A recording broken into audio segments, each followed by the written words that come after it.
once you get into okay, this is just pure speculation and opinion, and is most likely to be complete bollocks. However, I'd like to say it anyway. Which is, I think what kind of happens is people get into the science and they get fascinated by the science, but then science, you have to start doing some real work in order to understand it, because it becomes difficult. There's a large amount of data you've got to get to. You've got to get to understanding how models work and all this kind of thing. It gets very, very technically difficult. That's the point that it changes, and they start looking at the information and making it more simple by drawing links which necessarily aren't there. So they'll just try and shortcut the process to the end knowledge because it gets too difficult. Yeah. And that's when you can go round a circle again and again and again, finding new bits of information and fitting it into this simplistic model that you've got, which justifies your conclusions. Yeah, but it takes a lot of time, right, for you to be doing actual science. That's why I think it's very useful to have a notion of a valid appellate authority, because you don't have to do the work. You can just, appeal to a consensus of experts in this field, and perhaps even mention the evidence that they cite as evidence, and base your argument on that. Now, the other person is obligated to either be an expert himself and show the evidence, or to refute the evidence of the experts in that field, right? To be an actual biologist or something. Or to find other experts that have refuted. Oh, yeah, right. True, right. True. But the creationist is now in a disadvantage. It was an interesting question that somebody asked in Nadia's Hangout the other night, which was, why do these things? Why do we do it? We're not scientists. Why do we argue about science when we're not scientists? Anybody have a good answer for that? Because we have nothing better to do. I'm an asshole. Yeah, that's my response, actually. Yeah. Welcome, Floyd. Thank you. Hey, hi, Floyd. I'll have to change my logo back again. Oh, you mean the one called G-Man? Yeah. You're a friend of Floyd. Yeah. He said it was all right. I don't think I'm making a claim which is beyond justification.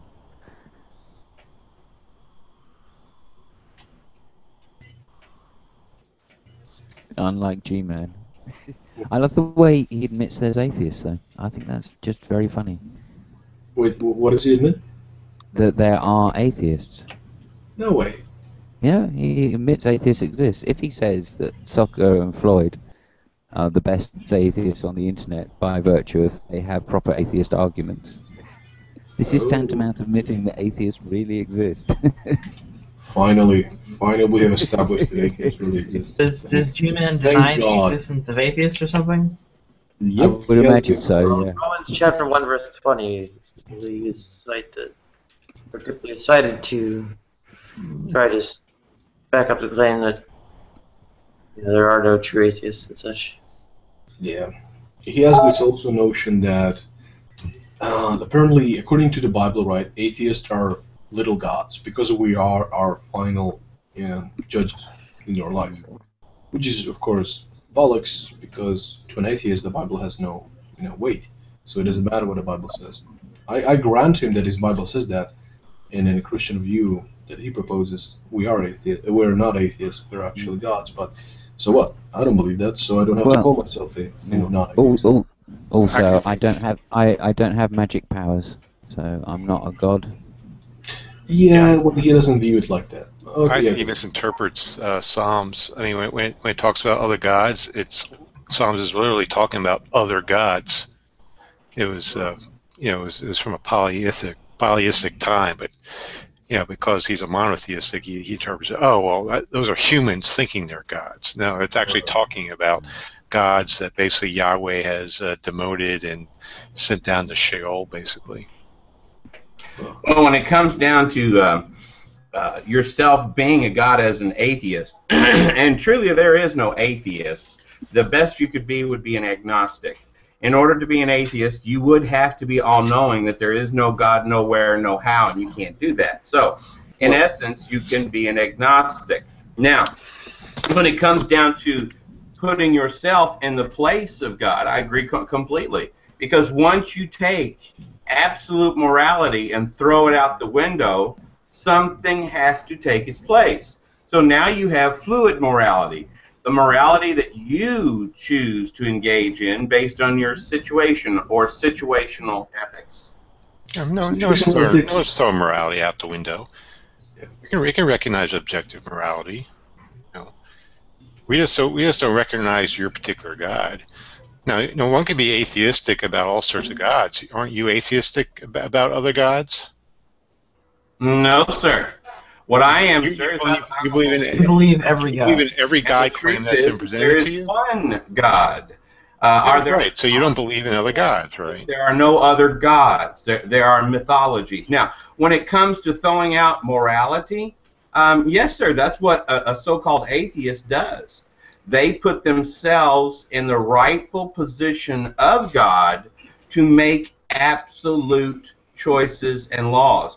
Now, I'll give you a perfect That's not true at all. God's law says that murder is always going to be wrong. Murder is always going to be wrong. Murder is defined as wrongful killing. But an atheist or an agnostic or somebody who doesn't believe in absolute truth is going to say, you know what, it's okay to kill that unborn baby. It's okay to kill that old person who can't contribute to the society anymore. So again, murder is always wrong in God's eyes, but in the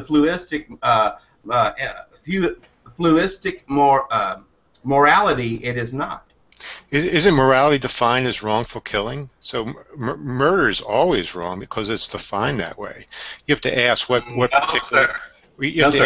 Murder. Hey, why would murder be wrong if it helped out the community? See, here's your point. If you don't have an absolute foundational belief system in a true God, that we are created in God's image, and He said we are not to destroy His image, we are not to kill unrighteously.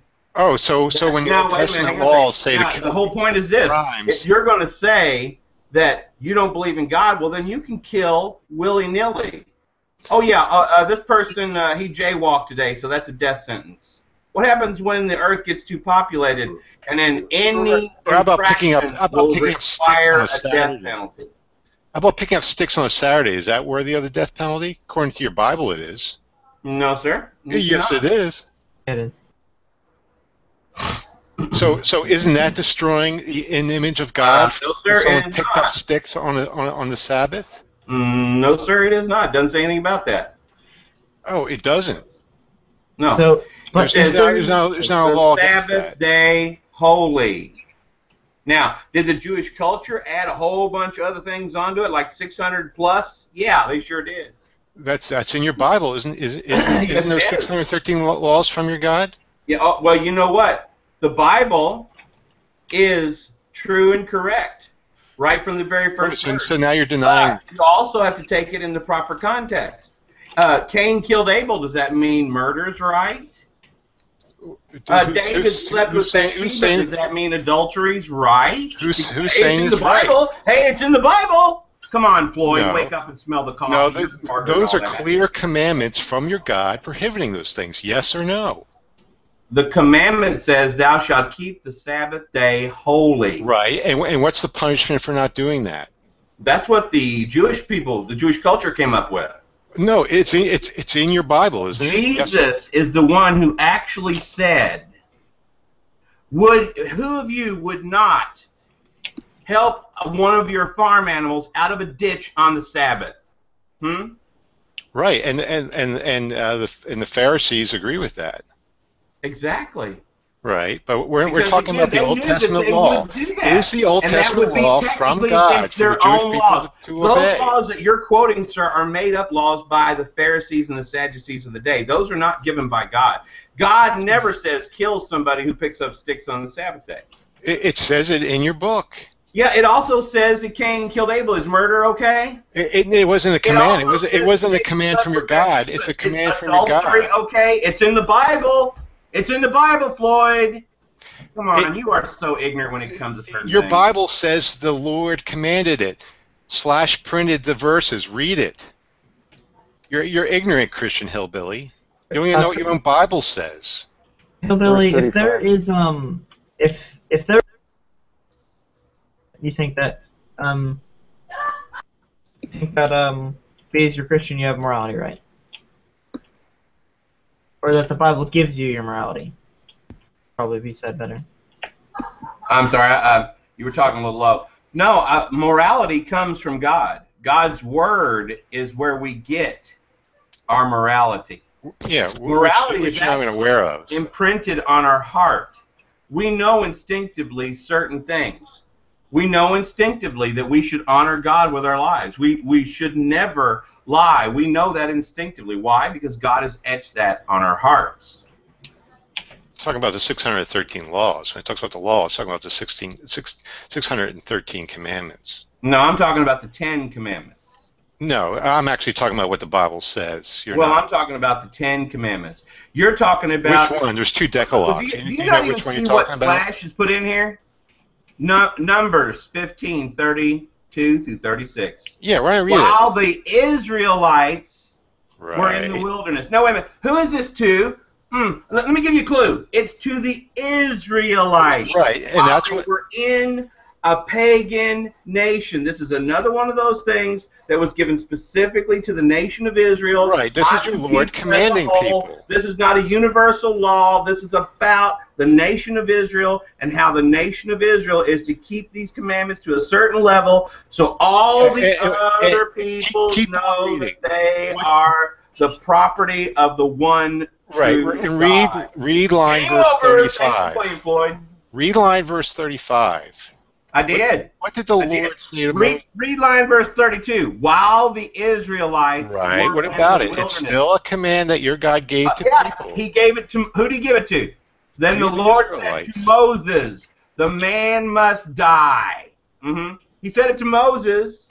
He said, why did he say it to Moses? Because they were in the wilderness. Why were they in the wilderness? Because God had put them there. And why did God have specific laws to keep the nation of Israel unique while they were in the wilderness and away from pagan peoples? Oh, yeah, to keep them separate and holy. Thanks again for playing, Floyd. I hope you learned a little something. It's still irrelevant. This is what your God commanded to individual people. This is coming from the nature of your God, right? It's to the nation of Israel, to the Israelites. While they were in the wilderness. Yes, he told. They were brought out of the wilderness. At that instance, he told. Not the 10 Commandments. It doesn't matter. He told individuals to kill the likeness of himself at that point. It matters completely. If you want to take things out of context, I'm not taking anything out of context. I'm taking it completely out of context. No, I'm not. That's what is so amazing to me. No, I'm not. I never said this was a universal law. Wants to try and pigeonhole the Bible by saying, "Look, here's what this says." Well, guess what? Cain killed Abel. Murder must be okay. No, I never said that. Oh, yep, adultery must be okay. I never said that. Well, that's exactly what you're saying by looking at it this way. No, I'm not. You've got to take it in the context of what it is. I'm taking exactly in the context. In this context, for the nation of Israel. And in this context, your God is commanding Moses to kill someone in his likeness. Yes or no? Yes, because what did he do? He broke the law that was given to the nation of Israel of that day. You know, the same thing happened when... So it's okay to kill people in certain circumstances, right? Fire into the temple. The same thing happened. Oh, my goodness. God judged by killing them. The same thing happened when they were moving the Ark of the Covenant, and it tilted, and a man just put his hand on it to steady it, and he died. Why? Because God said, "Thou shalt not touch it." God has the right to judge on whom He chooses. But this is not a universal law throughout all time. No one's saying it is. This is a law given specifically to the nation of Israel during that time, sir.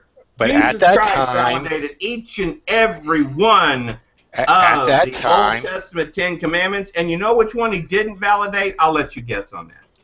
Are the 10 Commandments universal, or are they given to the Israelites? 10 Commandments are universal, sir. Where does it say that? I mentioned that. Where does it say that? Because Jesus recited each and every one of the 10 Commandments except one. Now, I'll let you guess which one it is. I don't know. Tell me. 7.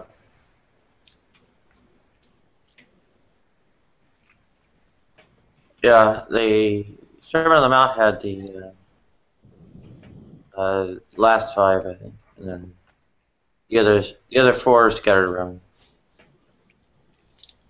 So again, your argument was you shouldn't kill the image of God, but I've shown that there are certain instances when your God okays the killing of the image of God.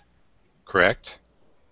Is it never right to kill somebody, to take a life, when that life has been made forfeit because of a violation of the law? If someone goes out and kills, a jury of their peers finds them guilty and says, "You shall suffer the death penalty," is that wrong? I'm not saying it is. You said it's. Well, wait a minute, no. You initially said it's wrong to kill the image of God. God doesn't have the right to levy righteous judgment. I'm telling you, He does. He has said right here that this man must die. Why? Because he broke the law. This law that was given to Moses during the time that they were in the wilderness, strictly to the nation of Israel. Oh my goodness, there you go. It's all lined out there for you. Come on now. Right. So there are instances when it's okay to kill the image of God, correct? When someone answer the question. Murder, their life is. Answer the question, yes or no. Are there instances when it's okay? When someone commits murder, their life is forfeit. Or pick up sticks on a Saturday. No, sir. It's not what it says. Oh, it doesn't? No, sir. The New Testament, the 10 Commandments, does not say that. It doesn't need to. There are certain instances. There are particular instances when it is. He came to be the fulfillment of the law. Now, if you want to understand this in an appropriate fashion, then you have to understand why this was given. There's the 613 points of the law. Jesus said, "Not one dot." Verses were given. The Numbers verses were given to the nation of Israel alone. That's irrelevant. It's irrelevant to the point. No, we are not. We are not the nation of Israel today. So we don't have to worry about that, sir. It doesn't matter. I'm not talking about that. I'm talking about those specific instances in time when it was okay to kill the image of God. I need my coffee. And you just showed that morality changes in your worldview. The one problem with saying that morality comes from the Bible is, like, if morality comes straight from the Bible, then wouldn't that hold on. I'm having trouble wording this. You know you're screen sharing right now, right? Oh, yeah.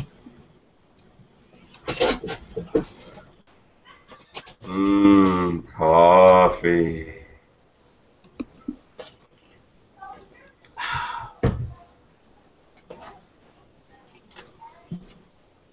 I didn't mean to interrupt you. I just didn't know if you knew that you were screen sharing. Yes. Yeah. I don't really know how I'm going to say this. I kind of You were talking about the problem with morality. Yeah, I know.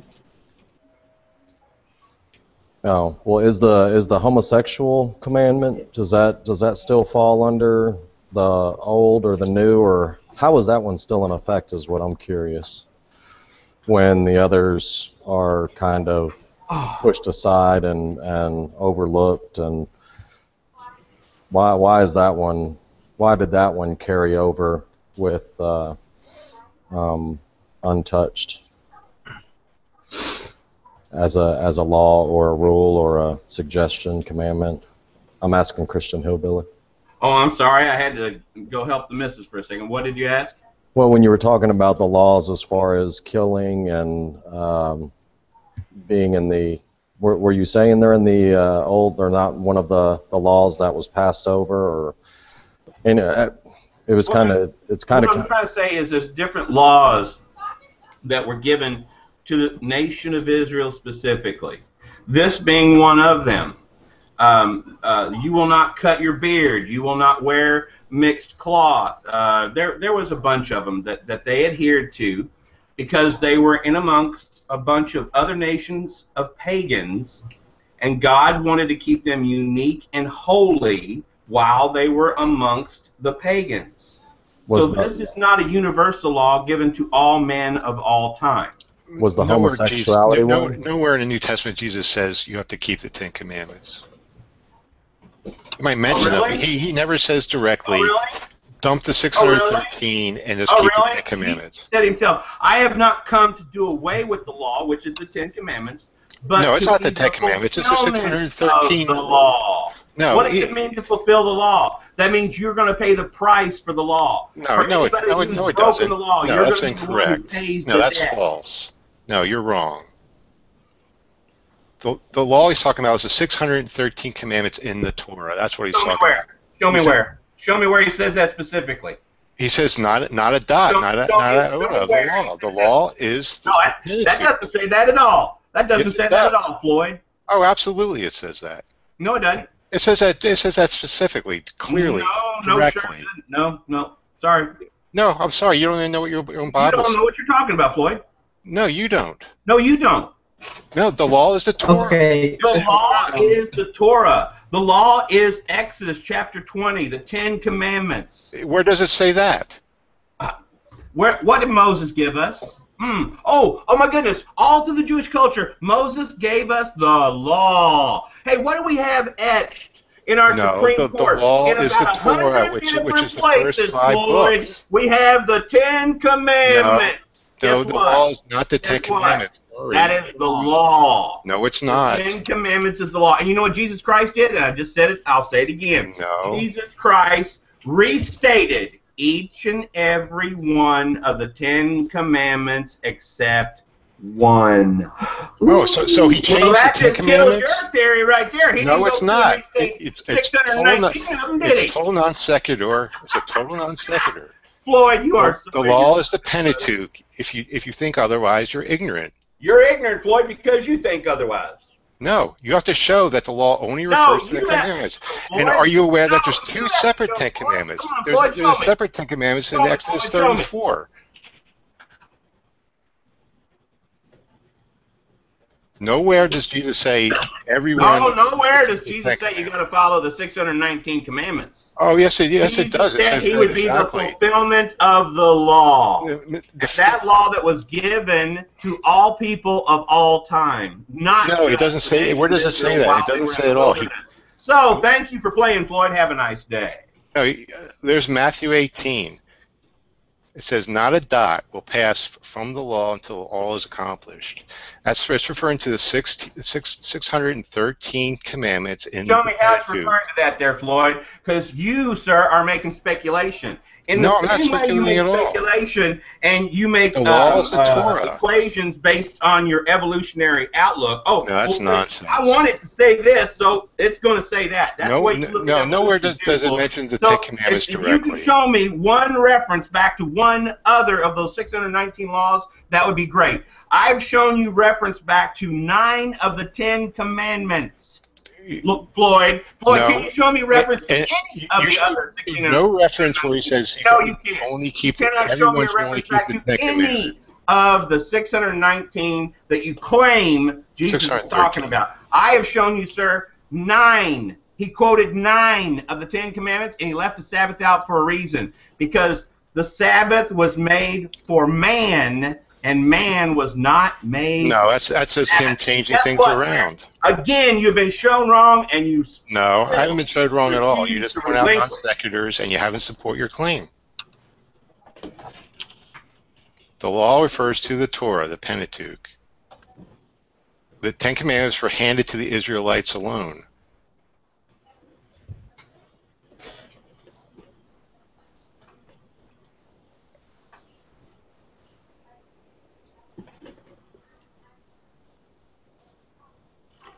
Yeah, I'm familiar with claims that, apart from the Sermon on the Mount, there are far more of the commandments mentioned throughout the Gospels. At least know the claim is made. I don't have the backups of where I think the mention is made. I'll go.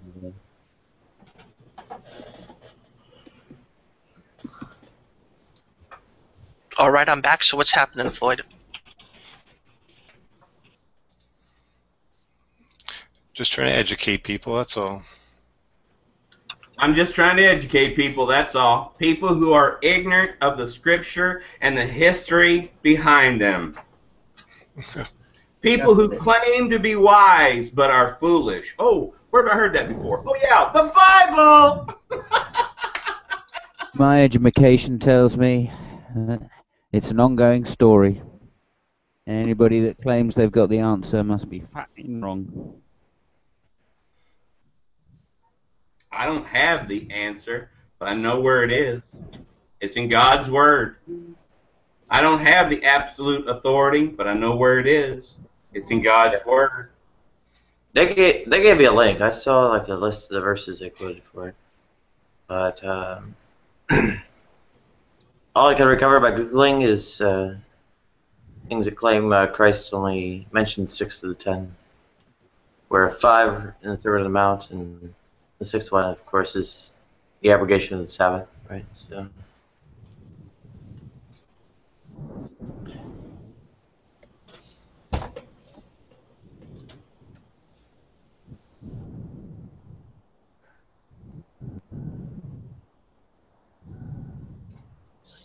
Jesus says, love your neighbor as yourself. Is that in the Ten Commandments? Jesus said all the commandments can be summed up into 2 commandments. All the commandments and the prophets. And that would be love the Lord your God with all your heart, your mind, your soul, your strength. So he said to And follow the other more than is just the love Ten others the Commandments. way you love yourself. You know, when you look at the 10 commandments, that's exactly the way they're broken down. The first of the 10 commandments are broken down to our relationship with God. And the last of the 10 commandments are broken down to our relationship with one another. That's exactly what God wants us to do. If we put God first, then we will love others the way we're supposed to. Except when you kill them for not agreeing with you. Yeah. You're talking about Islam. You're not talking about Christianity. Oh, no, I'm absolutely talking about Christianity. Oh, no, sir. You're talking about the Muslim way of thinking. Slash actually found a source where they try to connect all 10 to Christianity. There's 2 Christs.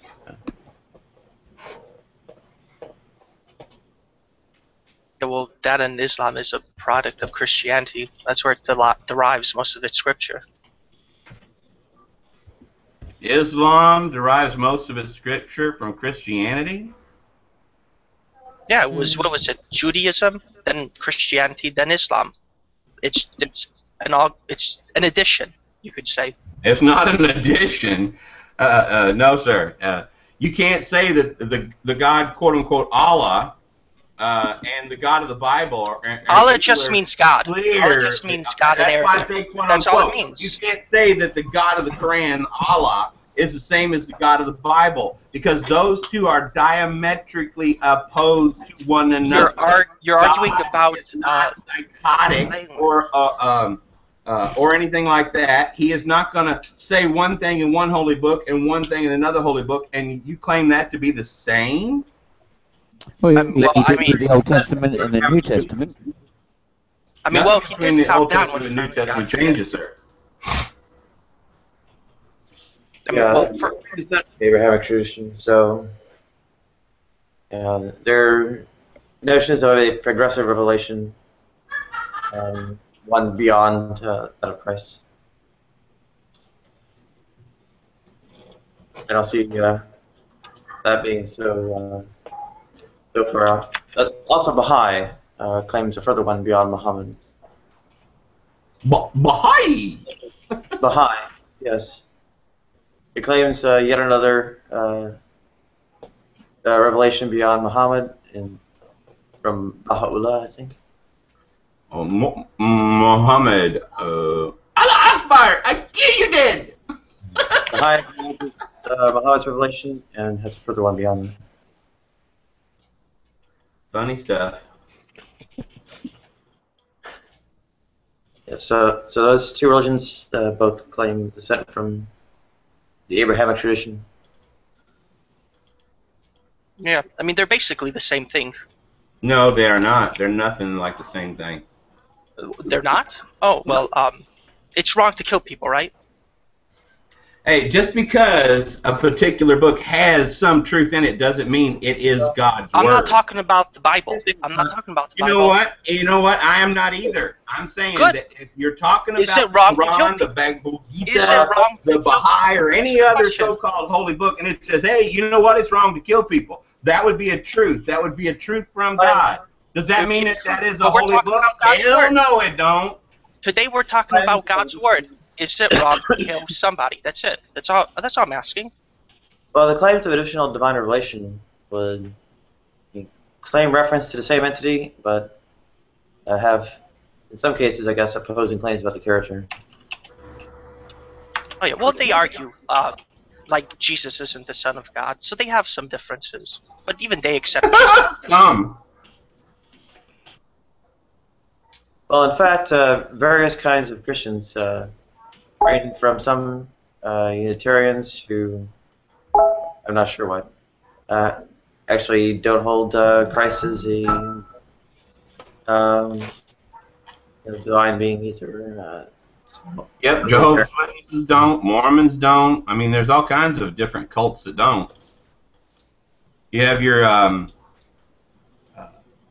oh shoot, what is it? Actually, no. I think Singular people, I can't remember what the heck it is. I haven't enough coffee yet. Mormonism is actually arguable as a distinct religion along the lines of. Mormonism is not Christianity. Mormonism believes the Father of God, the Son of God. Mormonism is not Christianity. Well, it's a further No. additional divine revelation, etc. No, it's sure not. Analogous to Islam and Baha'i, right? Well, you can call it whatever you want to call it, Nadia, but it sure ain't Christianity. I'd say it's in some ways distinct. Even so, the within actual Christianity, various Unitarians rather.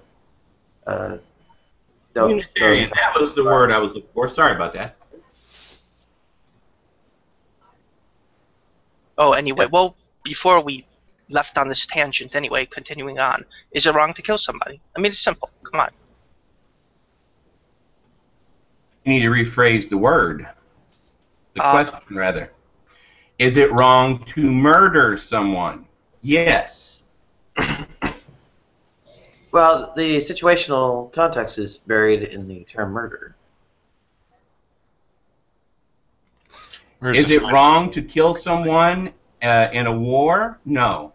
Is it wrong to kill someone who has killed someone else and their life has been made forfeit? No. Is it wrong to kill someone to defend your family? No. Is it wrong to murder? Yes. Right. So the situational aspect of killing is what determines the right and wrong. Yeah, so then killing is subjective. No. Situational does not mean subjective. Murder is not subjective. It's a subjective moral, then. Subjectivity is distinct from situationality.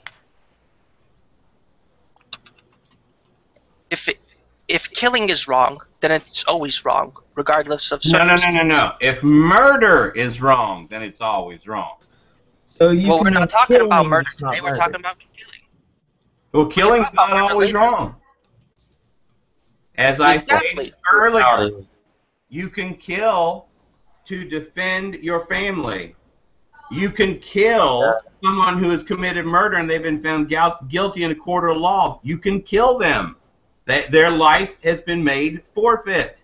That's not murder. Do you have to kill them? May not Do you have to kill somebody? Murder. Do you have to kill somebody to defend your family?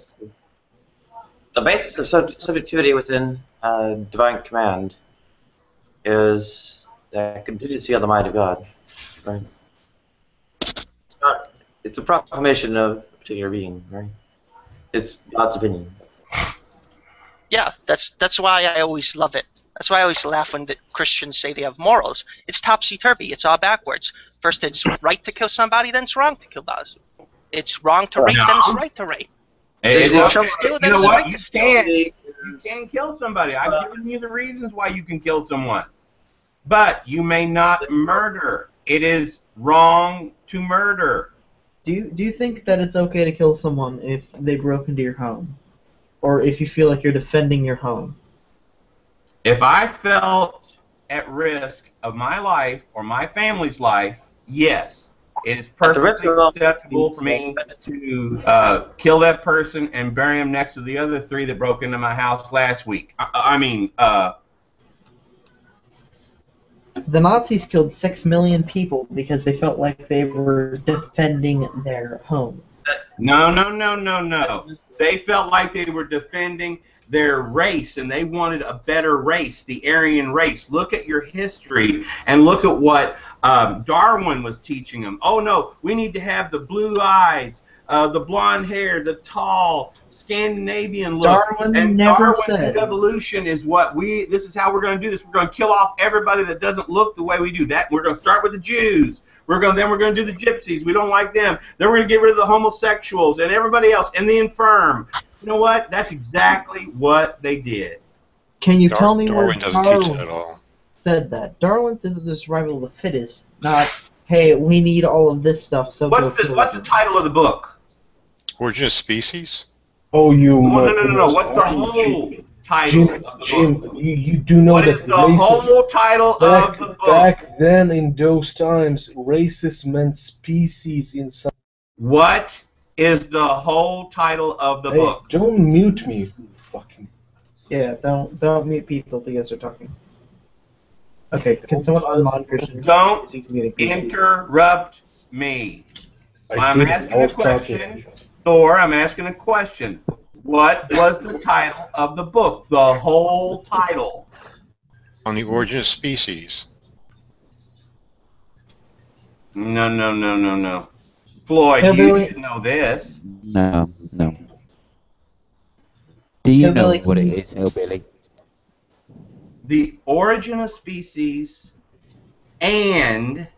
And Come on. Somebody's got this. Somebody's got this besides The me. full title is On the Origin of Species by Means of Natural Selection or the Preservation of Favored Races. And the preservation of favored races. Exactly. Races back Exactly. then because they were Even ignorant back then, because of Darwin wanted Yeah. to make sure that they knew that, hey, the white race was the he favored means- race. That's Where why did at they that say time it was that? perfectly He acceptable means somebody to who kill is racist. Aborigines and stuff their bodies and put them in museums. Darwin. He The not somebody who is racing. It just means somebody that is running very fast. That's all it means. Chris or Hillbilly. Briefly, well, maybe not quite devil's advocate, but yeah, subjectivity itself is not all that damning. Highly respected, morality and sort of justice is a kind of ideal observer theory, which is subjective again. So, and of course, ideal observer more generally is again still rather sound and such. So subjectivity and morality is not damning, but it's at least contrary to some of the claims. Sorry to interrupt you, Nadia, but okay, Hillbilly.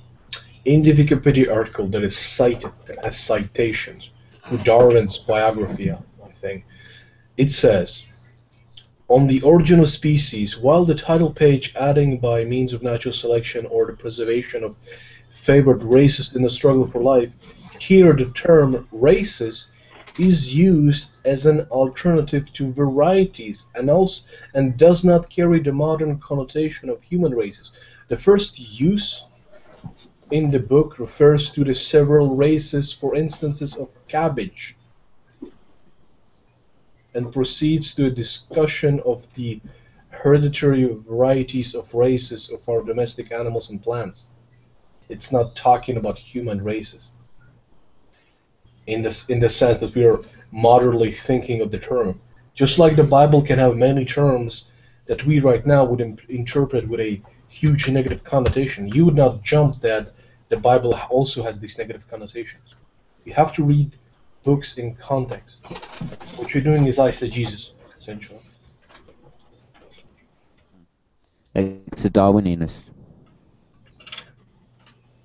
I'm sorry to step back a little bit, but when you all were talking about the Ten Commandments, or Christian Hillbilly was, will it say in the Bible that these are the Ten Commandments, or because I'm pulling up a different list when I'm seeing a different Ten Commandments than Right. There's Exodus two. 34 actually says, Exodus chapter 20, beginning at verse 1. Exodus 34, it says these are the Ten Commandments. I was gonna say, because when I looked that up, it was like the one of them was about boiling goats in their own milk. I'm like, these don't look like the Ten Commandments that I'm familiar with. Yeah, they're two separate decalogues. Oh, okay. Another contradiction in the Bible. Isn't there three? I thought there was three. There's 3 sets. I thought there were three. Well, they're listed three. There's Exodus 20, Exodus 34, and Exodus 20 is also listed in Deuteronomy. Oh, okay. In 34, it says these are the Ten Commandments. Right. So they're not. Eesh. That's the King James version, I guess. When it says these. No, no, it's in every version. Say Exodus 34. It's actually an earlier version of the Ten Commandments. Then 20. Yeah, it's a J source. Oh, I was going to say that these commandments are strange looking compared to kind of the ones you hear every day. Yeah. Something clergy doesn't want to tell you. So those aren't. So you said Exodus 20 is where the real ones are, or the Exodus 20, chapter 20, verse 1. What are the ones in 34?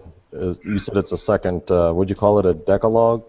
Yeah, decalogue is just another name for Ten Commandments. Deca, 10, log, law. Are those not? Do those count? The ones in 34? Yeah, they practice them. Okay. I just listed inside chat. All right. Yeah, I'm reading it here. Thanks. It was boiling in goat's milk. Strange.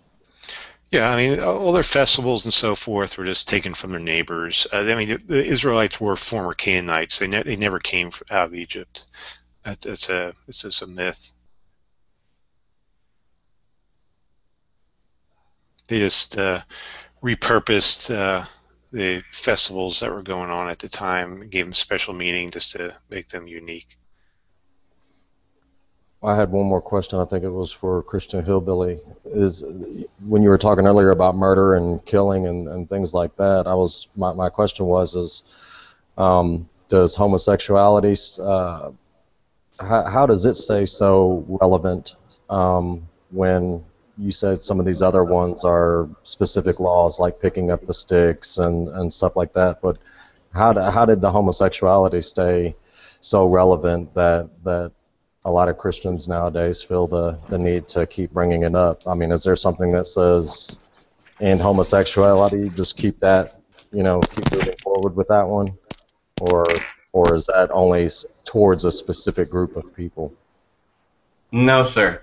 That is relevant to the commandment about sexual purity. That would be the 7th commandment, thou shalt not commit adultery. And again, that adultery, that if you look at that, that means keep sexually pure. That means no fornication, which would be sex before marriage, no sex outside of marriage. So you need to be sexually pure. It doesn't say that. You're just adding into that. Homosexuality is a perversion of the way You're God adding into that. It doesn't say that. And that's exactly what we need to understand from the command. You're adding into that. And it doesn't Jesus say that. Christ himself actually validated that when he was asked about divorce and marriage and the family, when Jesus said to the Pharisees and the Sadducees, haven't you heard it read, that is, don't you read your Bible, that in the beginning God created them male and female. That's an example of the family. And for this reason, a man will leave his mother and father, example of the family, and cleave to his wife, example of the family. So Jesus Christ also validated that exact example of what we see here in Exodus chapter 20, the 10 Commandments. Well, that was quickly followed up by Matthew chapter 19, verse 12. And that is?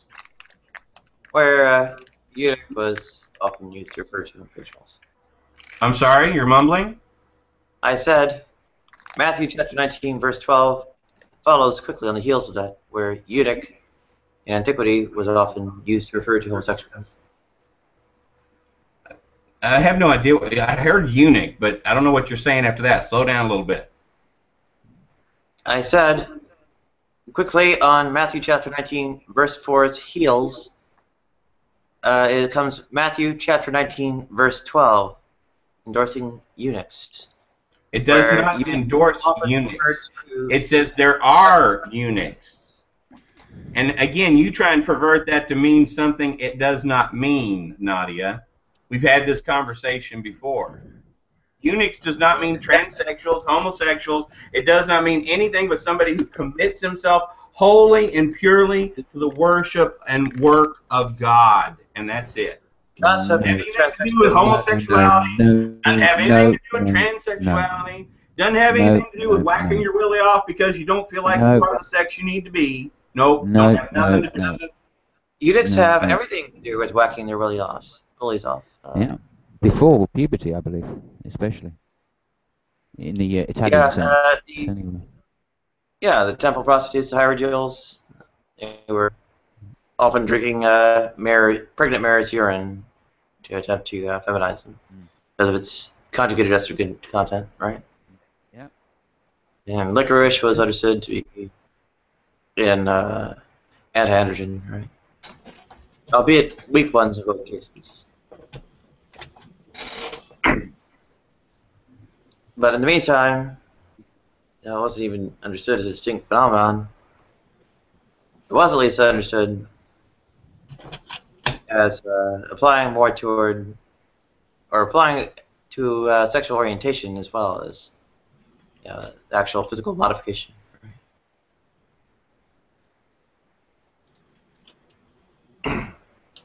In Spado, the Roman, or Latin rather, was commonly used to refer to homosexuals as well. Canitus, in both Greek and Latin, with obvious transliteration affairs, was the more common term for homosexuals. But eunuchs were referred to such as well, with some ambiguity, right? Yeah, I mean, the effeminate qualities of eunuchs has always been noticed, and that's why they do it. That's what it's for. That's why the word exists. I can't see how you can't connect the two, Christian, and say that it's just something about being some kind of priest, which is clearly nothing to do with having these properties of purity that are associated to unity. Oh, Simon, you don't have a clue of what you're talking about. And again, when it's talking about the eunuchs here, it's not talking about homosexual behavior. Thank you straight away. I've got to say thank you very much. It's not talking about any of that stuff. People trying to twist this around to make it think. I've said that about what Nadia said, what you said. It don't work that way. Yeah, okay, well, in the 15th century in Italy, the practice of a boy becoming a eunuch is well documented. The historical reasons for it are well documented. So to say I don't know what I'm talking about, I'm not sure whether that is... Oh no, if God told you... What's the 15th century got to do with God's Word and what we're talking about here? What God's Word means written back in century 0. You know what I mean? I see no logical connection with what you're saying to reality. Hillbilly, how is it that you know everything about what you're talking about, but anytime someone else brings that kind of stuff up, it's like, oh, well, you just don't know what you're talking about. Or you told them and they don't know what they're talking about. Well, Alex, I've been doing this type of debate format for over 20 years. So I've been pretty much asked everything that can come down the pike. Now, when I don't know something, I'll be the first one to tell you I don't know something. But when it comes right down to it, if I don't know something, I know who does. God does. And all I got to do is seek it out in His Word. Seek it out in prayer. Because the Bible says, knock and the door will be open. Seek and you will find. The problem with Floyd and Adam and Art and Simon and all these people in here, they don't care. They're not seeking nothing but their own way. Really? Oh, and Nadia too. I didn't want to leave you out, Nadia. Hillbilly, when did you respond to my correction of your misrepresentation of Darwin? When did you respond to that? I'm not of your faith. I don't actually need an endorsement. I never said you were, Nadia. Good point. Good point. I just find it funny that Hillbilly accuses us of not caring for the truth when he didn't respond to at least one of my refutations of his misrepresentation of Darwin. Because that would have meant that he would have to admit he's wrong. Buddy, Art, won't do that. let me ask you a question. If cauliflower or cabbage is going to be considered a race, would not humans be considered a race? Yes, they are the human race. Yeah, they would, wouldn't they? It doesn't talk about human races in that context. That's exactly how Hillbilly, are you done? Do you discriminate against cabbages? Do you discriminate against cabbages, Hillbilly?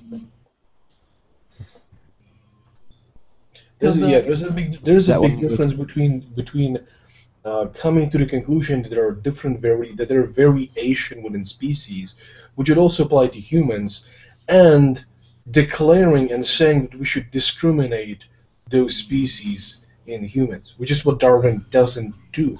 He just acknowledges that yes, there are variations, right? There are differences within species of animals, plants, and humans. Even though I haven't actually seen him say in his book that there is a distinction between humans, but probably he did. Okay, but that's a huge leap to go from that to therefore Darwin endorses human slavery or discrimination against unfavored species of humans.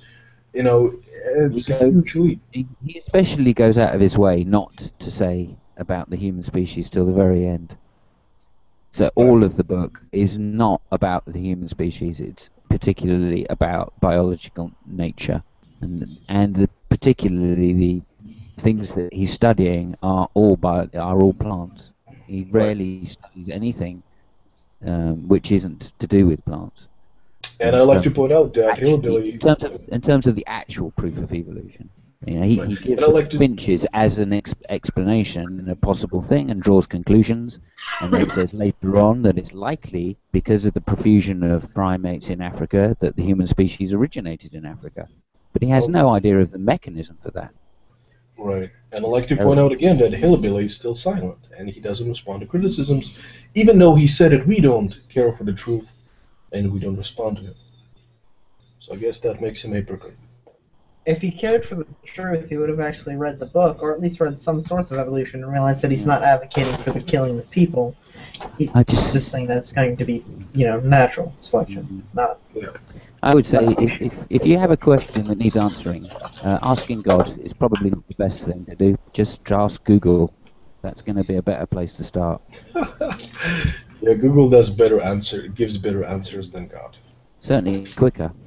And quicker, yeah.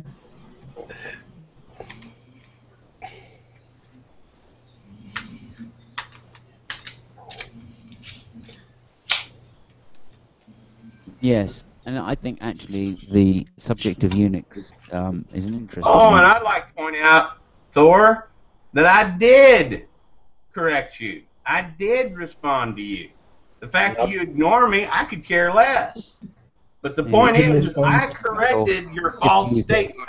I corrected the fact that, again, that would relate to both plants, animals, and humans. And that's exactly the way that Hitler, Nietzsche, and everybody else that has gone down that Darwinian outlook You do realize that neo-Darwinian outlook of trying to change the human species to be quote-unquote better, that's the way they look at it.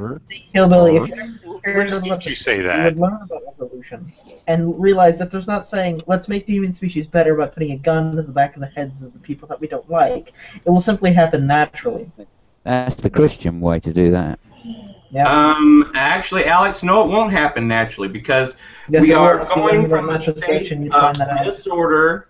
That's why Evolution Hitler would was be a going from a Christian. state of disorder to a state of order. We never see that. What we always see is a state of order to disorder. That's called entropy. And we also have a lovely thing called genetic entropy. I should Shame suggest that wasn't you look mentioned it in the up. Bible. Shame that wasn't mentioned in the Bible, wasn't it? Because that would have been useful information. Yeah. Oh my goodness, where to begin? No. Yeah. Well, God didn't think it was worth mentioning entropy for humans. The general form of the relationship of life to entropy was remarked upon, at least by Erwin Schrödinger in 1944, where he characterized life as a neg-entropy consumer, Yeah. where essentially ingesting things with higher neg-entropy and such is to, well, dispose of accumulating entropy in the bodies and such. Now, goes further. Jeremy England, for instance, has used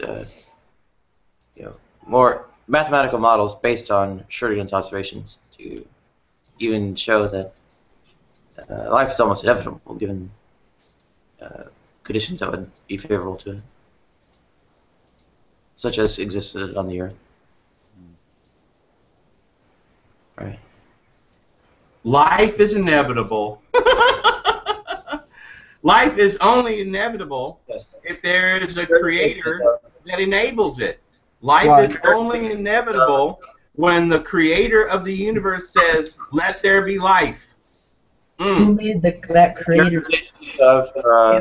If Read your Bible. God had no creator. He's always existed and always will. So that contradicts what you just said. You said that for No, there sir. to be Only life, created there things needs to be have to second. have a Creates a creator. Only things that have a paradox, that's beginning have to have a cause. It's a paradox. God has no beginning and no end, so God has no cause. He is truly the only self-existent being that ever has been or ever will be. The characterization essentially of life is living organisms as dissipative systems, like whirlpools, tornadoes, and so on. Right? So, in nature of the relationship of living things to entropy is well understood, and is not one of living things decaying. Whirlpools, tornadoes, and such. What are you talking about?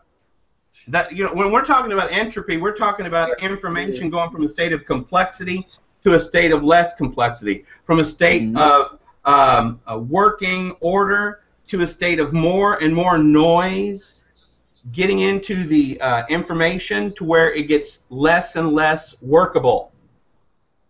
I don't find that really to be true, because if you look at stuff like if you actually look at stuff with natural selection, you'll find that what it is the traits get into things that are just sometimes randomly, sometimes they adapt to it.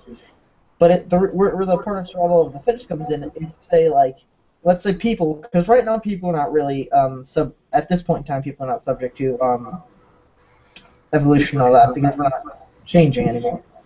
But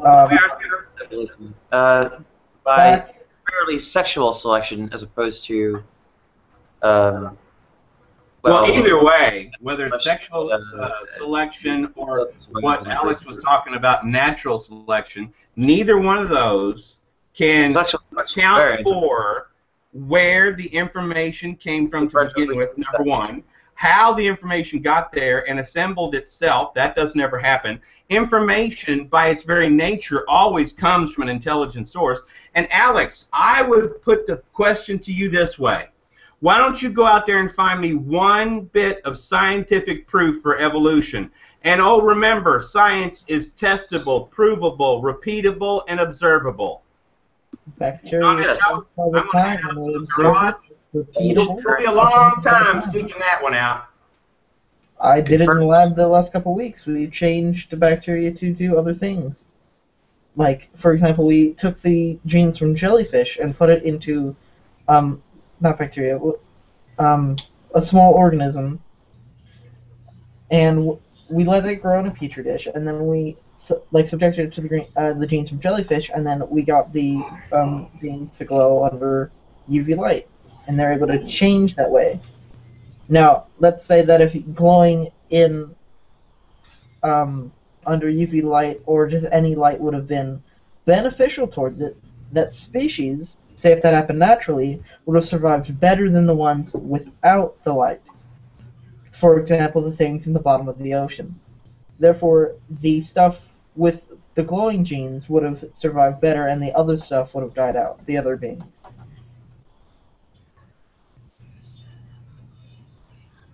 And that is evolution in itself. It changes to a point where it benefits itself or evolves. Hillbilly left, unfortunately. Or fortunately. I think we have two. Oh, he left. Wow, I give him proof for evolution, and he leaves. Yeah. I think we have two Christians here who believe in theistic evolution at this point. I don't think we... maybe Michael Ann, I'm not sure. Yep, I'm here. Yeah. I believe in both. I believe in evolution and I believe in creation. That's essentially theistic evolution. By and large, it's fine. And I'm not sure about McKay, though. Hey, McKay, by the way. Because I've seen the Drunken Peasants, and I think McKay, and I'm not sure, right, and I'm totally open to being corrected. I think, McKay, you said something to the effect of not believing in evolution or something like that? No, I said I disagreed with G-Man on evolution, so I do believe in evolution. And before we were pushed out, I wanted to explain the Grand Canyon and the layers of it and how it was so uniform it was impossible to be formed that way throughout the time. All right. Okay.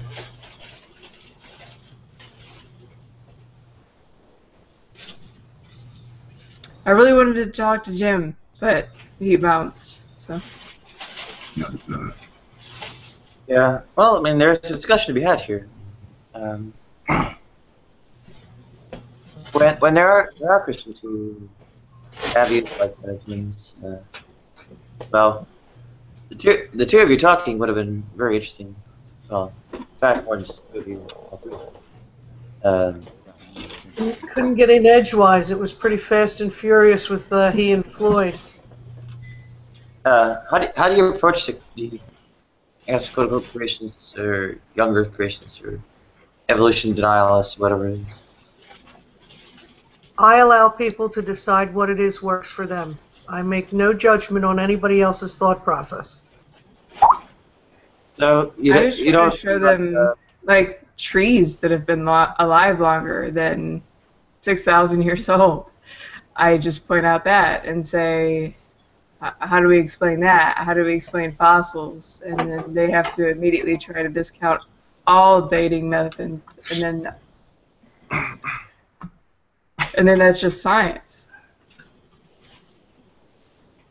Yeah, I mean, do you see it as socially problematic when they hold that, or at least try to promulgate it? No, I don't think it's socially problematic. I don't believe so.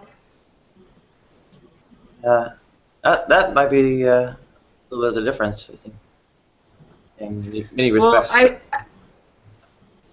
Well, so not to interrupt you, I just think teaching it in schools would be socially problematic, but I'm curious why you think it's socially problematic. Well, I think the general understanding of origins, at least of species and whatnot, gives an understanding of well, our bodies and how living systems actually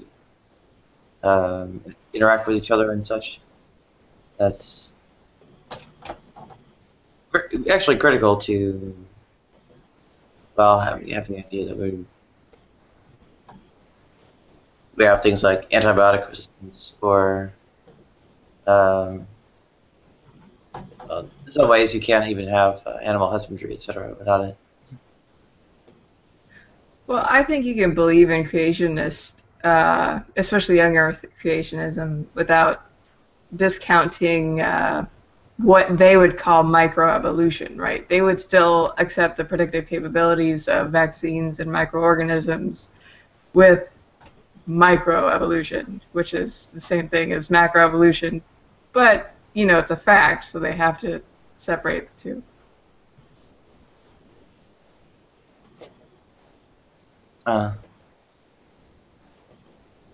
Well, even microevolution, though,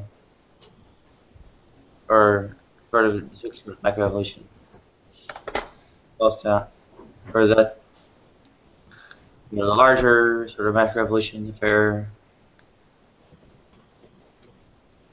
comes into play with, you know, like where I don't know, various birth defects come from, and such. Right, theistic evolution. We all endorse that. You get the right mechanism for things to show up, and then you understand a lot of things.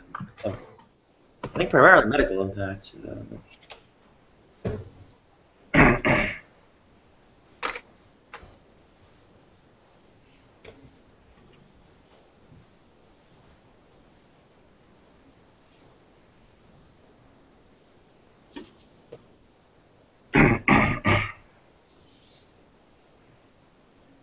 Yeah, there are some theistic evolutionists. So who pretty strenuously argue in the case for it and such. I believe Adam Pugh is one of the more outspoken ones. And I think now and again Epi used to as well.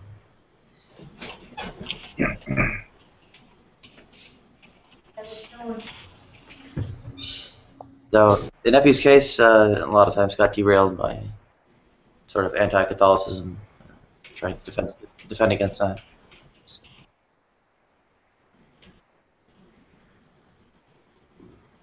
All right, it was good having you on, Sean.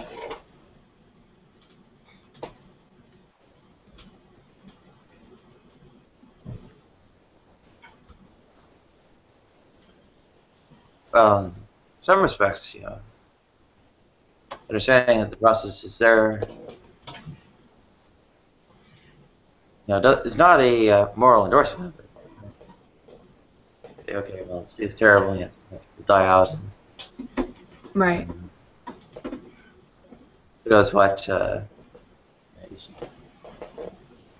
We've gone about pretty expensive things, too. Or at least some societies. Really, yeah, it's sort of a matter of life and death. A matter of having more or less children.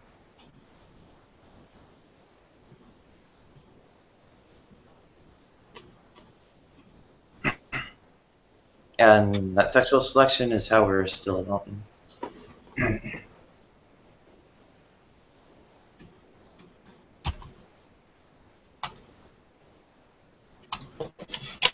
Apparently we're getting smaller pinky toes. Oh yeah. Isn't the trend saying that it's gonna actually die off one day? Yeah. Well, it'll be a lot easier to fit in various shoes.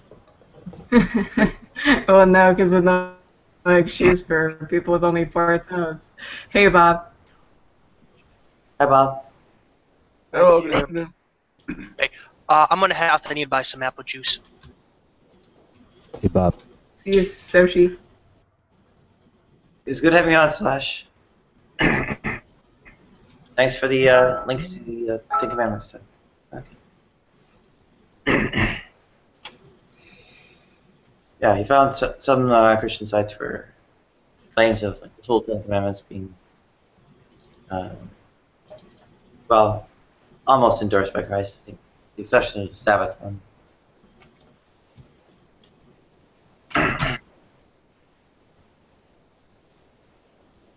Sorry, what was endorsed by Rob. Christ? Hey, Rev. Hey, Rev. The Ten Peace, guys. What's up? Hey, Rev. Yeah, Love you, Michael. What's that? Hey, Rev.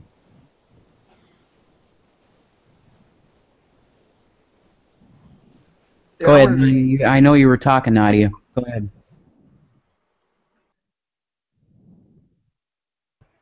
I get too much of a welcoming party when I come in here. Hey, guys. What's up? Go ahead, You're Nadia. too popular, Rev. You're just too popular. Yeah. Thanks, Simon.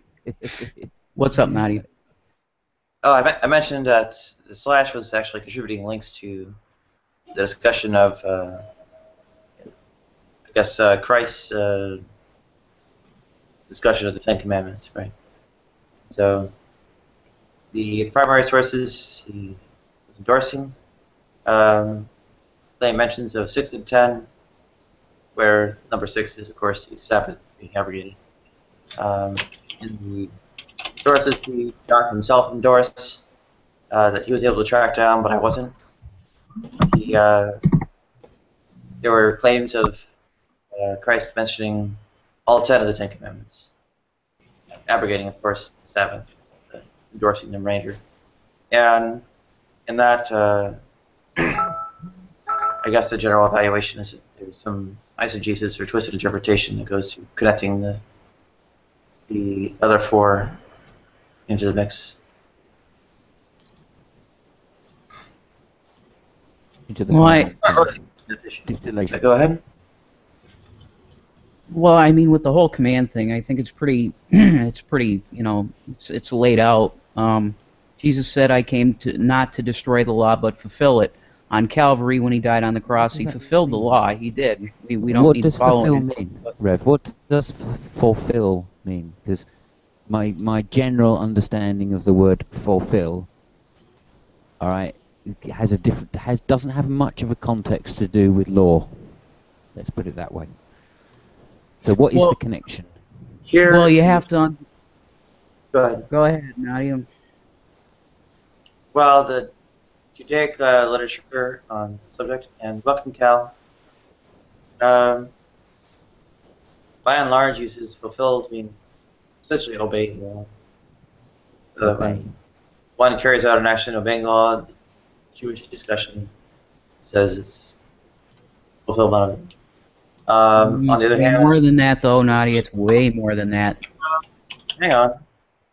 Yeah, I'm acknowledging the variance the Christian claim regarding this. I mean, it was a different language, number one. Mm-hmm. And, yeah, in terms of, I don't know, some kind of big divine revelation or revolutionary sort of overhauling of all these things. It is worthy to go. So you got to go along the lines of something that varies from like following Jewish precedent. So. Well, it's way more than that, Nadia. He made no error, none, zero, zip. He was the only person to ever do it, which is why he was Mashiach. That's why he died, and he was the only one to do it. So to be you by that claim, I take it you mean all of the Jewish laws, not just the Ten Commandments. The whole of the law, absolutely. Right. Correct. Okay. Yeah. Go ahead. I'm addressing the bit where people say that we're not trying to carry over Levitical law to things and so on. Yeah. Now, Christians First Duty does, but the vast majority of Christians don't. So. Well, yeah, I mean, it's clear in the Gospels and it's clear in the epistles, right? I mean, Christ fulfilled it all. He did it all. And we're only saved by his sacrifice. That's it. It's simple. I mean, there are a lot of other denominations that have different opinions, but they haven't read the word enough, apparently. So it's pretty simple. So anyway, just to get back to the fulfill bit. So how does saying, when someone says they obey the law, or fulfill the law even, fulfill, still have some problems with the etymology of using that particular word as a translation in any way, because it doesn't say much about the subject. But nonetheless, even if we say again? Well, that's part of why it's foggy, and there's some exactly grounds for a claim that it can differ from the strict Jewish usage of their analog. Exactly. It's almost an uncontextualizable word when you consider what the process which is trying to be. If it's trying to be said that these 613 laws don't have to be obeyed anymore, or only have to be obeyed by a certain group of people, then how does fulfill say that? Well, you're viewing the context of the word law in terms of the Jewish law in the wrong way, Simon. When it speaks of the law in the Old Testament, it's not talking about something like a law in the way that we think of it. It's speaking of a moral conduct that it. No, surely that's the New Testament speaks of it that way. The Old Testament speaks of it in very much the concept of and that's became right, known as Roman law. Right, and that's where the revelation from the New Testament comes in, and that's right. How does fulfill describe that process? He did all of what was spoken of in the Old Testament to the letter perfectly. The one man to do it. That's what. So that's the context of obeyed the law. So what part of Scripture then says that this person who obeyed the law says that you don't have to? Well, it's written context, right? Who is he? Oh, go ahead. No, go ahead, Nadia. I said there's a connection to the Jewish context, right? In a certain narrow way, lines up with the old Jewish word, but very old Hebrew word. But new language, broader meaning, and there is room to argue both the liberal and actually liberal conservatives isn't even really right, because even among conservatives this is rare. I guess there's a name for it. I don't remember. The thing that he says you have to carry on Levitical law, even in Christianity. Whatever that's called, super rare. Almost all Christians take the alternative of saying whatever that broader meaning of fulfill is in Greek. That's what Christ actually had in mind instead of the strict Jewish version or strict Hebrew version. So there is no other scripture that points to this process. It's all throughout the epistles. It's all throughout Paul's epistles. Okay. He said that the law is done over with after Christ. It's only through his sacrifice that we're saved, not by keeping the law. Okay. I think I probably need to read that then before saying anything intelligent on the subject. I think they can get away with having it both ways. They have the wiggle room in the word to go either way on this. There's no wiggle room here. It's right in the epistles, very clear. He fulfilled the law, period. I know that there's a lot of, there's denominations that don't agree with that, but they haven't read the epistles enough. So. Actually, no denomination endorses that political law. The few endorsements are non-denominational. Roots is Hebrew Roots movement people. A lot of them do. Yeah, there's another name for it besides that, but okay. I remember that's being mentioned before. I put a link in a side chat, a wiki page that shows that in the epistles and that there's things added and things removed and mistranslated. So how are you supposed to know what you're supposed to actually believe in there? I mean, cherry pick the bits that you like and leave out the bits that you don't like. As far as I can see. I stick to the red letters. Yeah, I mean, there's contradictions too. I mean, some of the books are pro Paul, some of them are counter Paul. The Matthew Gospel says, oh, you need to keep the law, not one dot of the law will be changed. But then you have other letters that are pro Paul and say, oh, no, you don't need the law anymore. Just believe in Jesus. So there's a whole bunch of different Christian factions all going at each other. That's It's true. not consistent at all. That's very true. But I would say that when he said, not one jot or tittle would pass from the law until all is fulfilled, what did he say on the cross? He said, it is finished. That was it. It closed it. An entirely new dispensation started after the death on the cross. That's it. I mean, that's one way of interpreting it, but it doesn't have to refer to that at all. But if it does refer to that, like what does that mean? That all you have to do to be a Christian is just to believe in Christ, but you don't have to actually follow anything that the Bible set down? Believe on him, and absolutely, you believe on his blood, him, and that's it. You're good to go. Absolutely. That is that surely makes Christianity the most general thing ever. I mean, that could literally be molded into just about anything. You could pick any parts. You could pick a part from the Bible and combine it with Christ, or you could just have Christ. Or I don't really see what your definition of a Christian actually is. If all you need to do is say I believe in Christ, because I believe in Christ. He was a real person. I don't think that I believe that he was a real person. So does that also mean that I'm a Christian? Okay, all right, the gospel. That's what you need to believe in, which is the life, death, burial, and resurrection of Christ to pay for your sins. That's the full gospel. Aha, right, okay, gotcha. You guys are in trouble. Basically a personality cult. That's what it is. Yeah. Okay, Liberal Christians aren't entirely in trouble, so we have the discussion where really, oh, sorry. Not trying to beat you guys up because you're not ones with social problems.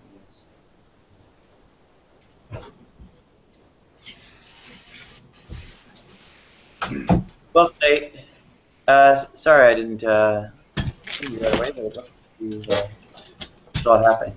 I thought I had enough of a delay to give you room to get in ahead of general viewers. But it all worked out anyway. Good to have you on, Nate.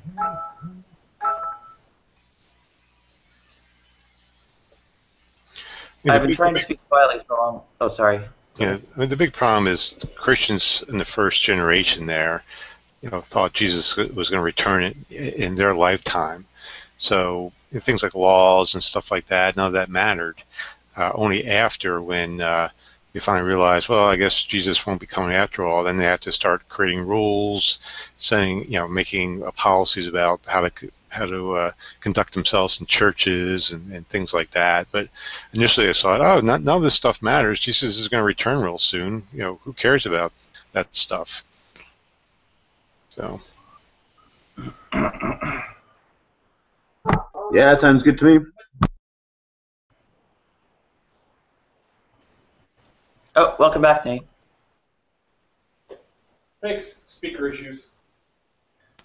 Yeah, well, even if that's ultimately where it came from, the abrogation of Levitical law is still. It also looks like. You can argue it. So.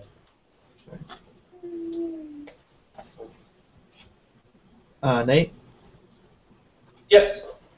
You're upside down. I know. I can't fix it. My camera's stupid. Okay. God granted him anti-gravity. Makes it easier to pick them. That one. Yes. Hold on for a second, Nate. Hold on. Nate, it makes it easier to pick them cherries, right? That's the most retarded thing I've ever heard. I think we're vastly confused on the definition of cherry picking.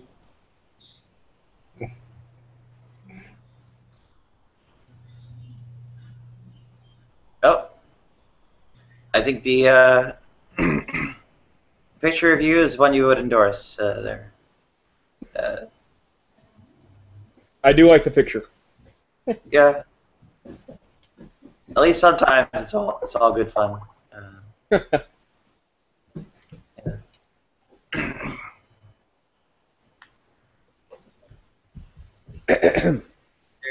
Go ahead. Oh no, I wasn't saying anything. Yeah, I think it might have been Cal, but I'm not sure. Yeah, I think essentially, even though sometimes there can be maybe inconsistency or something like that, and if you look at things too deep, so to speak, when there's not a big social problem, a lot of people speak to the fire about it. It's more kind of a matter of like a curiosity instead of something you really have a fight with. So,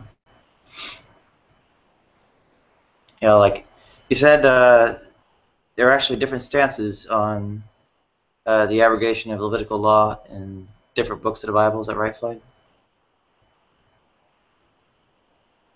Could you repeat that again, please?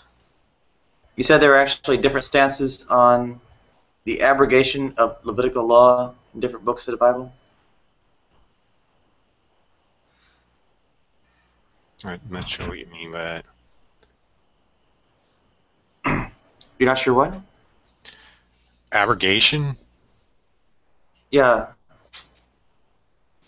Like, giving up Levitical law instead of trying to keep it and such.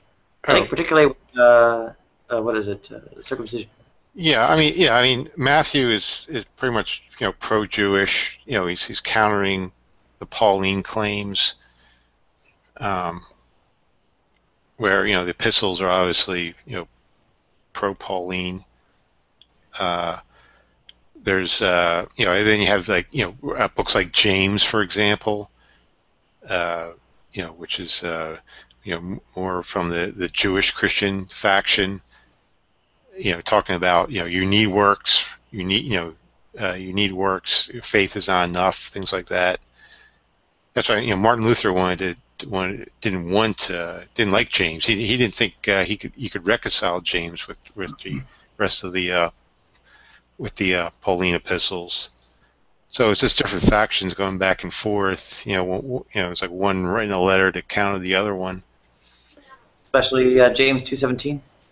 Yeah. Well, see, I don't. That's my problem. Like, I don't think these things are like gross contradictions. I think you have to do interpreting.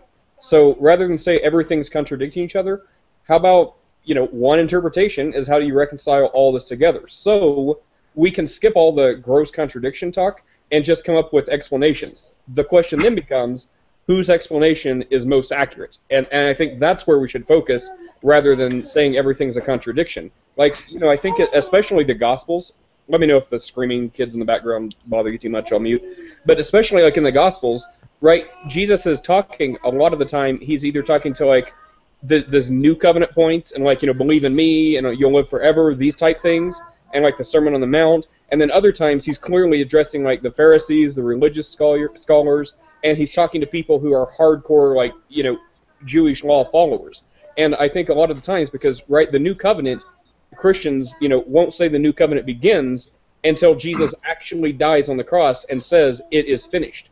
Well, he doesn't say that until the very end of the Gospels. So the whole time Matthew, Mark, Luke, and John are going, this is still under the law. It's still under the old covenant, and Jesus, I believe, is setting up like these new covenant principles. So when he does die on the cross and says it's finished, that's when all the old law, all the old covenant is completed, is fulfilled, and this new covenant begins. But all these disputes in the letters, though, happen after that event, right? It's the argument's happening after Jesus is crucified, not beforehand.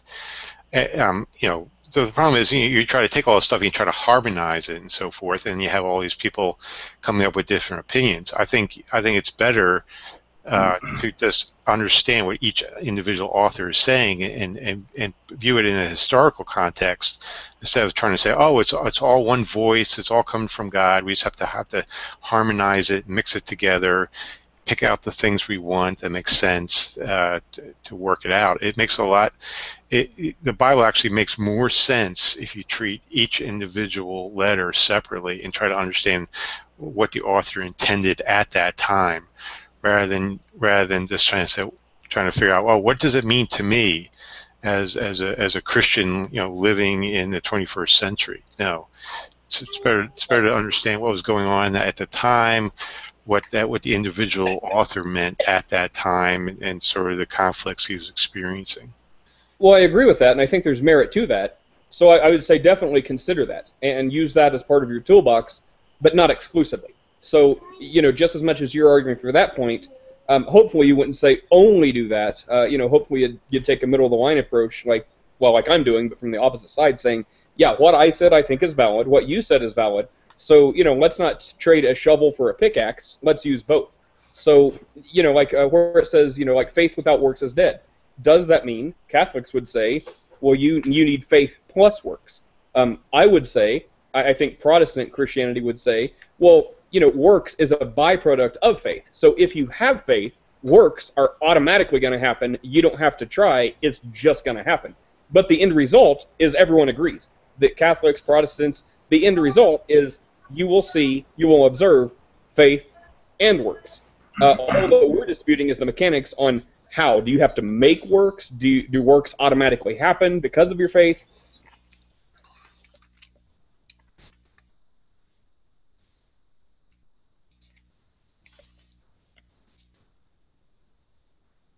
Damn, that killed the room.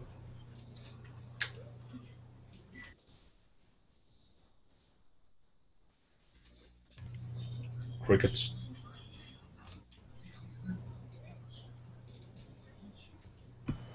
Sorry, I had a siren. Well, I guess one question is, how do you come to your things that are socially beneficial and such when this doesn't seem to have this process doesn't seem to have a strong relationship to, well, being socially beneficial, right? So.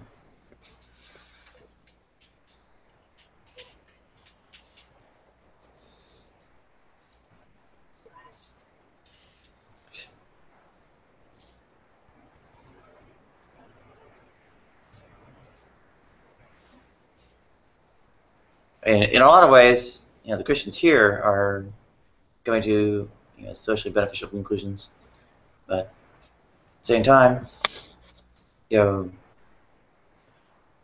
how do we establish that that's the right way so that other Christians come along and don't turn into next Brian Fisher and whatnot?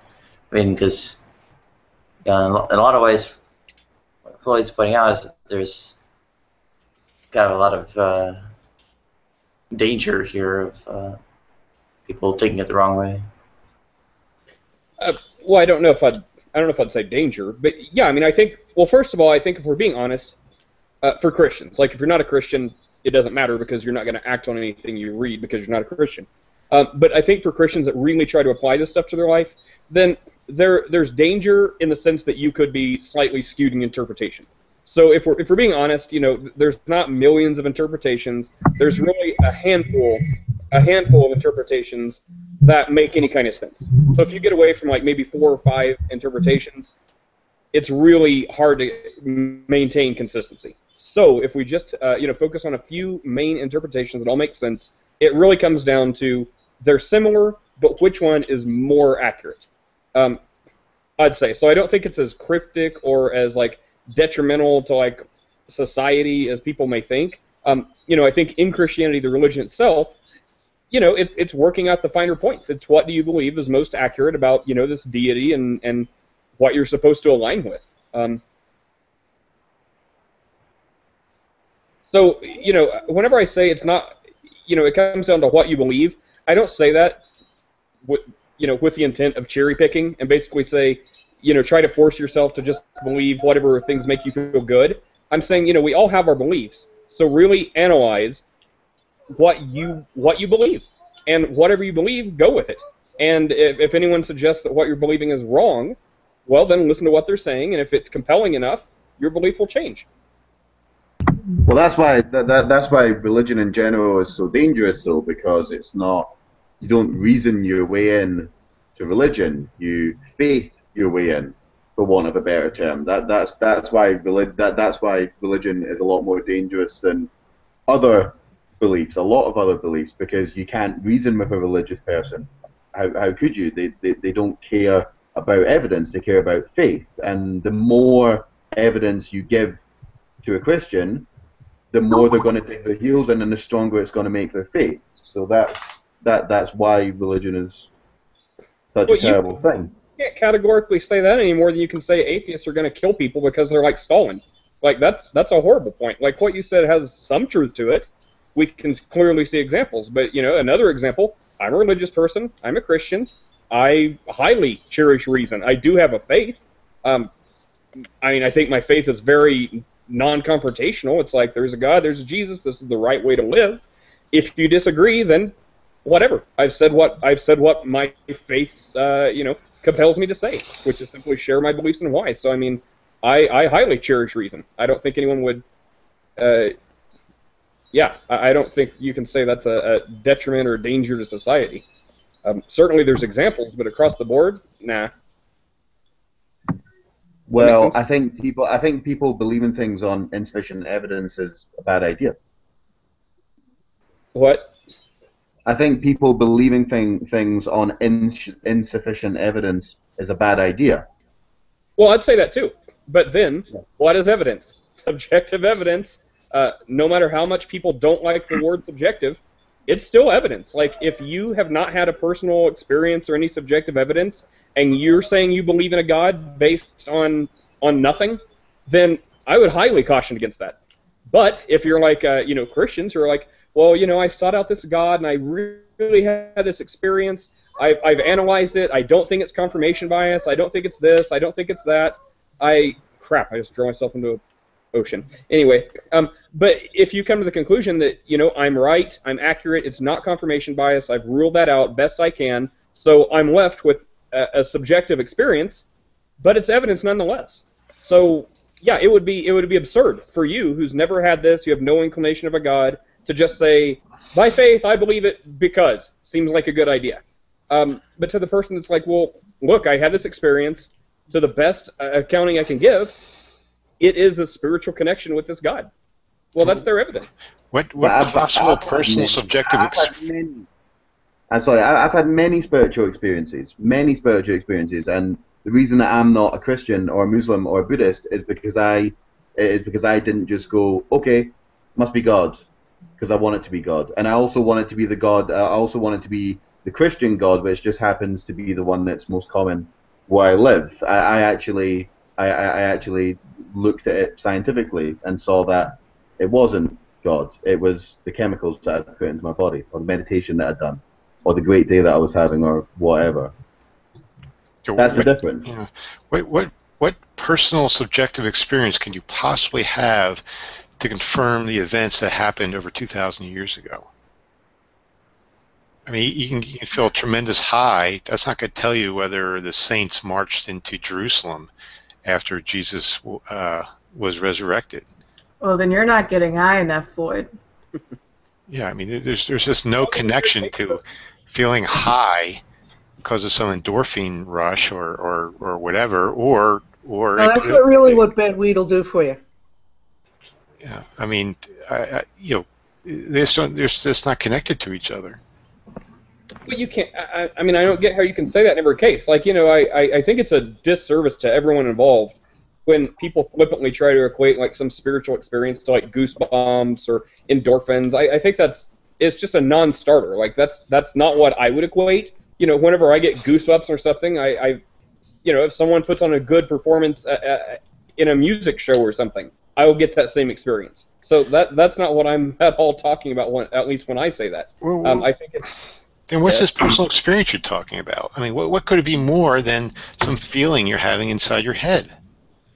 I think think it's deeper than a feeling you're having inside your head. Like, for example, I think it's more properly equated to, like, if you're blind, you can try to explain to a blind person what sight is like, but if they do something, some procedure, and now they can see, it's a whole new sense that stays with them for the rest of their life. Like, it's not something you can shake or lose. Someone can tell you you didn't have it, and what you're seeing is skewed, or it's it's like color blindness. But as far as the person who's seeing is concerned, they're like, look, I saw nothing, now I see something. That's my experience. You can tell me I didn't have it all day long, but I see you. I think that's a better way. Like, it's not some feeling that comes and goes, or hive mentality. It can be these things. I think a lot of bad things in history can be attributed to that. But I don't think that's a proper explanation. At least for my own life, that is certainly not how I think an accurate description goes. So if you don't see and now you see, you're acquiring new information. What sort of new information did you learn from your religious experience? Everything you're asking is everything you're going to deny till you're great, because atheists, are like, I've never had, well, unless you're like an atheist that's going to say you used to be a Christian or whatever, but just a pure atheist, it's like, I've never had this spiritual experience, I have no idea what you're talking about. The thing you're asking, that's what I'm going to say. I've had spiritual experiences and I'm an atheist, so that doesn't work in my case. I've had spiritual experiences. I know exactly what you're talking about. Yeah, I have had many spiritual experiences. I mean, I used to practice Zazen, and I had some experiences. But again, there's no knowledge. I wasn't taken up to the third heaven. I wasn't teleported back 2,000 years ago to confirm that the saints marched into Jerusalem. Or I definitely felt like I was connected to all 7 billion people on the earth, and I was speaking with a deity. I definitely felt like that. And if I had the type of brain, that was religiously inclined, I probably would have just gone, yeah, that's exactly what it was.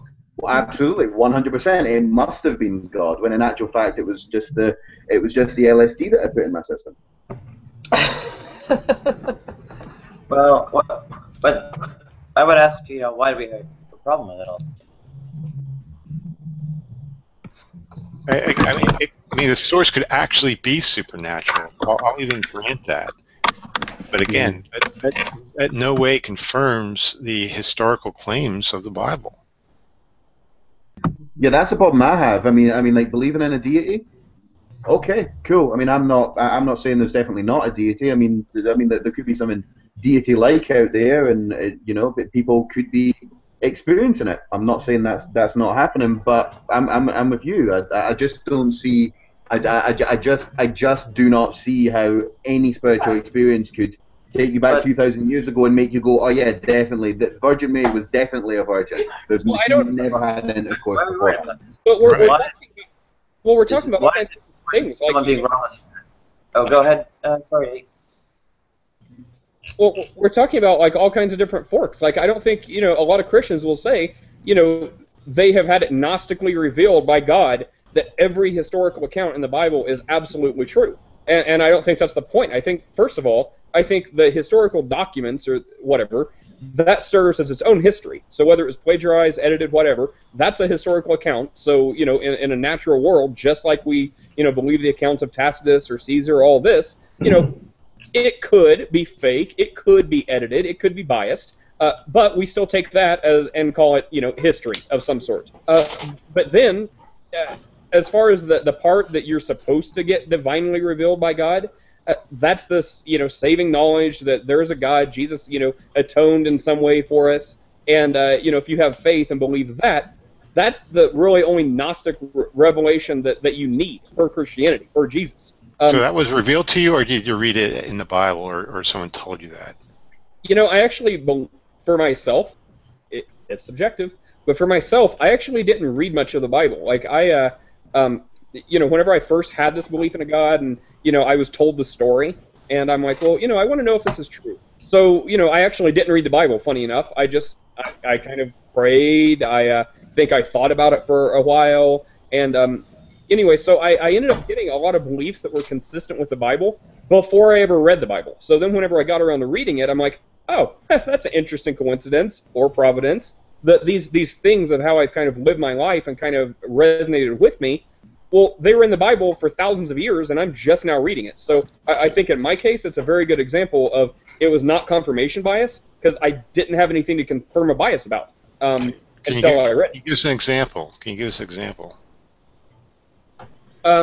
Maybe some of like I think like the golden rule is what sticks out, which I know that's not original to Jesus, but it doesn't need to be for this example. But the golden rule and how to treat people, I'm like, this makes sense. Like I'm living my life like this. Like, you know, at least in principle. I didn't always treat people how I wanted to be treated, but that was a good principle. So then when I read it in the Bible, I'm like, oh my gosh, that's so consistent. That resonates with everything I believe about this, you know, this Jesus I've been hearing about and I believe has showed up and found. So I think that's a good, quick example of something for me. Well, yeah, again, Rabbi Hillel said that as well. So why don't you become Jewish? I think that's where it differentiates. And I think a lot of people, you know, will look like the golden rule and say, well, how about the platinum rule? Therefore, your God sucks because he's not the best possible example. And he just came up with the golden rule. Well, I don't think that's the point for me. I really think, you know, this is not something that a God needed to reveal. I think, you know, we are created in the image of this God, something else that kind of resonated with me before I ever read it. And as such, we don't need, like, the best possible shining example. We just need these simple, humble teachings that are common sense that everyone should get. So the people. But again, how does this point to Christianity uniquely? You're saying, you know, you're saying stuff. It's like, you know, you say, oh, well, I think I should treat people nicely. I open up the Bible. It says, oh, treat people nicely. Well, I mean, there's plenty of people that said that. I mean. Well, you didn't ask me to relate it to Christianity specifically. You just asked for an example. I asked for example, right? And your example was something. The golden rule is throughout many cultures. Yeah, we agree on that. I just said that.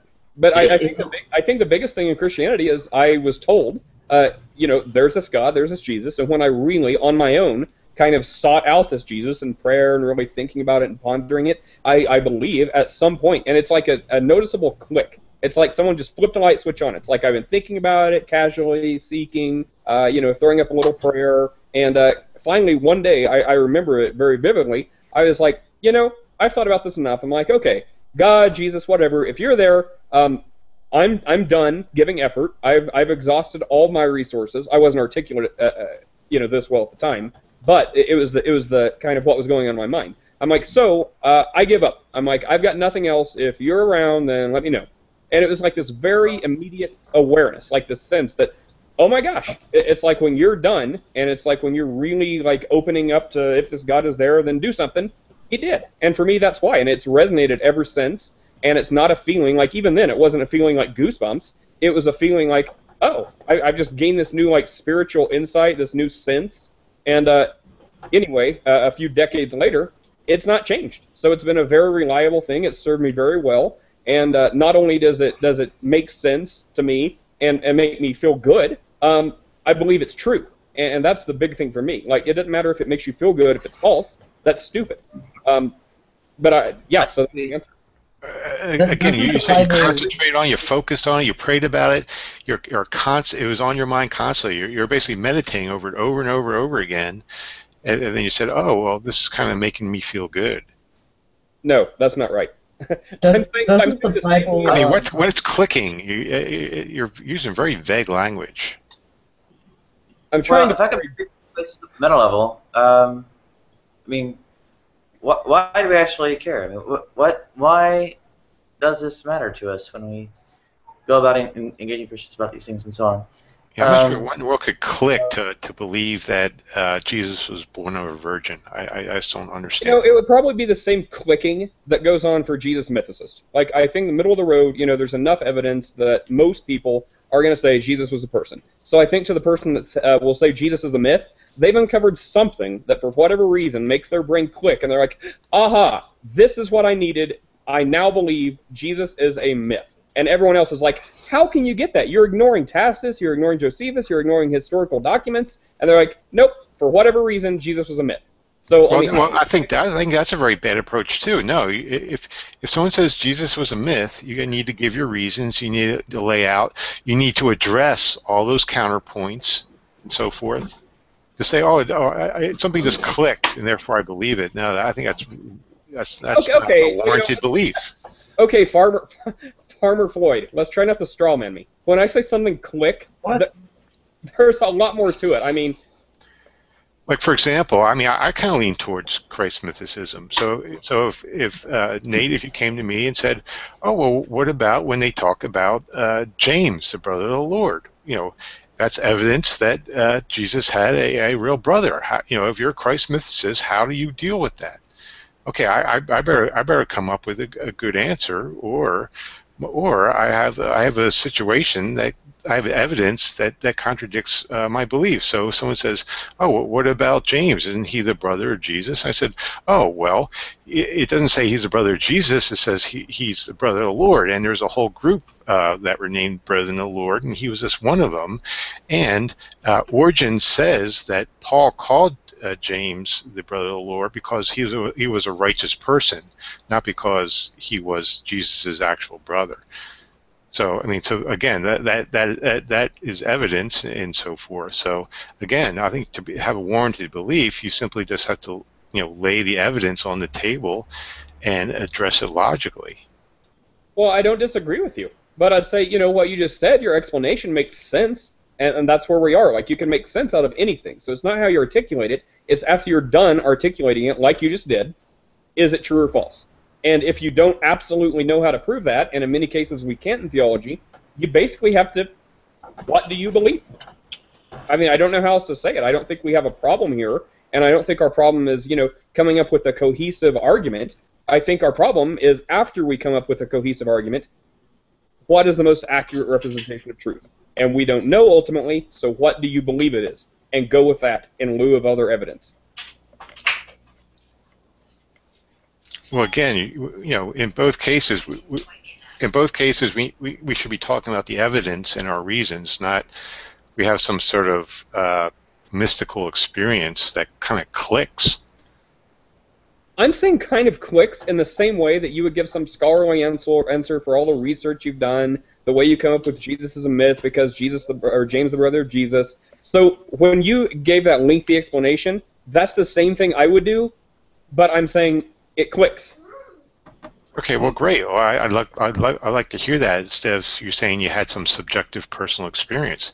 I mean, offering evidence and warranted belief is quite different than having some sort of spiritual experience. I mean, everything I'm saying is very cerebral. What you're saying is very mystical. Like that. Well, yeah, there is a Gnostic element. I don't know how to get around that. Like, if Christians are like, hey, there's a spirit world, there's unseen realms, there's all these other dimensions to life, and that's what I'm claiming has been Gnostically revealed to me, and an atheist is saying that's crap reasons. The only reason you're saying that's crap is because you don't think you have sufficient evidence to believe in these other realms. You think if it's not natural, if it's not textual, it doesn't count or it doesn't exist, and you have no basis to say that. Well, again, we have to hear the evidence for it. If you said I had an experience where I was taken up to the third heaven, like Paul describes, then I think we have something to talk about then.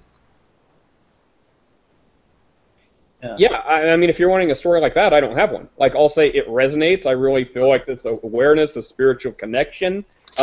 Spiritual connection. Okay, you have a spiritual connection. So I'm trying to understand what that really means. Spiritual connection. I don't think you can. That's the thing. Like, if you're someone that like completely denies any existence of this, you know, any spiritual existence, or someone else that was talking earlier that said, well, they've had this spiritual experience of some kind. I think that's where we have problems. Well, no, I had the same kind of spiritual experience that you did, though. It wasn't different. We just interpreted it differently. Yeah. Again, unless you gain some new knowledge, some new information. I didn't gain any new information apart from the LSD, some crazy shit. I think there are like real life impacts. The people acting on these beliefs and so on that motivate us to go about trying to persuade them otherwise. And I think if we delve into that a little bit, we can actually find common cause. Yeah, I mean, when I read stories about Jesus, I say, well, born of a virgin, born from, basically impregnated spiritually, from a God. Well, I read a lot of other stories from myth where that happens as well. So what's more likely, that in this one special case, Jesus was actually born of a virgin, or is this story just similar to all the other stories that were circulating at the time? Well, I mean, it's not even. I mean, it's not even unique now. I mean, like there's you could just find some. Excuse me. You can just find some yogi meditating in a cave, or some quasi master, or whatever term you want to use, who will say that he can resurrect the dead and says he was born of a virgin. It's not a unique claim. Even in the 21st century, it's not a unique claim. Well, it's again, yeah. I mean, it's more probable that these stories were, a fabric of myth than actual historical events, like the slaughter of the innocents. Well, how many mythical stories have we read about heroes who were in danger at the time of their birth? I mean, that's a common hero archetype in a lot of these stories. Just look at the Raglan Ronk scale of heroic mythotypes. I mean, there's nothing special or unique about the Jesus story. Well, that's like an appeal to popularity. I mean, how can you say that? Like, just because there's a lot of stories, I mean, maybe there's some heroes that is totally legit. Maybe there's some heroes where it is fictitious. Just because there's lots of stories, like, you don't even need to go to Horus or myth or any of this other crap. Like, even in the Bible, it talks about how, they're deciding what to do with Jesus and his band of followers. And it says, well, just ignore him. And it gives other examples of other groups just like that, like people claiming they're the Messiah, like right then. So can you imagine all the people then having the same discussion? They weren't bringing up Horus or Mithra. They were talking about, whoever the other people right then in the same area with the same, deal Jesus had going on. They're like, well, why should we believe Jesus over this other dude that's basically claiming to be the Messiah, just like Jesus? He's doing the same things as Jesus. He's going in the same areas as Jesus. So I don't think that's enough to rule it out. You really need to decide what is true. And if you can't, then either withhold judgment at the worst case, or, based on whatever evidence you feel you have, make a choice and go with that. I don't see a problem there. But the end game. What good evidence do we have? What good evidence do we have? It's subjective, right? So I'm having a hard time. Like, I don't think this should be this difficult. But, like, my end goal, right, is to follow what I believe is true and consistent with my faith, simply share my belief and why. That's the goal. So I'm not trying to win, like, a debate medal, nor do I care to. So at the end of the day, I'm like, look, I believe there's a God. I believe there's this kind of loose formula for figuring it out. I believe if you, try to set aside your pride and ego and humbly seek out this Jesus in the form of a prayer or whatever it looks like to you, it's the spirit, right? There's not so many rules and regulations. It's the general idea. And if you get that, I think that's going to meet whatever burden of proof you hold. So I'm not going to do it, nor do I want to try to do it. Clearly, that's a frustrating task.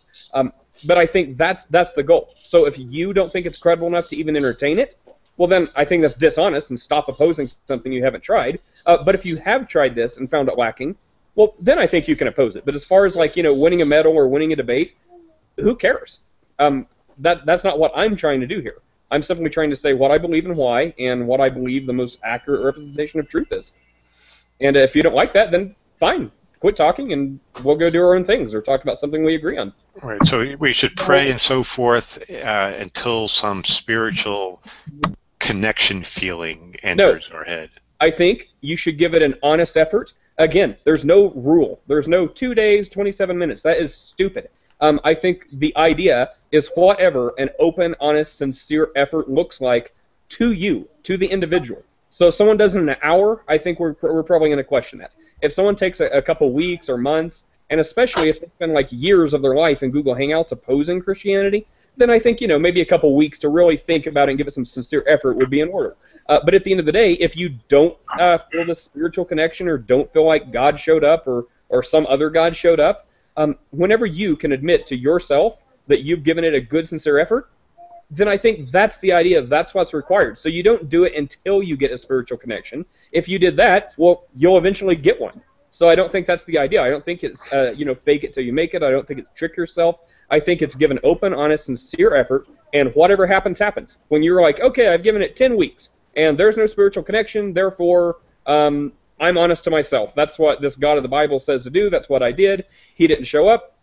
My mind is more made up than ever that this is probably false. He didn't show up. Spiritual Yeah, connection and God showing up. Do I need to articulate things like show up in some like formal document, or can you get what I mean by that? I don't get what you mean at all when you say terms like that. I do. Connection, divine revelation, gnostically revealed. Are you kidding me? No, I mean I understand where you're coming from. But the only problem I have with this method of thinking is that one, it's unscientific, and two, it halts progress on actually understanding these spiritual experiences for what they are. Because I would love to know what happened in my brain all those times that I've had a spiritual experience, and for me to just go, well, I want it to be this, therefore it's this, and I'm going to not look at any, I'm going to not actually think about it any more than that just because I've got something that feels comfortable. That kind of stops us from understanding what exactly happens to people when they have these spiritual experiences. I don't think that's the leader. People talk about the right temporal lobe is something to investigate in connection with, say, temporal lobe epilepsy and the God helmet. Well, I don't think that's a defeater, though. Like, people will act like, first of all, I would say, don't do that. Why would you want to stop learning? That seems ill-advised on multiple levels. But secondly, that's not a disqualifier. It's like when people say, well, oh, we can explain near-death experience. What's really going on in your brain? Blah, blah, blah. Okay, great. We know the mechanics. We know the science behind it. Who's to say that's not, if we truly are designed by some deity, who's to say that that's not innate in us? So we have these experiences. Just because we can explain them doesn't mean we're not supposed to have them and it wasn't put there by some intelligent design. Well, yeah, but I just don't. But I think one method is actually really trying to figure out what happened, and the other one is just to kind of slip a kind of creative deity in there, which I don't think is necessary. I just don't see why it's necessary to put in some kind of spooky belief on top of something. No, it's not necessary. I'm not doing it because I think it's necessary. I believe it because I believe it's the closest accurate description of what is real. That's why. Like, if I don't, there's no reason I feel a need to do that or make some, story or strung up other than I think it's true. So you have a spiritual connection, therefore Trinitarianism is true. I mean, see how that doesn't follow? I see how it doesn't follow, and I agree. So, I mean, again, it's subjective. So, if someone's like, it's been divine, ask Roy. That's someone that will say, I've had this spiritual experience, therefore everything has been revealed. And a lot of people are going to question that. I think for me, I've not had a whole lot of things I will attribute to Gnostic revelation from God. There are a few. Like, I do believe the narrative of Christ is accurate. I do believe, when he claims... Again, you need a separate argument for that. Why do you believe the narrative? Why do you believe that the nativity stories in Luke and Matthew are both correct? And there's historical and internal evidence that they contradict each other. Well, see, that's a good example, right? So I'm not claiming Gnostic revelation, nor do I really care for my faith. Like some people will say, Jesus is born a virgin. Most people. Some will say, well, virgin, the way it was translated just means young woman, so, maybe Mary already had a kid, maybe Jesus wasn't the oldest, and for a lot of people that causes a problem. For me, because I simply believe if you get this idea and belief that Jesus is the Son of God, whatever that means, literal Son, God incarnate, heart of God, a physical form of God, I think all of that's fine. So if indeed one day God is real, and he's like, oh yeah, Mary wasn't a virgin, she was just a young woman, and the Immaculate Conception, that was true, but there was other kids first. Not a big problem, not something that's been revealed, nor does it matter one way or another. Yeah, but the one problem is with this is that. Sorry. I have to judge a little bit, maybe more than a little bit. I mean, the line of questioning is sort of genuine fact-finding thing. Essentially, all the Christians here are allies on quite a number of social issues. I mean, to the extent that you have, say, separation of church and state and honoring, people's lack of belief and so on. I mean, here we have Christians among us who, by and large, support those freedoms, right? So, and for LGBT issues as well, my big concern, they're on our side as well. So maybe more than pressing, just like the ultimate foundations of faith and so on. Might be worthwhile to look at ways we can find common cause. In case of my own issues, I might ask, how do we address and bring people together to bear on those who take, say, 1 Corinthians chapter 5, verses 9 through 13 as grounds for casting out their children when they come out as LGBT. Or in other cases, the creationism in schools will be, say, the primary issue, right? I mean, here we have some allies who can work within Christian context to help address these things, and finding ways to collaborate there, it seems more productive to me than really holding the feet to the fire on sort of foundation. Yeah, I completely agree with you, Nadia. Like, someone would probably say it's some evolutionary, stupid tribal thing. Why we feel like, the default position is find someone that disagrees and fight them tooth and nail, rather than focus on, some common ground. Like, even an atheist and Christian that disagree on everything, maybe if the only thing Floyd and I agree on is we like the same color, maybe at least that's a starting point. So, yeah, I mean, there's no reason. Like, again, for my interest, I want to share my beliefs, why I believe it, why I think they should seek out this Jesus of the Bible. If they respond favorably, fine, we'll talk all day. If they respond negatively, I have no more dog in this fight. If you ever find a need to consider it, then do that. As for everything else, let's talk about, some common ground, what we agree on. Rather than me saying how you're an atheist devil possessed by Satan and we should, bring back the old law or not talk to you or burn you at the stake, that gets us nowhere. So, after we say our piece, if we are in agreement, then, yeah, let's talk about social issues. I think that's a thing of our time that really matters. No, yeah, I mean, I don't think, like, obviously, this is, like, in my opinion, the most healthy conversation that an atheist and a Christian can have. I don't think it gets any more open and healthy and honest than this. But the one thing I was going to say before was that there are many,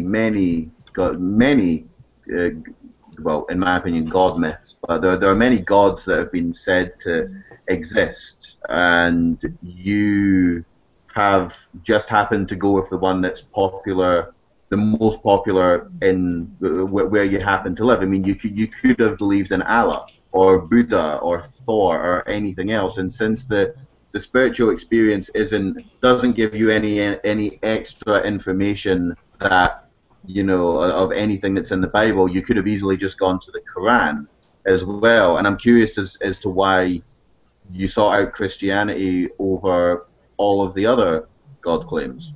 I think there's a lot of truth to that. I think a lot of times the reason people believe in whatever religion their culture is raised in is because their friends, family, society, they all believe in the same thing. So I think a lot of times people just go along to get along. That's why you see a lot of Christian communities who stay Christian. A lot of Islamic or atheist communities stay the way they are because it's easier to just do that. And they're like, well, my parents or grandparents probably figured it out, so I'll go with this for now. I think it's when people really decide to be serious about what they believe in and why.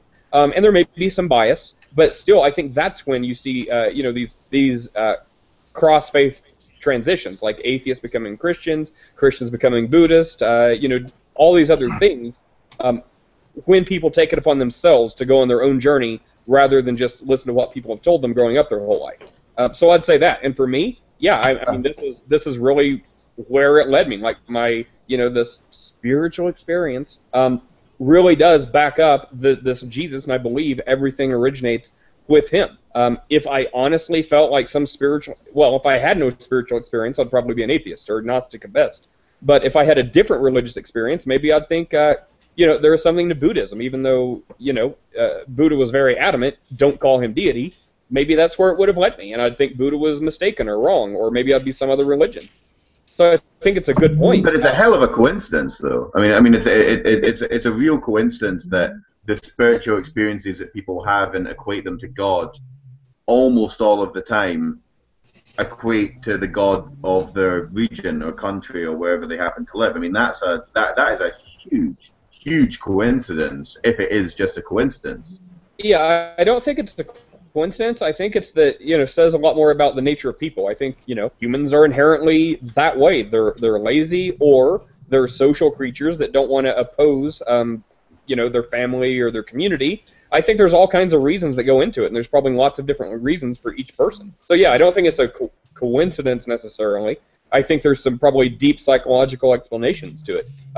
But the end of the day is, I think, when someone decides that they want to pursue the search of truth above any other obstacle, above what their friends and family think, above all these other things, that's when you'll really see these, kind of cross things happen. Well, Nate, one thing we share in common is our enjoyment of Grand Theft Auto, so we have something going there. Yeah, amen to that. Can you tell me how to successfully land a plane? Because I usually... Oh, I'm going to do it. Oh. Make sure your landing gear is down. It is. I think I landed on a military base, though. People are shooting at me. Yeah. Oh, my gosh. At the end of the story mode, make sure you pick... there's 3 options: kill Trevor, kill Michael, or Death Wish. I recommend picking Death Wish. Yeah, I did that. The first time this is like my second time, I did Death Wish, and that was really fun. Then I think I killed Trevor. But I have a question for you then. So, whenever you beat the game, you have tons of money, but you don't have enough money to buy the $150 million country club. You have like $20 to $40 million. So how on earth are you supposed to get enough money to buy that country club? Play this game for like a decade? No, this is what you do. At some point, what's the guy? Franklin. Franklin gets assassination missions from Lester. Uh-huh. What you do is you have to do the first one. Actually, you wait till the very end, because that's when you have the maximum amount of money. Then do the other ones after that and play the stock market. So they go on like IGN.com, pull up the GTA guide on IGN. It gives you what stocks you buy before and after. So what you do is, like on one assassination mission, you're going to kill the CEO of a pharmaceutical company, right? Oh, wow, I see. Yeah, so you buy the stock of the competitor beforehand. You assassinate the CEO. Your stock goes through the roof, right? And then when it maxes out, you sell that stock, and then you buy the stock of the company of the guy you assassinate, because it'll rebound. So how do you actually buy stock? I didn't even know you could do that.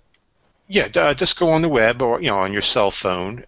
Go into there's 2 stock markets, and you buy stock.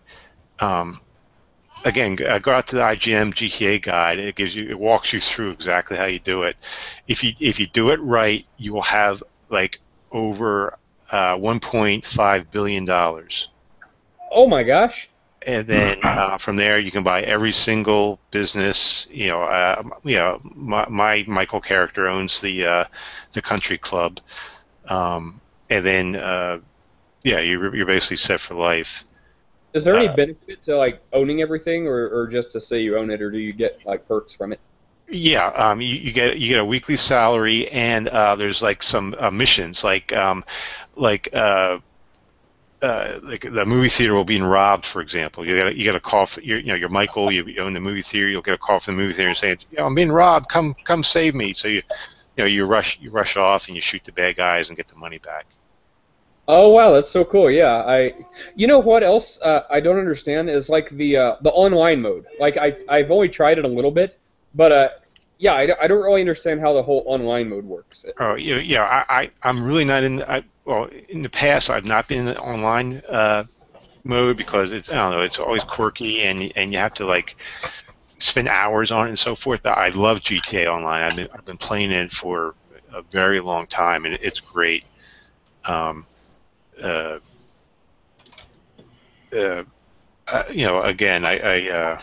Nate's driving it like he stole it. If you guys want to watch, I'm about to try to take off a C5 Galaxy in Arma 3, so... But yeah, GTA Online's great. There's tons of missions. There's tons of activities. I mean, you can just like put a bounty on someone and then go hunt them down and kill them. Lester will call you up and give you a hit. They just came out with heists. GTA Online is definitely worth doing. If you want a lot of money in the story mode, you got to play the stock market. Along with the assassination missions. You make, again, if you do it right, you'll have well over $1 billion to buy, everything you possibly need. Yeah, I love the storyline. Like I'm thoroughly impressed with GTA in that regard. Like they have some of the best stories. Oh yeah.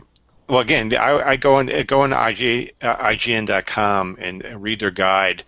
Like, if you don't do that, you're missing like half of the game. Oh my gosh. Yeah, I guess I'll have to do that. Yeah. Yeah, you should be surprised. Like, for example, there's peyote plants scattered throughout the map, and when you eat one, you turn into a particular animal. Oh my gosh, that's crazy. Yeah, and there's like murder mysteries to go on. There's a ghost on the northwest map. If you go up a mountain, there's actually a ghost of a lady who was killed years ago. And you go on a murder mystery to find out what happened to her. And the ghost only appears 11 p.m. to midnight on the very top of a cliff where she was pushed off and killed. There's just so much in the game. I consider it the best video game ever made. There's just so much detail and so much going on. Wow, that's Clarence. That was for Alex. Yeah. What? So, Okay. and Set up the joystick. I think we can find cultural commonalities and such, but we also have I guess common cause within the religious context. I could bring up some of my own.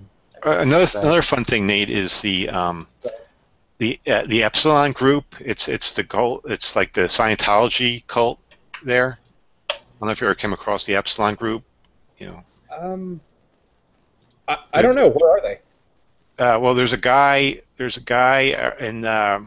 in Rodeo Drive.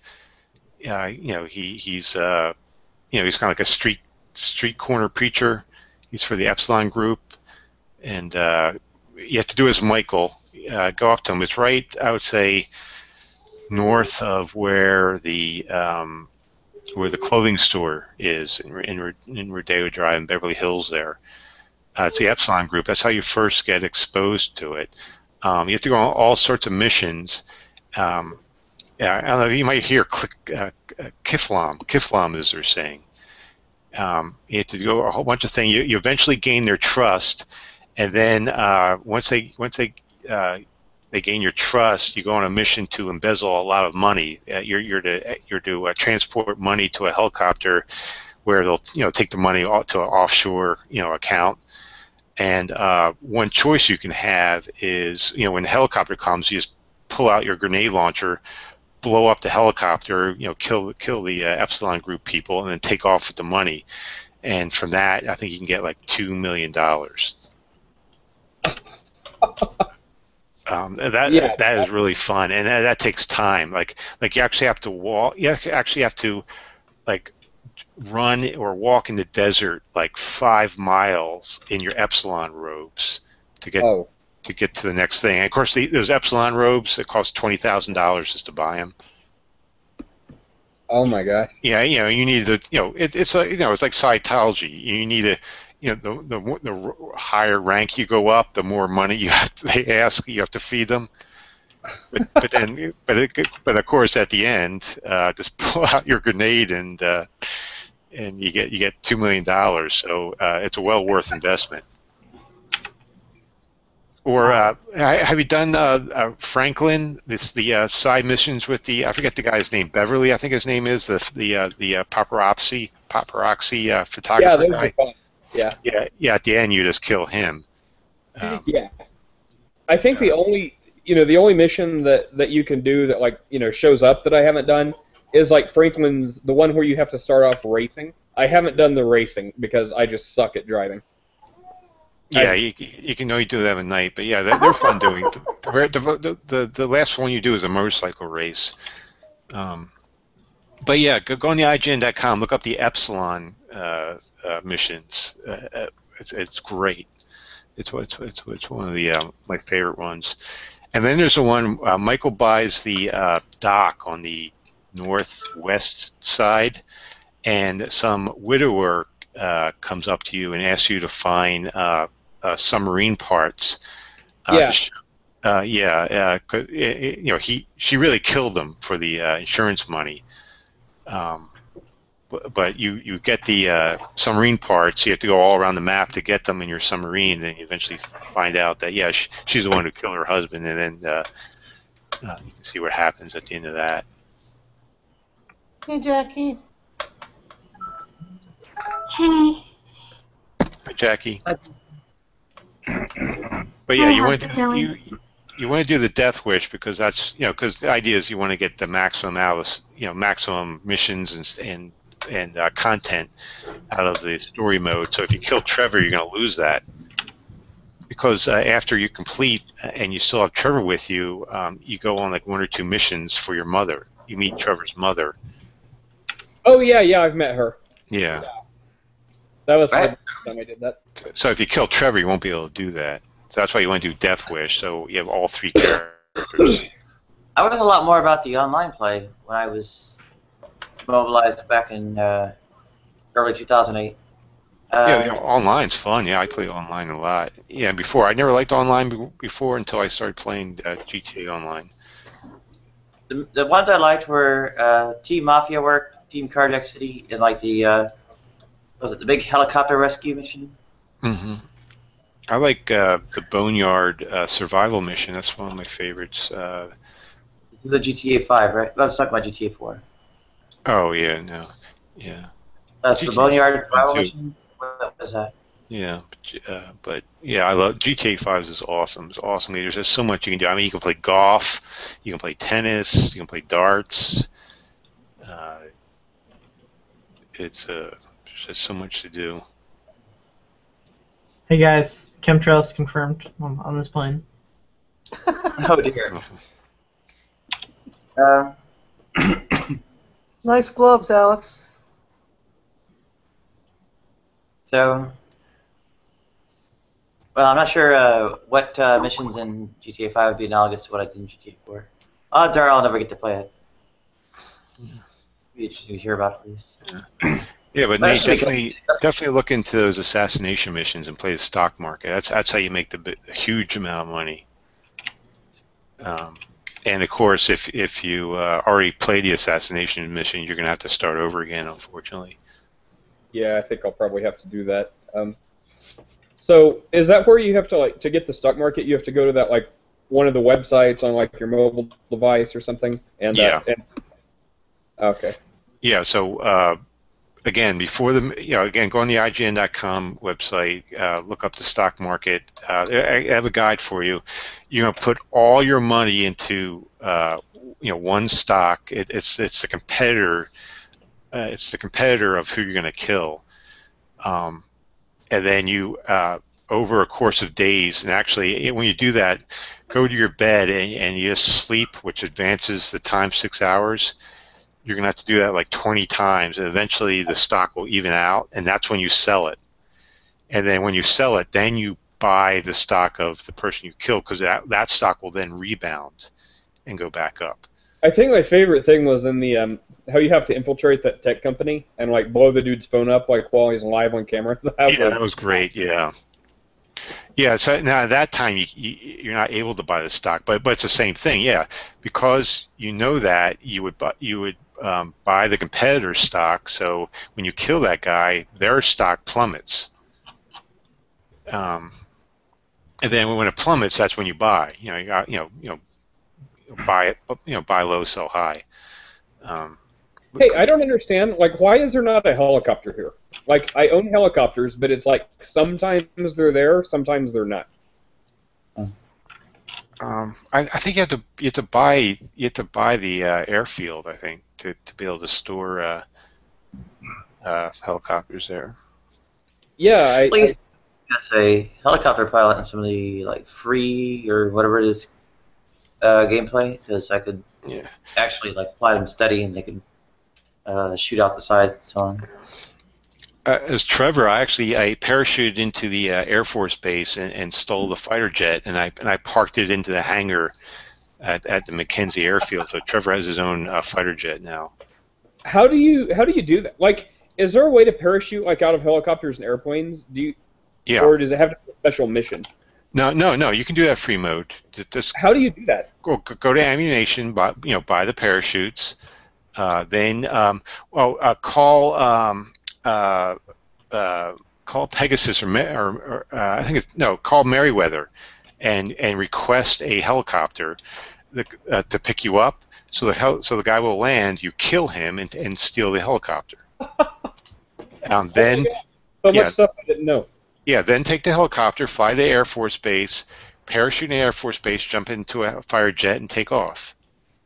And you can parachute out of like airplanes and stuff too. Like you can bail out in the middle of it.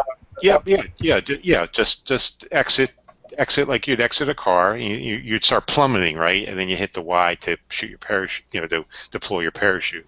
And so you have to go to ammunition every time. Like once you buy a parachute, like and use it, you have to go back and buy another one. I think so. Yeah. They have reserve chutes now, so you can buy two. I mean, that's another thing great about GTA Online. They're continually updating it and putting out new content. In the wintertime, it was great. Christmas week, it snowed, and you're skidding and slipping and sliding in the snow, and you can have snowball fights. I was throwing snowballs at cars. It was great. And there was a Christmas, in GTA Online you can buy apartments and houses and so forth. There's a Christmas tree, in your living room in your apartment. And you buy, a winter wardrobe. I was wearing an elf outfit and stuff like that. It's great. Oh, could I have dressed up as a sexy Santa elf or something? Yeah, they had that. Yeah. But yeah, my GTA Online character is a female, and I dress her like a slut. Oh dear. How else? I would have never figured that, Floyd. Yeah. Well, if I'm gonna be staring at a character, I might as well, make her sexy. I understand fully. Maybe Floyd was watching the porn an hour ago. The wardrobe was a little bit limited in GTA 4, and the only sexy options, so to speak, or whatever, was basically just wandering around in underwear. Oh, there's tons of outfits in GTA 5. All I know is I don't think I'd give Nate the keys to my car. I'm worried about dressing up the character and actually playing the game, because that's definitely where I was going with Soul Calibur 4. I kept going back to that because you could actually dress up the characters. Is there anything like that? Like, do you play PS4 or Xbox, Floyd? I'm on Xbox One right now, but I originally played on 360, and if you played online 360, you can transfer your online character to Xbox One. Are there any games like that yet for like next gen stuff like Soul Calibur or Tekkens or anything like that? For Xbox One, you're talking about? Xbox or PS4, like the next gen consoles. What games are you looking for it? Like Dead or Alive, Soul Calibur, like Nadia said, or Tekken, like the fighting games, arcade style kind of. I'm not that much of a gamer. Like there's a couple games I really like and I play a lot, but I'm really out of the loop as far as like what's available, what's out there, what's new. I'm not really up to speed a lot too. I only play. I've been playing tons of GTA 5 for I guess 2 years now. I forget when it came out. Oh my gosh. Where is an airplane? I'm driving around this whole place trying to find something to get me in the air. Yeah, you're not going to find one. How many cars have you been through, Nate? How many what? Cars. Bars? Cars. Oh, I don't know. I'm about to need a new one though. This cop car. Yeah, I just go up the hills, go up the mountains to evade them. That's what I usually do. Well, that one's not making it. You need a new one. Oh, ask and receive. Hold on, buddy. Hold on. Need this. But my favorite games are the GTA games. I love the BioShock series. It's one of my favorites. Wolfenstein's good. The Batman Arkham games were great, except for the last one. The last one was lousy. It was a big disappointment. But the previous ones were excellent.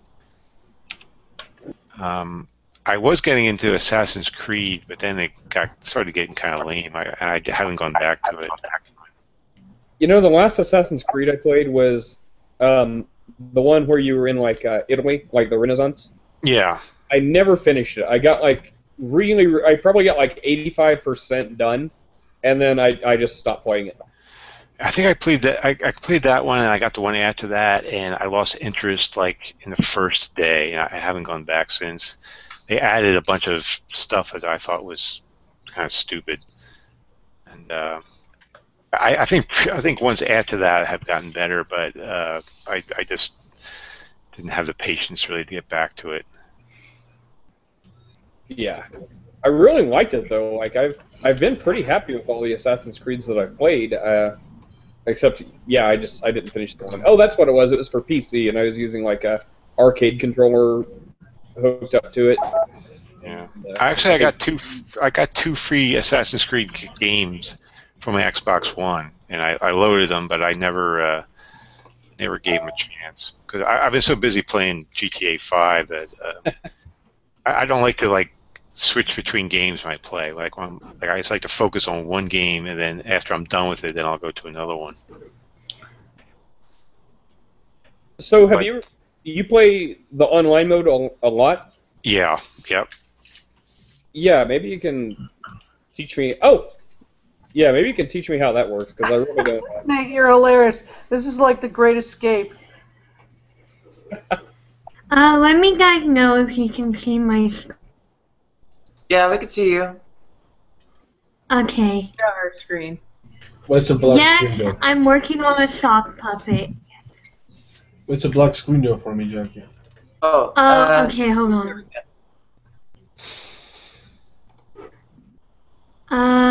Wait for it.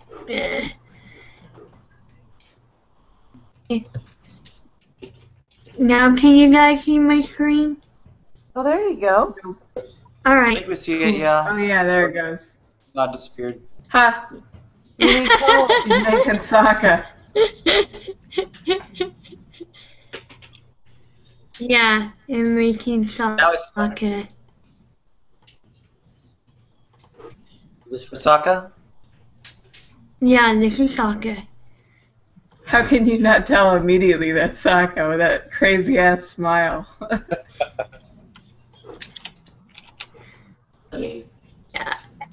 Yeah, that's a sock puppet. Well done. Thanks. Needs a little color. Yeah, I'm just modeling right now, and then we'll see. Watch. We can do a lot of things to Sokka here, and I'll show you what I mean. We can make him gold. Gold Sokka. We can make him like tripping out. Maybe he had a little too many shrooms. We can make him all reflective. the silver surfer Sokka. Ooh, he's from hell now. Rawr. I don't know. He can be silver.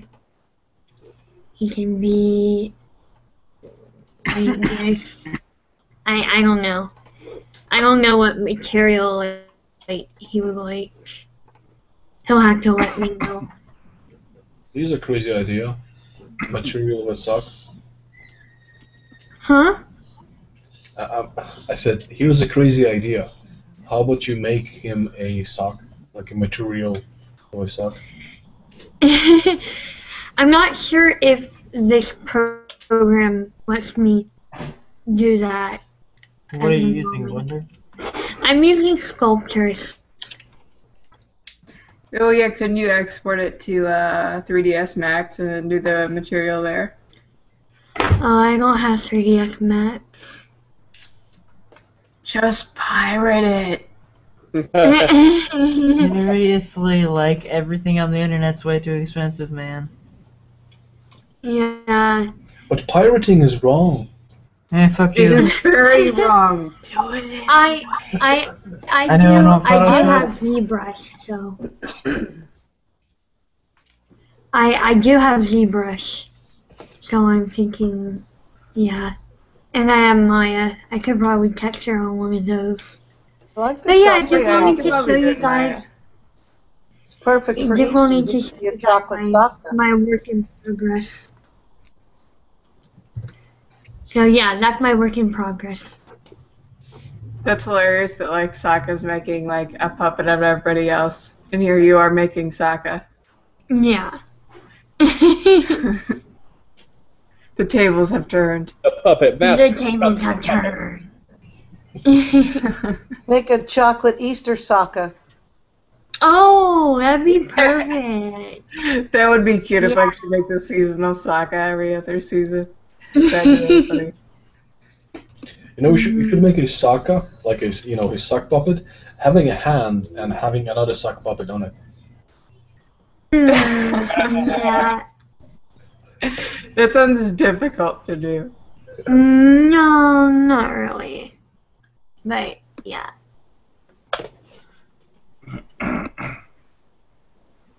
So. Oh, actually, you know what you should do? You should make a J-Dub sock, and have him like with 20 hands holding like 20 socks. Oh my god. Oh, all on top of a yellow ball. Yeah.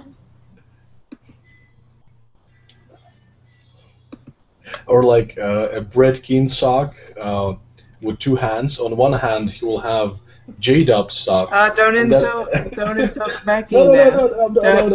I'm not insulting it. I'm just saying this is not insult. This is true. They're friends, right? So a Brett Keane, right, sock with one hand. Okay, on that hand he will have a sock of J-Dubs, and the sock of J-Dubs will have like 20 hands with different socks on it. No, you know what I could do is, okay, so you know how Benny has the yellow circle, and then sometimes he like draws people in the room on top of that? Like, I did attempt to do a Benny drawing of sock account on top of the yellow circle. That would be perfect. I see that. I think we do share like sort of common social causes in various respects. I mean, to the extent that there's tolerance for other religions and so on, I think you're largely on board with that, as opposed to try to oppose. Well, any particular faith. I'm more socialist than communist, to be honest with you. You're more socialist than communist, you say? Yeah. Okay, well, Chris then. I'd probably fit in that boat as See you, well. Floyd. Bye, Floyd. See you, Floyd. Well, I think when they were kind of like religiously motivated, negative things go on, three of you are pretty much on our side. Yes. I mean, Yes. like made of bathroom bills and so on in what is it, Kentucky, North Carolina, Texas, and Florida.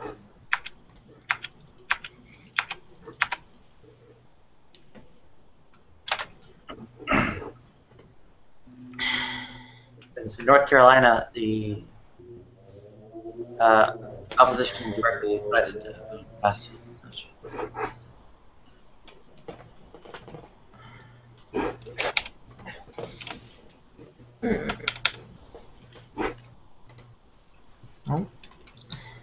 I think in well, all three of you are on board against those things. Well, how do we make some kind of movement together? I mean, I have all kinds of hangouts and such as descriptions, and they're pretty elaborate about various kinds of issues, which don't actually get discussed much in the actual hangouts. So.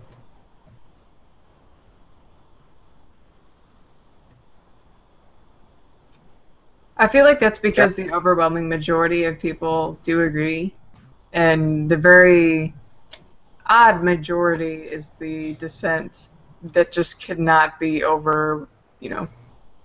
persuaded. Sorry, I kind of missed what was being said there. I was looking at a YouTube video. Agree with what? I was pointing out various social issues, and I gave the recent bathroom bills passed in Kentucky, Texas, Florida, and North Carolina. What were those bathroom bills say exactly? Essentially anti-trans bills regarding public restrooms. Yeah, so. Because if I want to spy on the opposite gender using the restroom, I'm going to saw my willy off. That's always good logic, right? Oh yeah, that's some good logic there. Oh yeah. Yeah, I mean, I don't even know what I don't even know how someone could. I don't even know how someone could even kind of disagree that that's a bad thing. To be honest, I don't even know. I don't even know how someone could get to that position, and then how you could try and reason them out of it. It's a difficult thing to try and do. Well, they were citing Christian doctrine. Oh, of course, yeah, of course. Though I don't think the Bible says anything about. No, the Bible says anything about transgender people.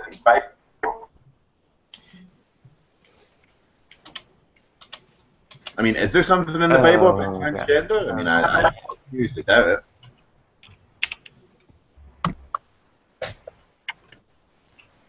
I mean, it's like anything else. I would be the first one to scream no, no, no, but then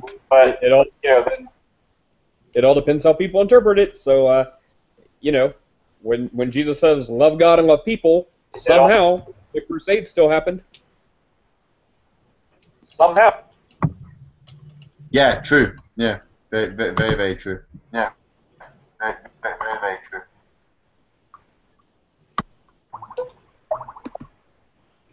Though I guess when it comes to when it comes to homosexuality, the Bible is pretty clear. That's definitely one thing that's not up to interpretation. I don't know. I would certainly disagree. It certainly has its allusions to being gay. It's giving feedback.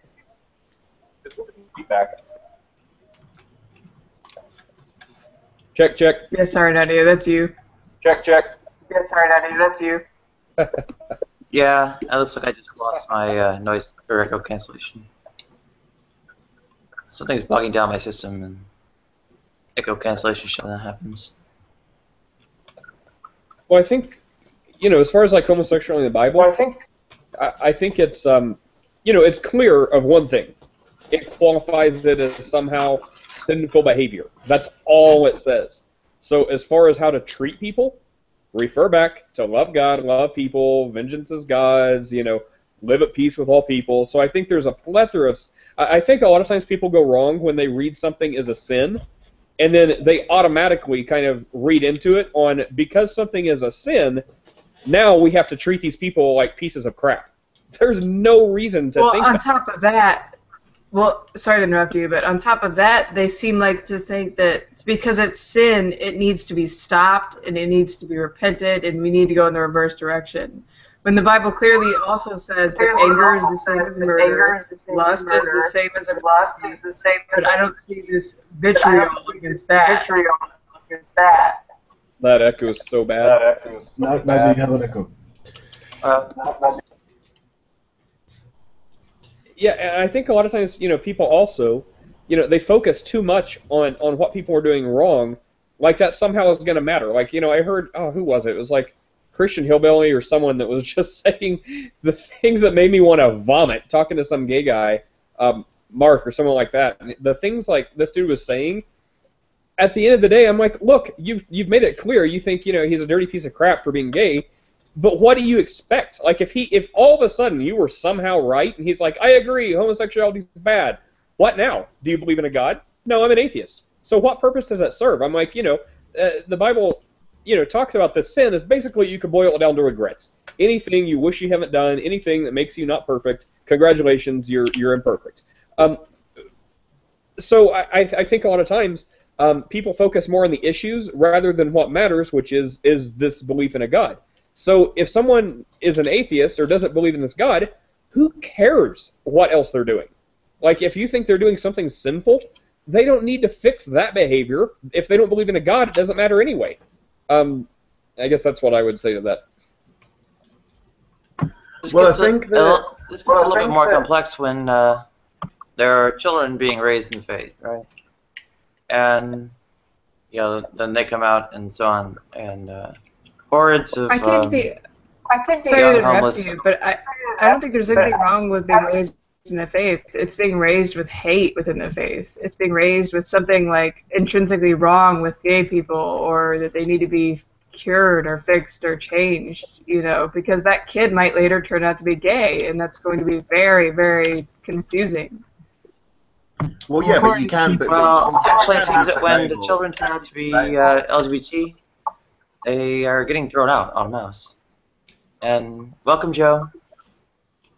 Well, yeah, I would say they internalize it and they keep it a secret, and then it's even worse because then they self-loathe, and then they try to convince themselves they're something that they're not.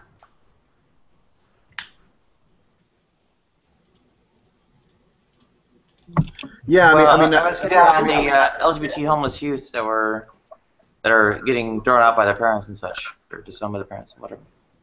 That's do not associate with sexually immoral in the church.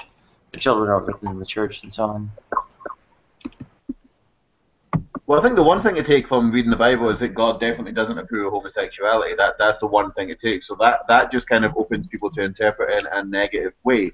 There's no way you can read the Bible and go, okay, this could swing either way. The Bible's kind of takes a 50-50 stance on it, or it's against it, or it's for it. I mean, there's absolutely no way you can read the Bible and come out with thinking that Christianity is accepting of homosexuality in any form. So if someone is really going to, like you said, it doesn't say how we should treat homosexuals, but it definitely does say that homosexuality is a disorder, is wrong. God doesn't approve of it in any way, shape, or form. It seems that's just going to open the door to a lot of people just treating homosexuals very, very, very badly.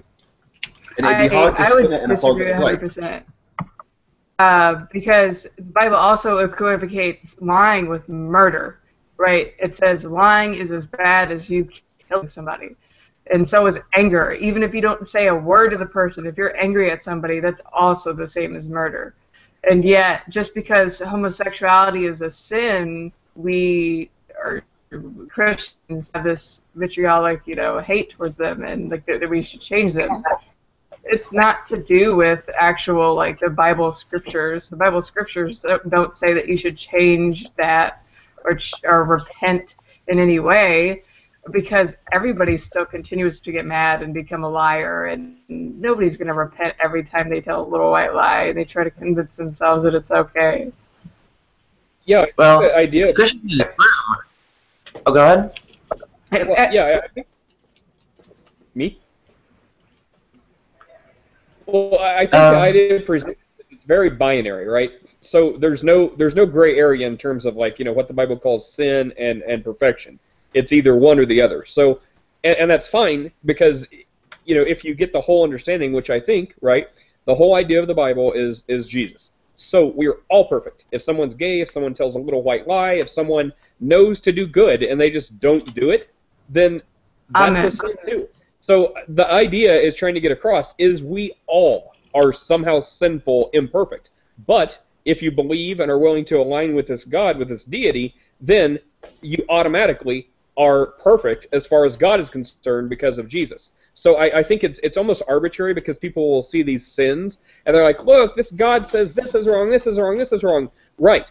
What it's pointing out is if you have a faith in this Jesus guy, then as far as God is concerned, you're perfect in every way because of what Jesus did. And I think that's the part we don't. I mean, you can definitely spin it that way, no doubt. But you can spin it that way, but there's no way a devout Christian is going to be able to think any positive things about Christians would prefer it if their children were straight, not gay. Of course, that's a hatred within their heart, though, and that's not scriptural. I'm not meaning to cut you off either. I'm just trying to interject. Well, no, but it is scriptural though, because the Bible disapproves of homosexuality. Clearly, it's right there in the text. Well, it also disapproves of anger and sin, but yet they're getting angry and sinful at the fact that their kids are gay. It's contradictory. Yeah, like we just said, the Bible also strongly disapproves of knowing to do good and not doing it. Yeah, you can take what you want. You can take what you want from the Bible. Yeah, but when it comes down to the fact of homosexuality, it's always going to be, and it's always going to have negative connotations. Always going to have negative connotations. I mean, there's very specific dietary restrictions in the Bible as well, which no one goes for. I mean, the only thing that I'm noticing is that there seems to be a lot of homophobia when it comes to Christianity. That's not a coincidence. I couldn't agree more with you. I think sorry, just move the microphone a bit. There we go. I couldn't agree more with you. I think what really says it is that these people. What really says it all is that these people are so homophobic, but yet they don't follow. They all eat shellfish. They all eat pork.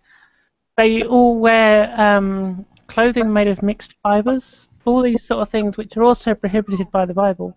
And actually, homosexuality rather is not prohibited by the Bible. In fact, nowhere anywhere did Jesus actually say anything about homosexuality. But yet, yeah. So what it is it's people using religion, and it can be any religion because this is not a uniquely Christian thing. It's people using religion to justify their own bigoted beliefs, be they homophobic beliefs, be they racist beliefs, whatever. It's what happens, unfortunately. I think people can. I think are on the side. So, how do we engage this? We kind of feel is a big priority for us, and maybe get a little bit of help for the bad things going on, like children getting thrown out, LGBT. Right? End up in. I think that comes to.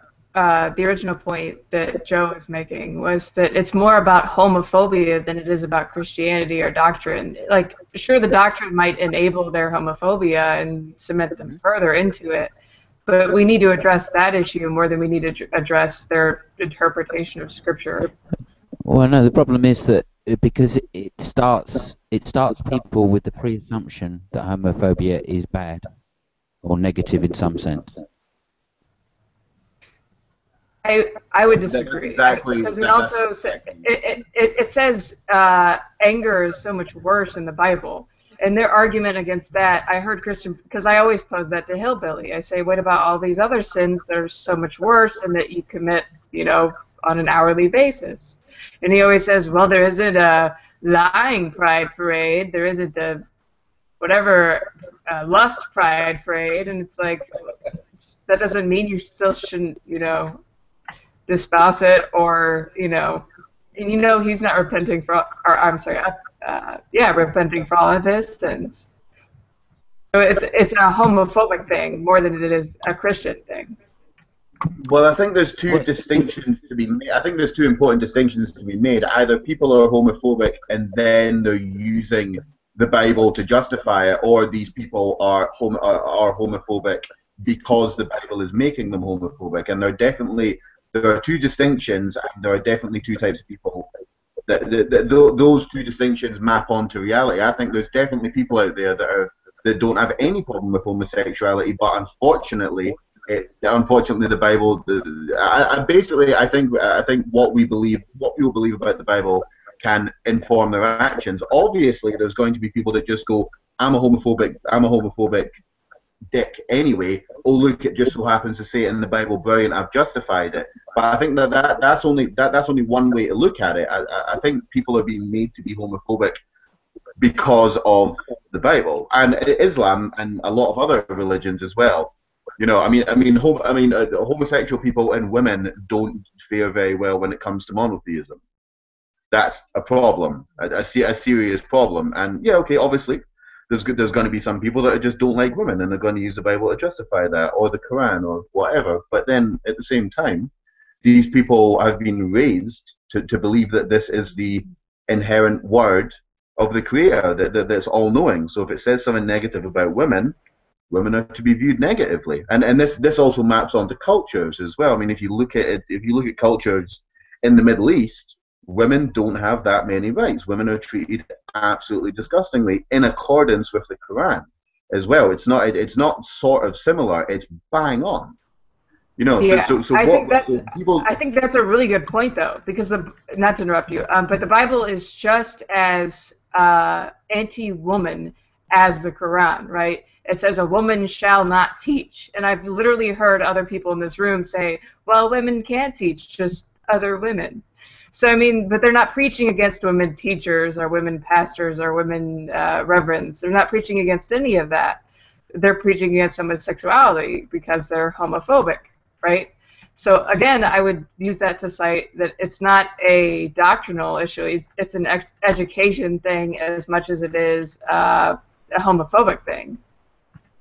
Well, I agree with you on one hand, but it's a trick though, because they, at least claim your religion supports it, right? So when if they can have that, sort of doctrinal wind taken out of their sails, that would at least help combat them in the, say, arena of legislation, where they've unfortunately made strides recently, right? So.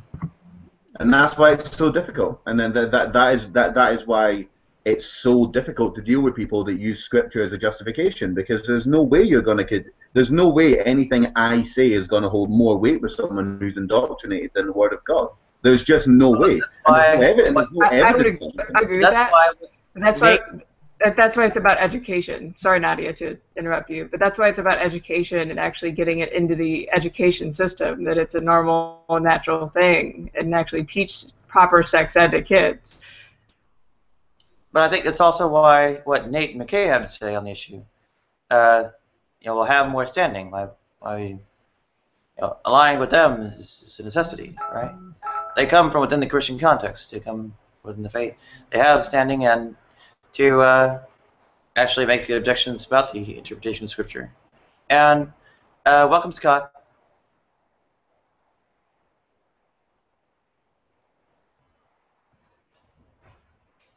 All right, so.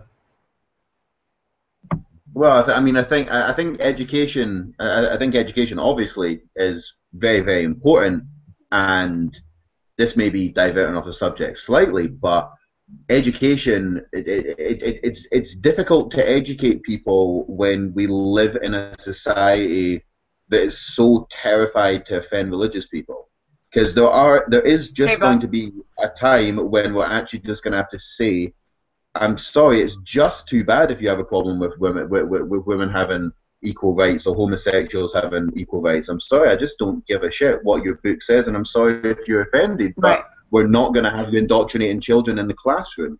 It's just not going to happen anymore, and that's gonna. There's no nice way for anybody to say that. Like, I can't say to someone, "You're absolutely full of shit." There's no nice way for me to say that you've just got it all wrong. I would disagree. I would say just don't say it. I mean, it's like the evolution debate. You know, teach both sides, and then let them argue about teaching both sides. Meanwhile, we're teaching evolution in schools. You know what I mean? So just teach it anyway, and then let them babble about, you know, backpedaling later. You know, like nobody really cares about the fundamentalist minority. I just wanted to say something on something you just said earlier, McKay. You said about the women preaching. You said they're not stopping them from preaching, but you know they'll let them preach, but only to other women. Well, that's stopping them from preaching.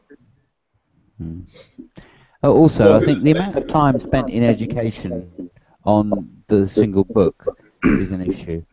It can take a long time to get through that book, let alone try and justify some of the contradictions. And that's all valuable time for children to learn what is effectively proper logic, reason, No, right. skills I'm not skills for life. advocating teaching the Bible in schools. That shouldn't be a thing. So you said creationism in schools? No, not at all. No. I was talking about the religious right whining about teaching proper sex ed in schools, basically, right? So then I was comparing it to evolution being taught in schools. Even though there is a right side that says, you know, teach both sides, we just didn't care. We moved on and we taught evolution anyway. So I'm just equivocating it and saying you've got like 50% of the American population believe in a young Earth or something like that. Like it's unacceptably high figures when it comes to what people actually believe, and also and as well. There are some schools in certain states that don't teach evolution at all, and I mean this may be it may be a minority. I'll give you that, but it's a dangerous minority because these children are going to grow up fully 100% indoctrinated, and then teach this to their kids. Give it 10 generations, and we now have millions, possibly tens, possibly hundreds of millions of people that don't have that just simply have been indoctrinated, which basically means that they're sheep, 100%. They can't think for themselves. They're all part of one hive mind, and that is why that is the problem. But I believe it's more representative because of gerrymandering. Like if you look at population votes, there have not been any Republican winners since Reagan, was it? So like they're certainly a minority in the states. They might have, you know, a couple of states in their back pocket, sure, but the United States as a whole is a secular country, and we accept that, and we want to help that grow. And the separation of church and state means a lot to the absolute majority of Americans, right? Like you remember how like everybody hated Obama and Obamacare, and then you turn around and won again. So it's just a hubbub of the right just being a lot louder than the silent majority. Yeah, but I think they may be in a minority, but there are definitely some problems within society because of that. I mean like you could not run for president and be open about being an atheist. You absolutely simply could not. And I mean, look at the case of George Bush. George Bush actually said on many occasions that he spoke with God. Actually spoke with God, and that. Right. I mean that is absolutely insane. And only under through faith-tinted spectacles could that make any sense at all. If George Bush was an atheist and he said he was having conversations with God, he'd be asked to stand down, but because he was religious, it didn't seem so strange at the time. Well, right. He said to the foreign prime minister that he was that Gog and Magog were going to come out of Iraq after we invaded, so that's why we had to invade Iraq. And the French incredible. prime minister had no idea what that was, so he had to actually go ask his aides to look it up because he was so surprised. And it's just exactly of all the reasons we had to go into Iraq, That was the one that was the one that actually compelled George Bush. I mean, oh goodness me. I mean, a minority clearly, but a very significant minority. If we can actually, if Bush could actually use that to invade a country and kill about 100,000 innocent civilians. Well, I think the majority of us were against it. Sorry to interrupt you again, Nadia. Go ahead. Well, the trick is though that when it comes to addressing or engaging I guess people we have these kind of issues with that. Well, it's the sort of silent majority problem, right? That McKay was outlining. These liberal stances on Christianity, actually polling data even supports as being the majority within Christianity, right? You check Christian opinions on the various social issues, even like homosexuality, and you've got a majority in favor of gay marriage. You've got use that as a proxy for general LGBT issues. You've got majorities against various kinds of imposition or discrimination against atheists and so on, right? So there's this silent majority of essentially more liberal-leaning Christians to have the resource, but they just aren't mobilized. So how do we? I mean, engaging them on these issues and getting some mobilization is critical, especially because we are outside the faith, right? We don't have the standing to be listened to by that recalcitrant, hyper-empowered, super right-wing religious front, right? Right. I would have to say we have to equate it with the civil rights movement, and I think we're trying hard to do that. And I think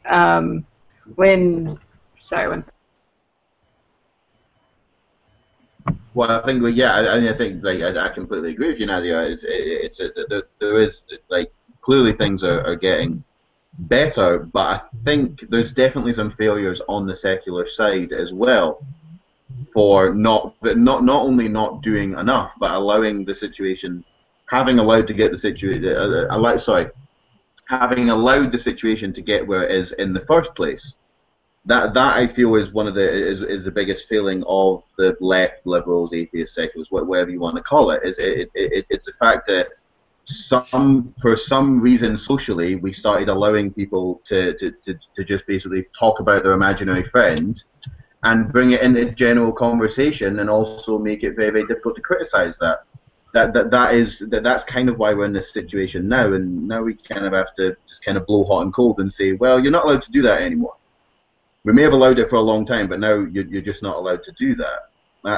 That's going to be difficult, very difficult. Well, I don't know that was ever there in the past. I mean, if anything, it was more stringent in the past. The kind of restriction on public speaking, etc., against the various positions, right? Right. Sorry. The point I was trying to make before was this, that we have to equate it with the civil rights movement. And there's the Christian opposition to the right is trying to push back so hard because that would push forward on it. And I think it was a slogan, it's our time now for the LGBT community, right? Like they helped the civil rights community when they needed it.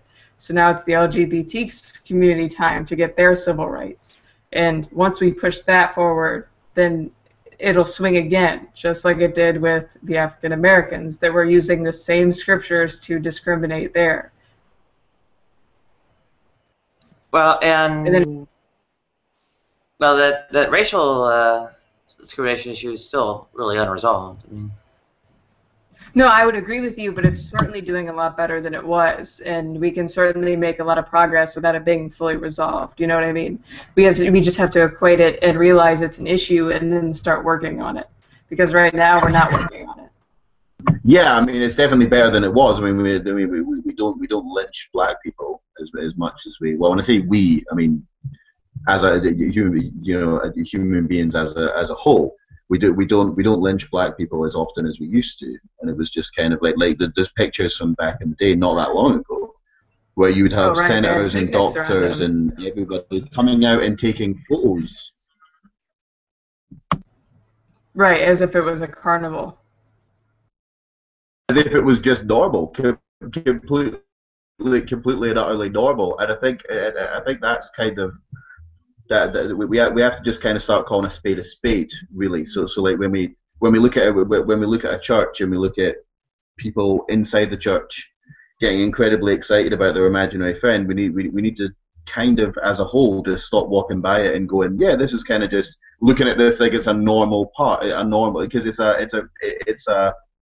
normal part of everyday life because it's just common, but it's not normal. It's crazy behavior, and the biggest mistake was allowing it into the classroom. That was the biggest mistake, because I don't think there's, when it comes to, like, for instance, an example I like to give is when you had that Bill Nighy guy who debated Ken Ham.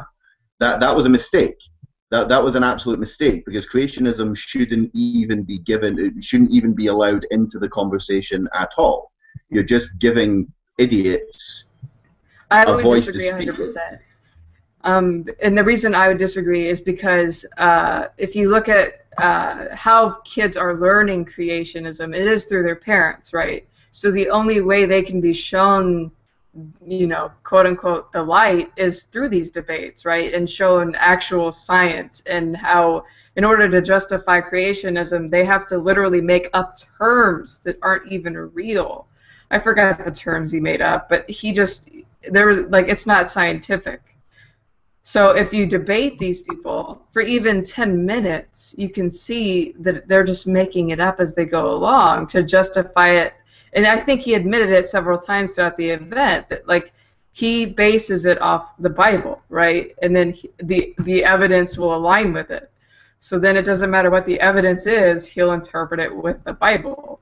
And I think once a kid hears that, they will understand that, there's two sides to the story. It's either you believe the Bible literally or you believe science. And I think that's why you debate them, because then it's abundantly clear.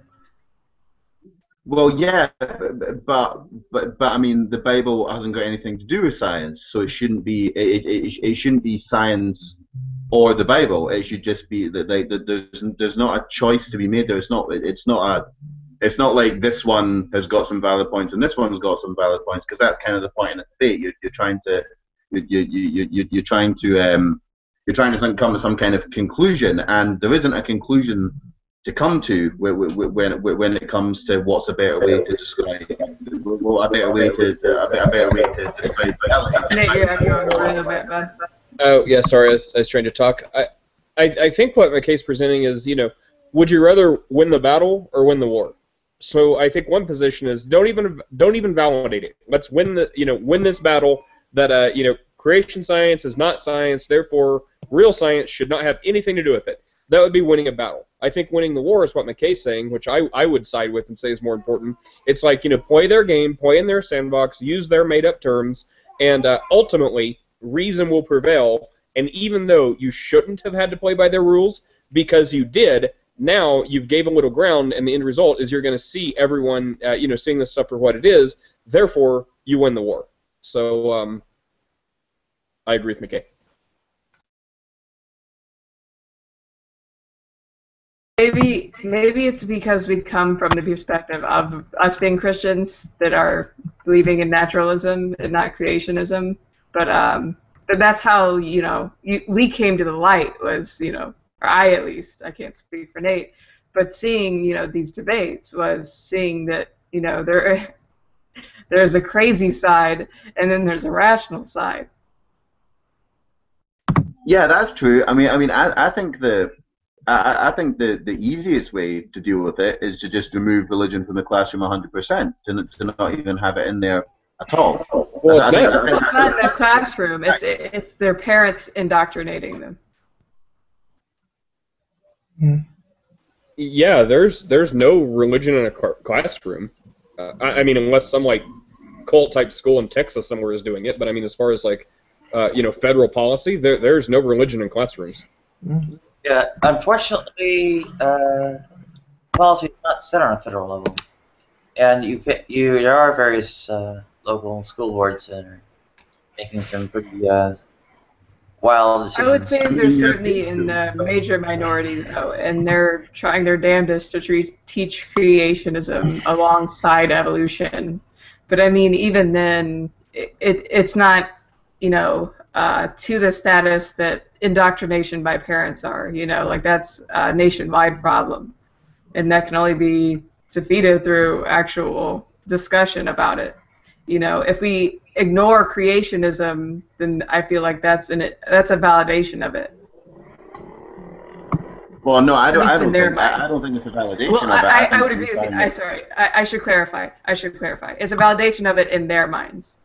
But it's certainly not a validation of it as a credible theory. Well, Sorry, Nadia, go ahead. Cuts in an entirely different direction, but could solve this and perhaps some other issues. I mean, what the policies that end up getting imposed here are not, like you said, not federal. They're local school boards. Now, essentially, federalizing the policy, getting it harmonized, as well as the funding. Be a very, very, very big deal, especially where various gross inequities in, say, financial and other resources to, well, get the quality of education and such are there, right? So, federalize the funding and the policy, and you knock down both some of the discrimination issues with the ghettoization and the local property taxes having a low base in such oppressed communities, as well as the trouble with the local policies being imposed by those who have wildly divergent beliefs and such, right? Would that be a good thing to support, and could support be mobilized for it? Yeah, I would say so. I mean, just to clarify my position, my biggest problem with religion being in the classroom is not necessarily the side that it indoctrinates anybody. My problem with it is that it normalizes religion.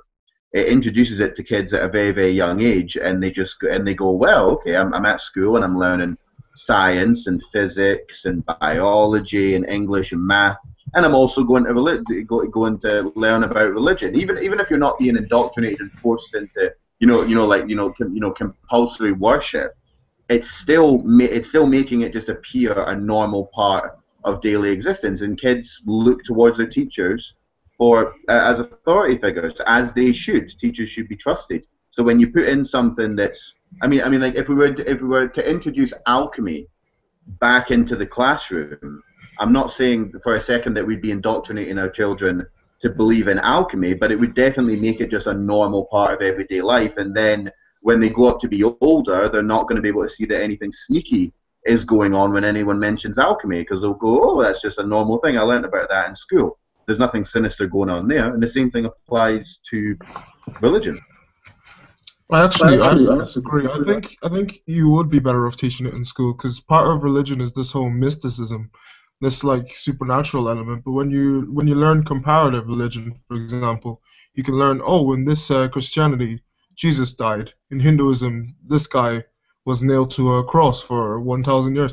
And if you learn all the different religions, I think kids will start to realize, like, there's so many different choices. How am I going to make a choice? And they'll start to realize that really, I think most kids would just turn away from religion in general if you taught them all. Well, I guess it depends on how we're teaching them, because it depends on the context. I mean, if like, okay, right, for instance, here in the UK, we have something called Scripture Union, which is members of religious churches coming in and teaching kids about the Bible. Now, the only thing that we should be teaching children about the Bible is that it's fiction. That's the only thing that we should be teaching children. if you're going to teach them the Bible, you need to teach them all religious faiths in a theology class that's optional. But as to Bendex's point, I think that's a really good point. If you teach them, you don't need to say it's fiction. Just teach them all the religious faiths, and then they'll see the religious faiths for what they are, and the religious texts for what they are. But why not teach them that it's fiction? I mean, because it is. Why not just tell them immediately? Well, because right there, that's a claim. So if someone taught these religions as if it were fiction, they would be doing the very same thing you say you hate when religious people teach these religions as if it's absolute truth. You can't do that. But because there is no truth to religion, and the truth of the matter is it's nonsense. Well, right. See, so I would throw the same fit you're throwing now about teaching people religion in school is the same fit I was throwing if someone were to say that, because there's no more basis for that than religion is true and there's something to it. So I think the only way to do it is objectively be like, look, this is what this group believes is real. These are the points. Do with that what you will. This next group believes this is real. Do with that what you will. You have to take an objective approach. If someone's like, okay, now we've learned about unicorns and leprechauns, now we're going to learn about Jesus. That is so ignorant. That is just on the same level as people saying, I have a book, the earth is 2 days old, or whatever. Well, but I mean, one's true and one's false. I mean, if we're like, okay, I'll go back to the alchemy example. If we were to go, some people believe in alchemy, and some people believe in, I don't know, whatever alchemy turned into, chemistry. Chemistry. Yeah, chemistry. There wouldn't even be a discussion about this. It would just be a case of we can't teach, we can't present alchemy and chemistry like there's some kind of balance here. There isn't a balance. If you side with alchemy, you're wrong, and that's just a fact. Children are not able to come. Children may not come to the right decisions if left to their own devices, or if they're given an option that is false and an option that is true. They may go to the false one, and the point is that if we allow that to kind of be, well, it's okay, well, you believe that, so that's kind of valid, that's okay. Well, it's not okay. It's not okay to believe something that's absolutely wrong. And in the case of, and take it like, astrology, for instance, anything, homeopathy, anything that's complete nonsense, it has to be presented as if it's complete nonsense. And if it's not, if we can't ever prove that it's complete nonsense, we have to show that. But why would we teach everything that's complete nonsense in school? I mean, even if I sided with your perspective that it is complete nonsense, we wouldn't teach that in school. We don't teach homeopathy. We don't teach fusion or any of that. We would, like, the ideas throughout history that have been complete nonsense would take up, all 4 years of your high school. Well, no, it wouldn't. People who actually believe in religion. You want them to, because there's people who's going to tell them about this in a way that they're going to make it true. So would you not rather have them have the information than have some random guy on the street telling them this is true? I would rather that they had the information, yes, but I wouldn't like it to be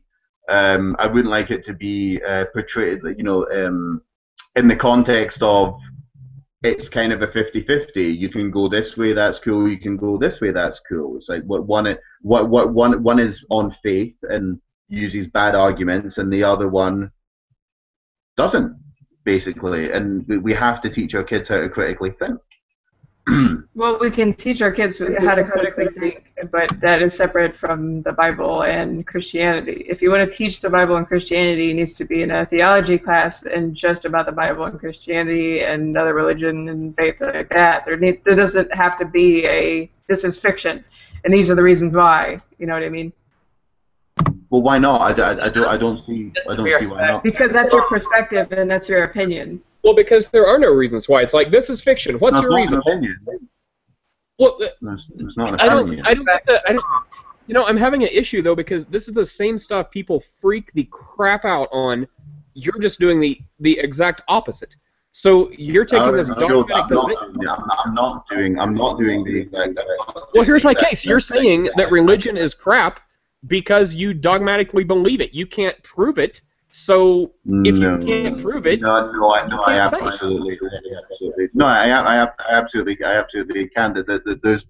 There's no good reason to believe that there's no historical evidence at all, or any kind of solid evidence to believe that Jesus came back from the dead. Sounds an awful lot like absence of evidence. Yeah, but when there's no good reason to believe, let's say, well, when is there a good reason to go in and attempt to regulate that belief, right? And, I'd say you have to have the demonstrable harm. Now, of course, you have a little bit of slippery slope here, right? The sharp edges are, within the scope of the faith, right? And, over here we have people who have, taken the sharp edges off. Now, how do we translate that to, well, those who are, wielding those sharp edges in not both legislation and things like the hiring process and whatnot, right? So I think we're at a different question here, right? It's not necessarily what's right, but whether, when things are actually causing harm, we step in and mitigate the harm, right? That's the idea. Yeah, that is definitely the idea. But that is not what happens when it comes to the subject of religion. That's the problem. When it comes to anything else, I mean, the art of trepanning, which was boring a hole in someone's skull to relieve the pressure, was done for an absolutely a ridiculous amount of time, and I don't care we don't teach that in school, though. We don't teach like that happened in school and it's nonsense and therefore this is why we shouldn't do it anymore. And I'm presupposing your position, right? I disagree with you, but I'm just saying we don't teach like everything that's been nonsense throughout history in school. That just doesn't happen. If you want a theology class, we can have that. Just as Nate is saying, though, we can't teach your atheistic worldview in school. That's not an atheistic. Atheism's not a worldview. That's a misunderstanding right there. I mean, atheism's not a worldview. That's a misunderstanding right there. I'm not teaching anybody an atheistic worldview. There's no worldview past this. I'm just saying that. Right. Yeah, you're confused. Atheism is not a religion. However, it is a worldview. There's no getting around it. Maybe you can throw a semantics card, but basically, if you are an atheist and you have a lack of a belief that there's any supernatural stuff, that is a way you look at the world. It's not a religion. It may not have a dogma, but that is a way in which you treat the world. That's not what you have described atheism at all. Logic, atheist is a worldview. Step in. Let Nadia get a word in there. Yeah, if I can step in. Well, it's humorous that you touch on that because part of the title and description of the Hangout is going on about how atheism is not a worldview. Worldview Lifestyles, number 39. Also, there are plenty of things that are nonsense that we don't make very active moves to explicitly counter, like chiropractic or homeopathy. Like he suggested, homeopathy. Not real strong effort to counter it in practice, right? So, at the same time, when things are nonsense, right, it's not just the fact they're nonsense that we go about that motivates us to go and counter them. It's the harm they cause, right? Go ahead. Yeah, indeed. Yeah, I mean, but like the fact that there's even a conversation going on in this room in the 21st century that atheism might be a worldview just shows that there's clearly still a problem here, because atheism is just a word for someone who doesn't believe in God. It's not a worldview. I don't think it is. I also don't believe in Bigfoot. That's not a worldview. Well, I think we've had Sorry, Nate. I'm just talking about the colloquial word of atheism, right? And then you're pushing for this teaching of fictions of religions in schools, right? That's a worldview. You're coming from a position that these things are false, right? That's a worldview. It might not have a title, so I liken it to atheism. But I agree with you that atheism within itself is not a worldview. That's a fact because it's just a disbelief. But when you impose that these religions are false and fake and a fiction entirety, that's a worldview. Well, So, no, if I point out that Lord of the Rings is a fictional book, that's a worldview, is it? No, see, Of course, because a worldview isn't a view you got on one thing or a couple things. It's how you make your decisions through the day. I don't make my decisions through the day on whether these books are myths or not. I just go about my day. I don't think, is God real? And if he was, what am I gonna, is he gonna? Since he's not there, I'm not gonna get punished for doing this or whatever. That's a worldview when you think about things during the day to guide your life. Yeah, I have to agree. Yeah. I mean, there just isn't really a conversation to be had about this subject. Atheism is just a word for someone who doesn't believe in something. Not believing in something is not a worldview. There's nothing contingent on atheism. I can believe in ghosts and leprechauns and psychic and magic and whatever else. Right, but again, that belief in ghosts would be a worldview, right? I'm colloquially referring to atheism in a much more broader sense of the word, right? You being an atheist alone doesn't ascribe you to a worldview in particular. But if you come out and say, I actively say that this book is a fiction, this book is a fiction, this book is a fiction, and we should actively teach that, that's coming from a worldview. No, it's not. The Lord of the Rings is a fictional book. We know it's a fictional book. I don't need it. No, right. That's coming from a worldview, because you have to see it from, if somebody did believe the Lord of the Rings was true, they would actively work around those rules and whatever world comes from the Lord of the Rings. So right? every opinion you have is a worldview. It's whatever opinion you use to view the world. Yeah, but you don't use the word God to view the world. I agree with you. Atheism within itself is not a worldview, but the extensions he's drawing from it is. I don't have a title for it because there is no title for everything you disbelieve in, but there is a worldview extended up from that.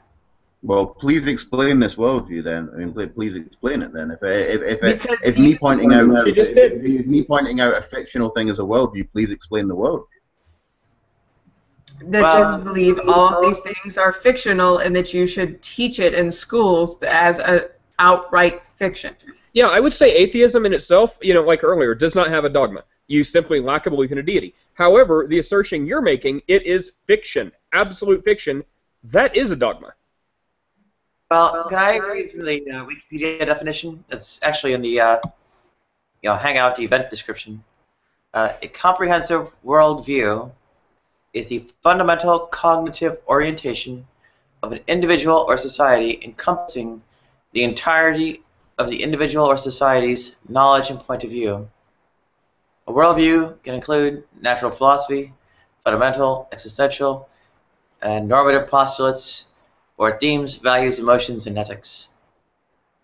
So that comprehensiveness is, well, the basis of my claim that these things fall short of a worldview, right? They are atheism within its. Not to interrupt you, but atheism within itself, I agree 100% is not a worldview. But by extension, you do draw conclusions that are fact in your mind that are a worldview, right? Whether that's I can't pronounce the word, I apologize. But naturalism or secularism, right? Those things are a worldview. And I liken to those worldviews, but at the same time, atheism has extensions that are worldviews. Atheism within itself is not. Again, I've explained it before. I think we're just burning our wheels here. I think we need to move on. If we're not getting it by now, there's no hope for this. Yeah, we need to just move on. Yeah, I would say so anyway. Yeah, I'm happy to move on. I'll play that. I respect your I don't position. want to talk about the subject anymore. All right, I just want to mention something that I missed. I didn't get a chance to say earlier. We're talking about the marriage equality and all that. And people say, well, it's all homophobia. Well, it's not, because I've heard Christians say they have no problem with homosexuals, but they would vote no on gay marriage because it's against what their Bible preaches. So Well, they're lying. It is about the Bible and what the Bible says. No, it's about. I would say they're lying. It's about homophobia. They would be sick to their stomach if they learned their kids were gay. They're lying and saying, well, no, I love this sinner, but I hate the sin. But yeah, but if your kid was gay, you would certainly either disown them or like hold a vitriolic negative reaction to that. That wouldn't be like an okay, what's on TV tonight. You can't say they're lying. You can't just say they're lying. Yeah. Yeah. Well, but hold on then. So if the Bible was actually said homosexuality is absolutely fine. A homosexual and a straight person, exactly the same thing. There's no problems. Are you saying that? Are you saying that the majority of Christians would still be homophobic, even if the Bible was pro-gay? No. But I would say they would still justify it in other parts of the Bible. For example, Christian Hillbilly said, just because the Bible refers to a husband and wife, therefore that's the family structure, right? Like that's totally irrelevant to homosexuality. It's not mentioned anywhere near there, but that validates his homophobia, right? And again, I would cite the other things in the Bible that they were against 50 years ago. They were against African Americans, and they used the Bible to justify it. It was racism then. It wasn't the Bible or Scripture that justified it. They tried to back it up with Bible and Scripture. Homophobia now is rampant. I have no doubt there's homophobic people who use the Bible to justify their homophobia, but I'm going to go over a limb and say at least half of them actually are homophobic because of the Bible. But people actually follow what the Bible says. I would say it's because of their parents. I wouldn't say it's because of the Bible. They didn't pick up the Bible and read it. Why the parents? They didn't pick up, well, because their parents indoctrinated them that you need to be a manly man, you need to be a feminine girl, you can't intertwine these things, you are born this way, and it's never going to change, right? So then their Bible reading reinforces that. Yeah, Nate, how would you vote? How would you vote on that marriage? I would, at the most, I would vote for it, because that doesn't mean I'm condoning what I think is sin. Like at the point it's in politics, who cares? It has so little to do with my theology. So I'd either vote for it, for the right, for everyone else to have the same rights as everyone else. Has nothing to do with them being gay or getting married. Has everything to do with I support the same rights for them across the board as everyone else. Or the alternative would be I just wouldn't vote because I'm not an incredibly political person. So I would either just not vote, not to like abstain myself just because I don't usually vote that much, or I would definitely vote for it because I want equality. But yeah, I think what McKay was saying, it has. I would pose that it has a lot more to do with societal upbringings and culture rather than the Bible. So the Bible may be where it started because their grannies, granny told them that, or maybe there's some origins in the Bible, but I think by and large, it has much more to do with like society, peer pressure, upbringing, that type stuff. Well, yeah, the upbringing, if you're in a Christian family, you're brought up. No, I mean upbringing. Upbringing as in like kids on the school board like, oh, are you gay? You can't run fast enough. Blah blah blah blah blah. Like not like structural parents upbringing, but like the society around them. Like if it's a homophobic society, I think that plays into it where you're mocked and jeered if you're a feminine guy or a masculine girl, or if you can't do something like the slurs, the terminology like, oh, you homo, you're gay, blah, blah, blah, blah, blah, because you can't play football like the real men. That type of stuff is what I mean by that. Where do you think that came from, though? I mean, you can't say... Like, sorry, go on. Not to interrupt you. No, I actually interrupted you, and I apologize. But like Nate said, that came from your granny's granny, right? That's saying that you have to be a manly man. You can't be a feminine man. You have to go out in the fields and work. You can't have these feelings that you are a woman or that you like other men, right? And then I'm going to cite Bible verses as to why, because the kid's going to say, why can't I like men? I have these feelings. So then they're going to say, well, the Bible. And just like slavery, right? When slavery was, I'm sorry, Nadia, I'll let you go after it. But just like when racism was really rampant in the 50s, right? They would say, well, why can you hate black people so much? And they would say, well, the Bible, these verses right here. And that might justify it within their minds, right? But it's not the reason, it's not the origin of it. It's society and their parents and their upbringing.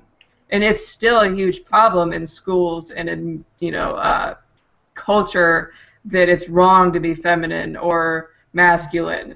It's wrong to break out of the norm, and that needs to be changed. Not, the religious texts that we already ignore most of the part of. Like you would agree that we ignore the shellfish and seafood and mixed fabrics. They're cherry picking to justify their homophobic beliefs.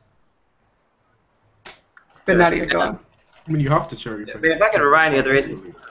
Well, I don't.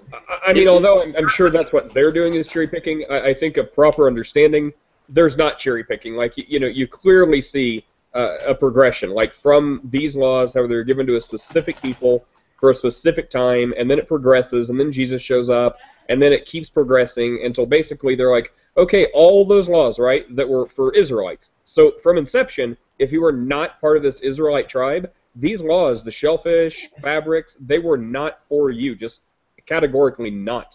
But then, Jesus shows up and he's like, look, now if you're Israelite or not, it doesn't matter. You're all welcome into, God's family, and it's by believing in Christ. So it's not that they're cherry picking out these things. I mean, again, some people that don't get this, they're probably cherry picking.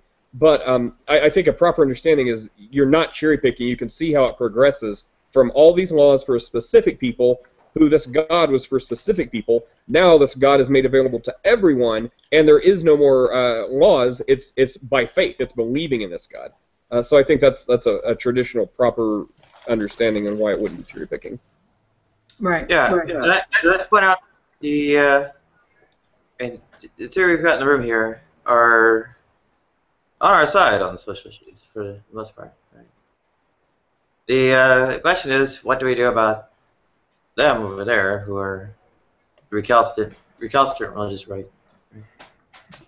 Well, I think it's like I said from the beginning. It's proper sex ed education in schools. So when the kids are very young, we have to teach them that it's okay to, have these thoughts, and it's completely natural to, feel this way. And then once they grow older, they won't, feel such either a self-loathing or, hatred towards other kids for feeling this way. Even if their parents did not indoctrinate them, they'll have a sense of normality to it because they learned about it. They know why it is the way it is.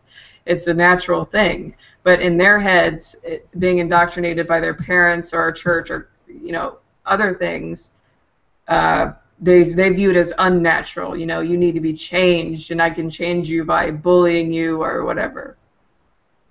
Well, it's because they specifically oppose sex education in that form, right? So. Right. That's where we need to hit them hard. It's like I don't care what they oppose. We need the silent majority needs to stand up and vote against it, just like we did with evolution. We need to say we don't care about teaching quote unquote both sides. We're going to teach the fact, and it's a fact that you're born this way. It's a fact that there's a Keynesian scale, and it's normal and natural and okay, and we're going to teach it. So these kids aren't depressed and self-loathing and actually understand why they feel the way they do. How do I bring that authority? Stand up, and take a stand, make the votes, and speak out at all. Well, everything helps out.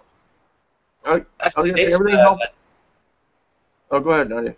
They said it was a big question between voting pro or abstaining, right? Well, what's the difference? What do we say to you, Nate, to actually get you to show up at the poll?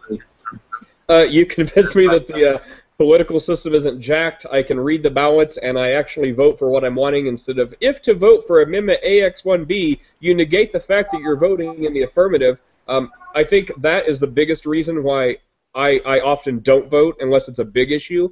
So, this is a big issue, and I would probably come out of the woodwork for it. So I think that's it. And I again, agree with you at this point, 100%. it has so little to do with theology and so much to do with a disdain for politics. But yeah, politics is purposefully trying to confuse you. Like there's a purposeful, and there's many clips of people in politics saying there's a purposeful stilt to try to make it confusing so people don't go out and vote, right? So they can mobilize their base, and meanwhile the other base thinks whatever. But that's why you need to go to LGBT websites or local news websites to actually learn the layman's of these bills, right? So then you can actually go in and know what you're voting for, right? Because you're not going to know what you're voting for on the ballot. It's going to be a bunch of legal hoo-ha.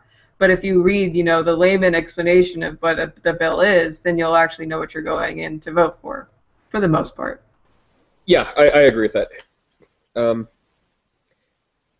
Yeah, and then I guess the biggest thing, like on my front, for the religious front, that I would talk about is, look, just be accurate. Like, stop jumping to conclusions. Like, there's no deep theological or philosophical understanding. Just use common sense. So in this case, if like by the time we're talking about gay people getting married, this has so little to do with your belief. If you believe homosexuality is a sin, great. They're doing that anyway. Marriage means nothing. So if your issue is with gay people doing gay people stuff, then that's not what you're voting for or against. It has nothing to do with it. At the point where gay people want married, that has nothing to do with your religion. That has to do with, well, it does have to do with your religion in the form of compassion, because that's saying, right. Because that's saying, look, everyone who's straight and married has certain rights. Everyone who is gay and wants to be married, they want the same rights. Has nothing to do with homosexuality or the act that people have a religious issue with. And I say that. So be educated.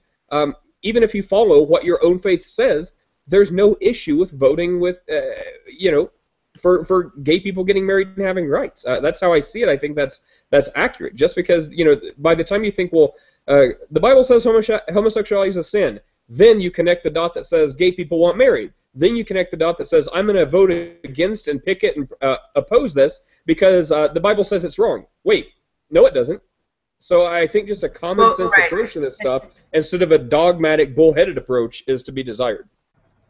Right, and even if it did say it was wrong, there's a fundamental problem with that in America, right? America is a secular country. We do not legislate based on your beliefs or religious values, right? And that's something I vehemently disagree with Rev on, right? You can't go in and vote on your religious values. You vote on freedoms and what it gives people equality of rights.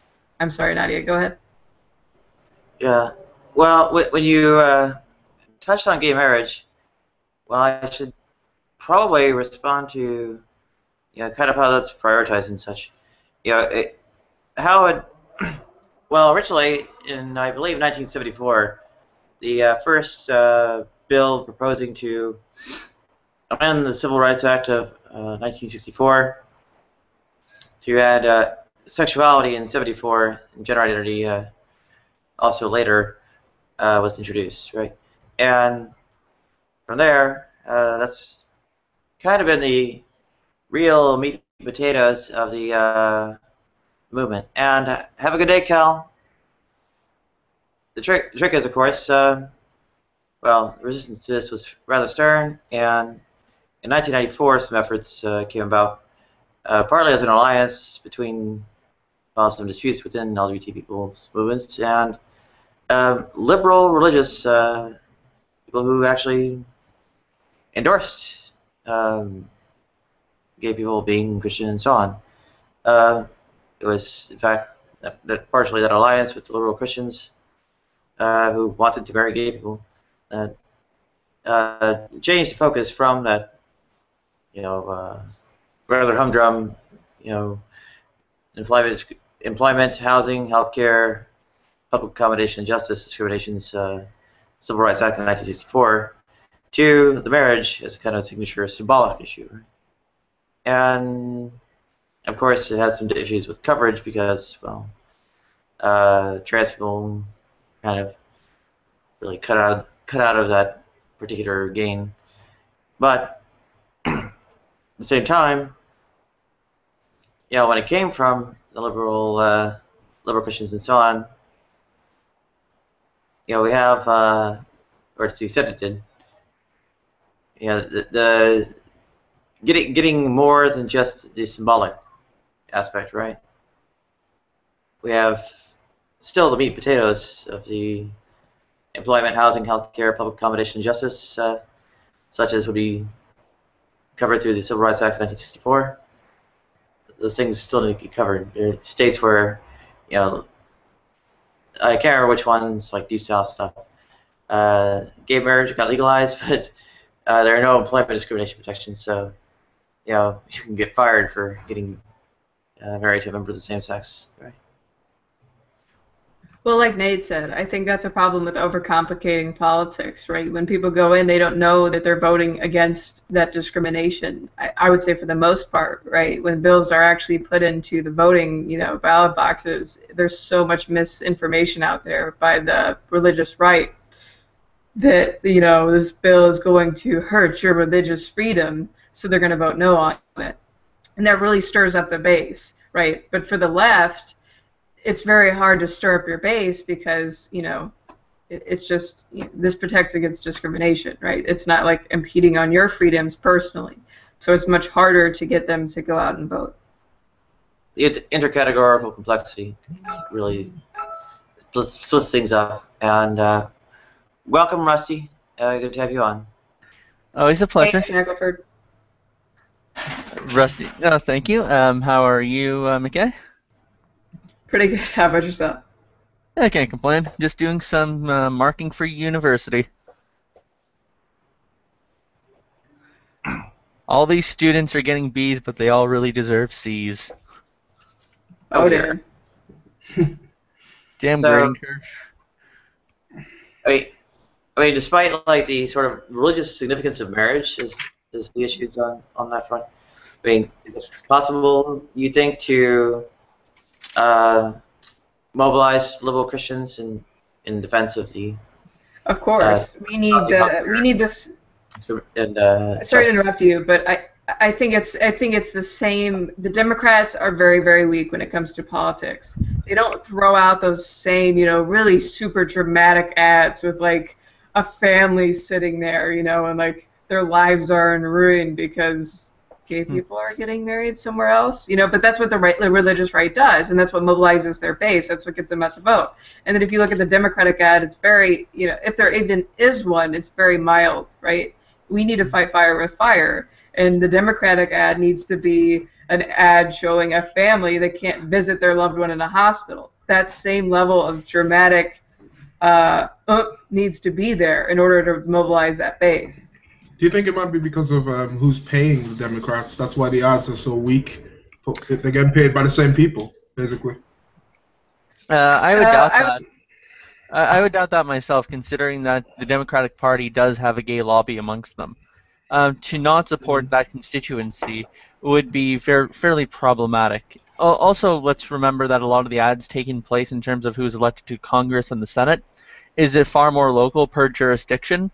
So if you have a more conservative jurisdiction or base within any voting area, chances are the Democrats would avoid it. But if you're in a place like San Francisco, for example, even the Republicans who run there are probably going to be likely to run those ads. And if not the Republicans in San Francisco, then definitely the Democrats or in any other fairly liberal area. You don't want to neglect your base. It would be a different kind of ad, appeal to that different audience too. Yeah, exactly. Right. I feel like the Democratic ads are always much weaker, and they always like give a feeling of politics to where like you drone out when you hear the ad. It's like, oh, meet Sally Smith, she's for these rights, yada yada yada. It needs to be and then the Republican one is like a theatrical play.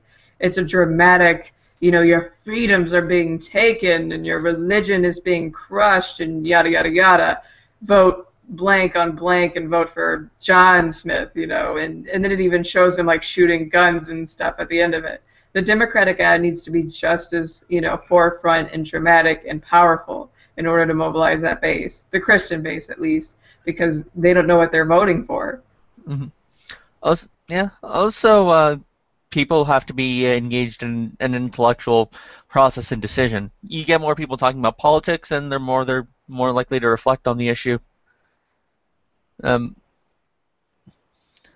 Yeah, I certainly have hopes in that direction myself. I mean, what is my entire basis of engagement, right? Yeah, and also the more you're exposed to different ideas, the more you can refine them. For example, I've actually, even though I would still consider myself a gender essentialist, I think there is a fact of the matter. I actually do think that gender and sex should be based on neurology as opposed to, for example, one's physiology or genitalia. So in that regard, I would actually consider trans people who have gender dysphoria, for example, to actually be the gender that they're claiming because it is neurological in a sense.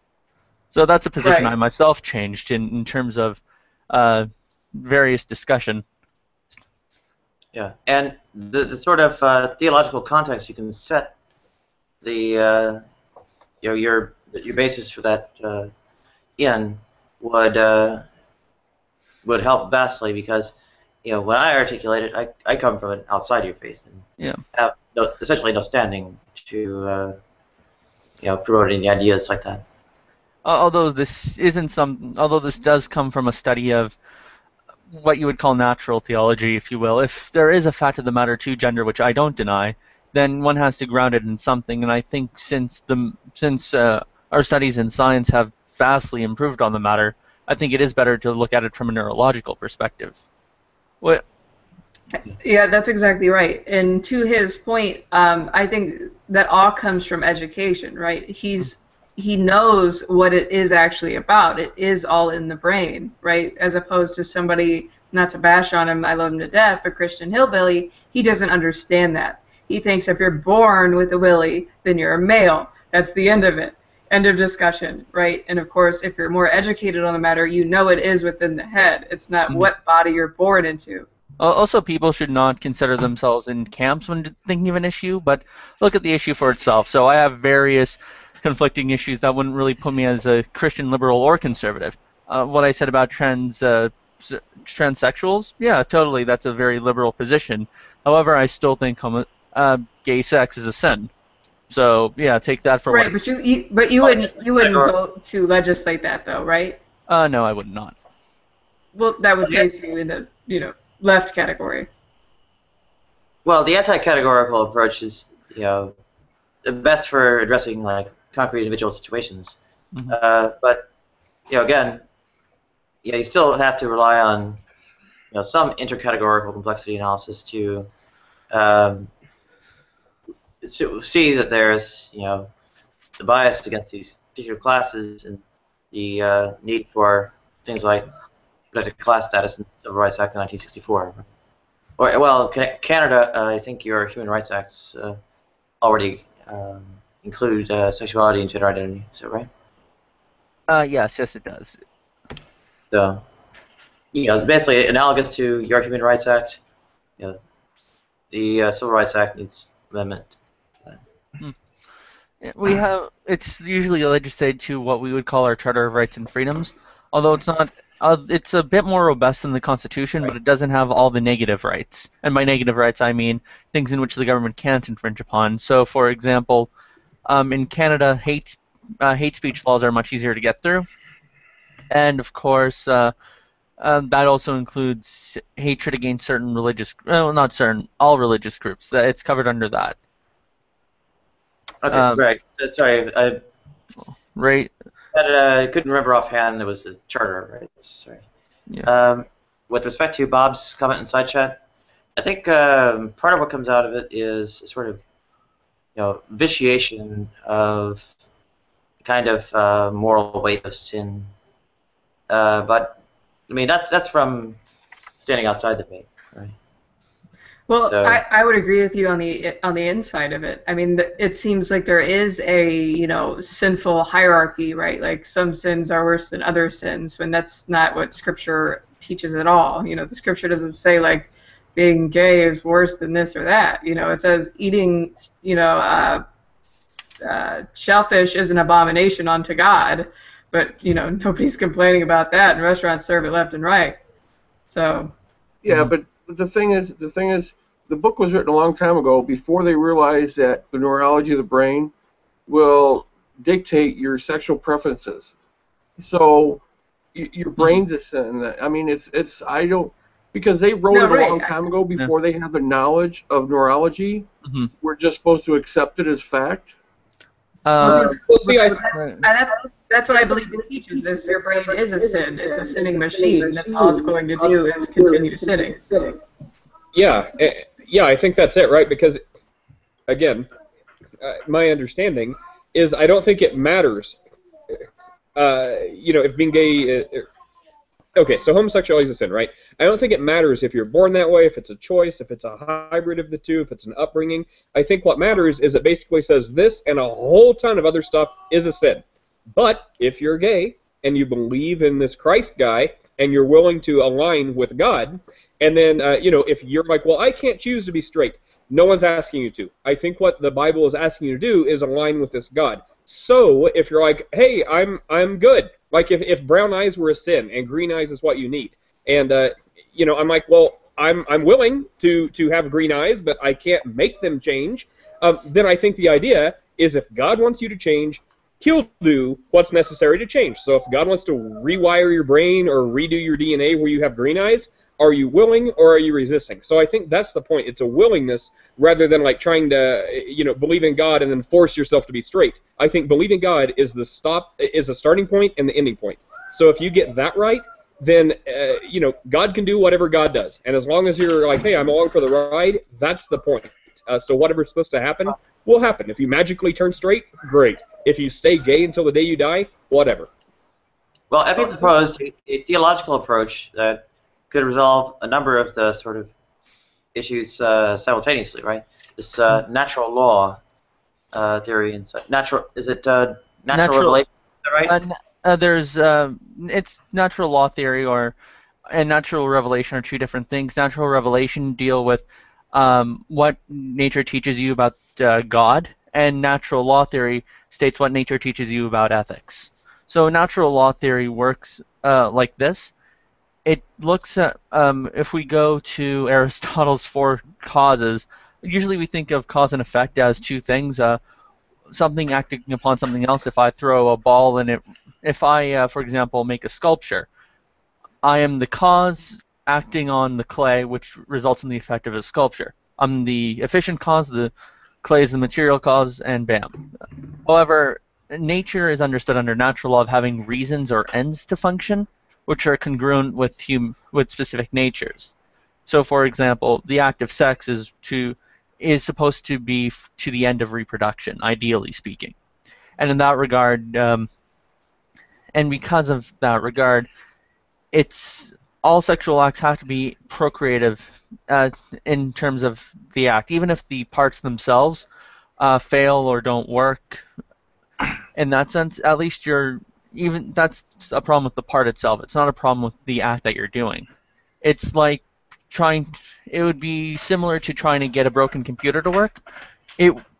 What you're doing isn't acting contrary to the nature of how a computer is supposed to work. You're just meshing on the keyboard. You're just trying to boot up program, that kind of thing. Even if the computer is never going to turn on again properly. Even the straight couple who has parts that aren't going to ultimately reproduce a child are still acting congruent to the function of the parts or the ends. Now, with regards to gender, what I was stating in terms of natural law is if we say that the gender starts at one's neurology, then the parts are working to the end of fulfilling one's neurological expectations. There's a congruency there. Now, if the body is not working to the satisfaction of one's brain capacity or how one's mind thinks about its own self, like feeling uncomfortable in a man's body, for example, then there's something wrong there in terms of how things are balanced out. So, of course, we augment the body to fit the brain because, of course, gender starts at the neurology, but, of course, as it pronounces itself, it's through the body. So you don't fix the neurology to fix the body, rather you fix the body to assist the neurology. you have sort of like flow of teleology going from like the soul to the mind to the brain to the body. Exactly. Yeah. Exactly. So, well, but one of the questions comes up immediately is, well, who do we ally with? Who do we promote? How do we get this message across to conservative Christians, and how do we get allies who have the standing to articulate it to the recalcitrant elements? The best you could really do is argue these points. And of course, that just comes with making very good, cogent arguments. And of course, I could be wrong about this, and I have tons of friends who also hold to natural law theory but disagree with me. But personally, thinking through the arguments, this is the conclusion I've come to, thanks to reason and reflection. It wasn't really emotive per se, but it was something that took a lot of thought and effort. And of course, I'm kind of going against a bit of orthodoxy, but this is the most intellectually consistent position I found.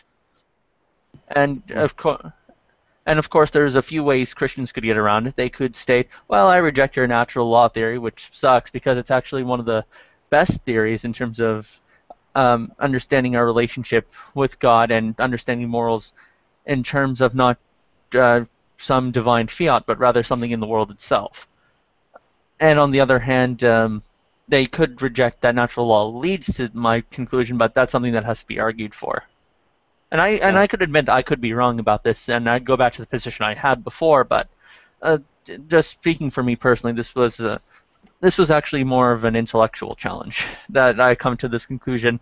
I didn't become an ally because, and not to disparage anyone who does become an ally in this regard, but I didn't become a trans ally by just by just having a friend who went through this very difficult situation. It was something that came through a bit of philosophical exploration. So that's how it worked for me. How can we, outside your religion and so on, properly endorse something like that without the, standing within the faith to really All right. Well, have that and so on? You could just introduce it as an option for Christians. I mean, for me, it's a little easier because I'm an Anglican now. I'm not sure if I told everyone. You're not Catholic anymore? I was never a Catholic in terms of being a member of the church. I was never brought into communion, but rather I was just going through a period where I was preparing for conversion. But I identified as such because it was easier to say than, well, I'm not really Catholic, but I'm going through it. Like, it was just a shorthand way of saying that's the position I identify with. But I'm an Anglican because I agree with the liturgical tradition. Does G-Man consider you a Christian now? I do consider myself a Christian. Well, no, I said G-Man. Do we have other sort of bases for this? I mean, if that's one angle to promote, are there more? Is this the same kind of? Well, it does. It's for McKay and Nate. I think it's a matter of education and actual, advertising to get the base promoted. I don't think you're going to convince somebody who's, 40 and homophobic. That's because they're going to root their beliefs in the Bible. We just have to wait honestly for them to die off and actually educate the children who are coming up. I'm not sure I have that option. They're going to outlive me.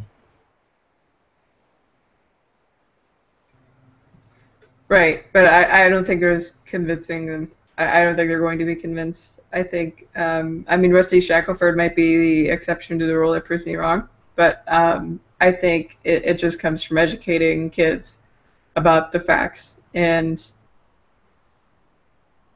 mobilizing the base that's already existent. I don't think there's going to be a persuasion there. Like for example, the debate between Bill Nye and Ken Ham, that wasn't to persuade Ken Ham or the base, it was to show children that there is a scientific foundation, and then there's the made-up foundation. Yeah, well, is graduate school. So. Yeah, I mean, for me, it really is education because I hate dogma. I hate it because it forces people smart people to do stupid things because they think they have to. So for me, it's like, look, I really follow the Bible. I consider myself more of a biblical literist than not.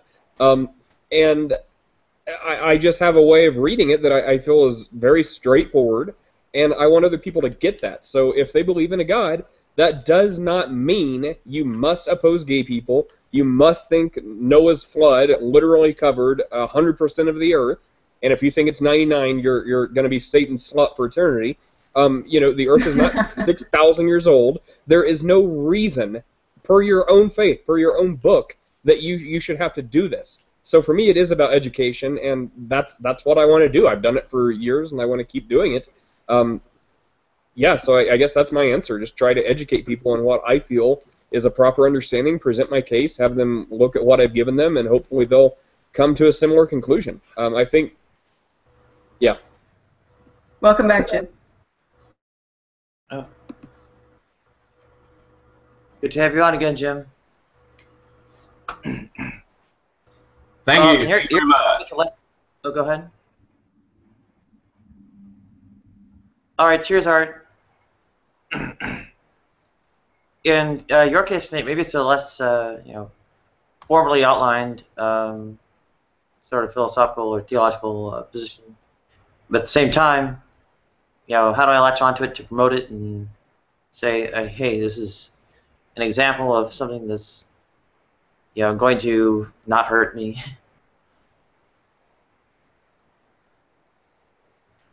How do you mean? I'm sorry, I didn't really understand that. I was asking. I mean, I understood your wording. I just really didn't understand the question. Well, when I'm going about, say, promoting Nate's position, I mean, how do I refer to it? How do I outline it? Well, I mean, to formally promote it and outline it, I think it would be, words like education, a proper structure of how to go through this text. As far as, the spirit of it, hey, dummies, get your own religion right. I think it's just proper sex ed in schools. I think that's just the simplest way to put it, and proper sex ed in schools would solve the issue. Yeah, I don't think there's a quick fix for it now. I mean, everything we are doing is doing a little somewhere. It's always going to trickle down somewhere. But to get on a big campaign, you actually, to try and change stuff now is like with the gay marriage. I mean, you need money and you need backing so you can get out there and start spreading the word around big time, Well, I mean, there is. We just have to support the politicians who actually support proper sex education in schools and exile the weak ones who, just try to pander to the right.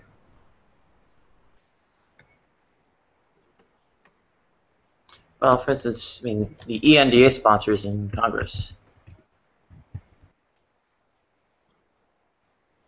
And just a list of those is already rather meaningful. It's been introduced annually since 1994. And that was when the retreat from the amendments to the Civil Rights Act of 1964 went on to sort of mirror employment discrimination in an entirely separate act. So, right, we have a list from the 103rd to 113th. That year was 1994. So Jerry Studs, Ted Kennedy, Jim Jeffords, Christopher Shays, Barney Frank, who had the whole trans exclusion, Jeff Merkley, Jared Polis, and yes, Jeff Merkley was the last one, the 113th in 2013. I don't know what happened in 2014.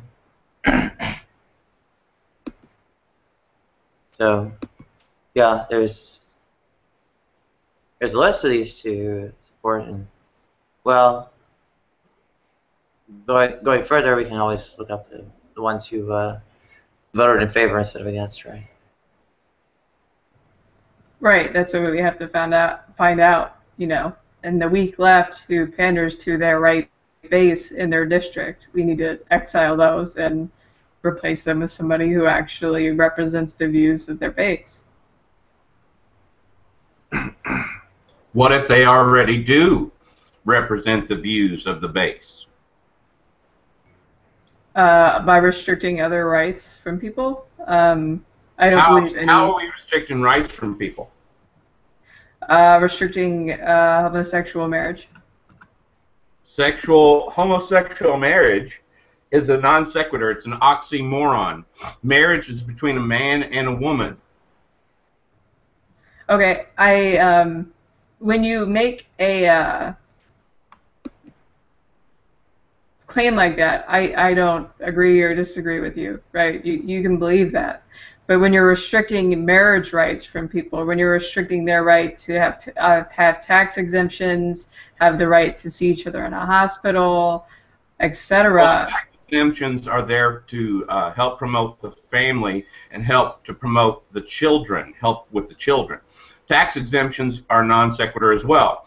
A person can go see another person in a hospital. That's called contract law. You can share all properties, contract law. Okay, but again, what about heterosexual couple who can't have children? Should they not be allowed to get married? Well, see, now you're talking apples and oranges. Because again, I'm not, because when you're you going have to a cite heterosexual couple, that heterosexual couple can still be a good example of what it looks like for a man and a woman to relate to one another, for a husband and wife, and how they relate to one another, to the community. Whereas a homosexual, quote-unquote, couple cannot. But that's your views. You're imposing your view of how they look to the community. That's exactly what you just said. The heterosexual couple looks great to the community, so that's why we allow them to get married. It's not about the children. You just admitted that. No, it is. As long as they love each other, they're not beating each other, and they're teaching and treating each other respectfully and lovingly. That's a great message.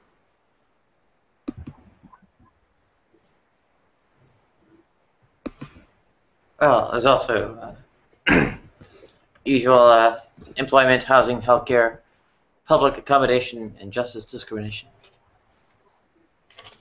I mean, right. Not to be discriminated against on the basis of our status. We are. But when it comes down to equal opportunities, we all have the same opportunities. Now, I'm still a firm believer that it's the employer's right to be discerning on who they want to employ. That's their call. Now, when it comes to health care, if you happen to decide you want to live with somebody of the same sex and have sex with somebody of the same sex, does that mean you should be able to get their health care benefits as well? No, that's ridiculous. So you don't believe that you should, your tax dollars should go towards anybody who does anything biblically incorrect? Or is it just homosexual? That would be in a perfect world, yes. Okay, so somebody who's an adulterer, right? They don't get their the house put out when it's on fire by the fire department. No, not at all. That's not what I'm talking about. They pay taxes. They pay taxes. Okay, couple doesn't pay taxes? They pay taxes into those services. But we're talking about something totally different.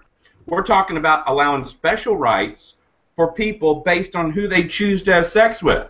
So are we going to give special rights to pedophiles? Are we going to give special rights to people who engage in bestiality?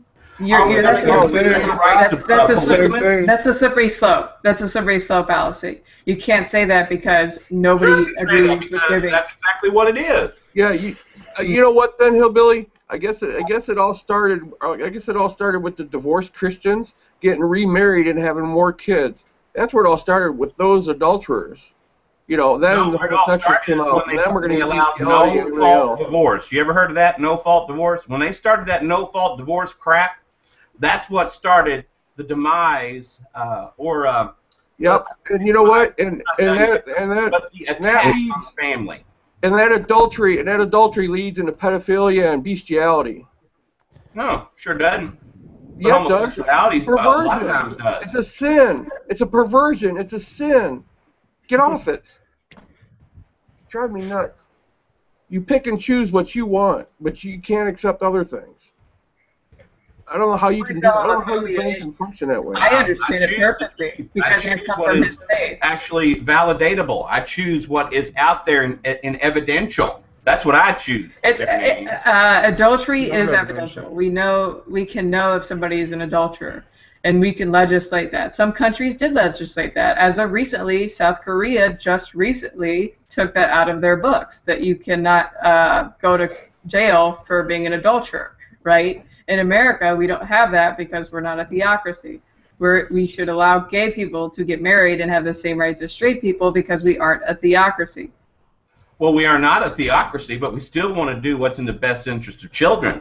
And homosexuality ain't it. No, if we know that homosexuality is the diametrically opposite to natural traditional marriage, in which the children are best raised, when children are raised and they're raised between two parents who are loving and committed to each other and loving and committed to those children, the next generation, that is the best way, bar none, to raise children. Since we know that to be a fact, why would we actually promote or even sponsor any other type of sexual activity or example of the family?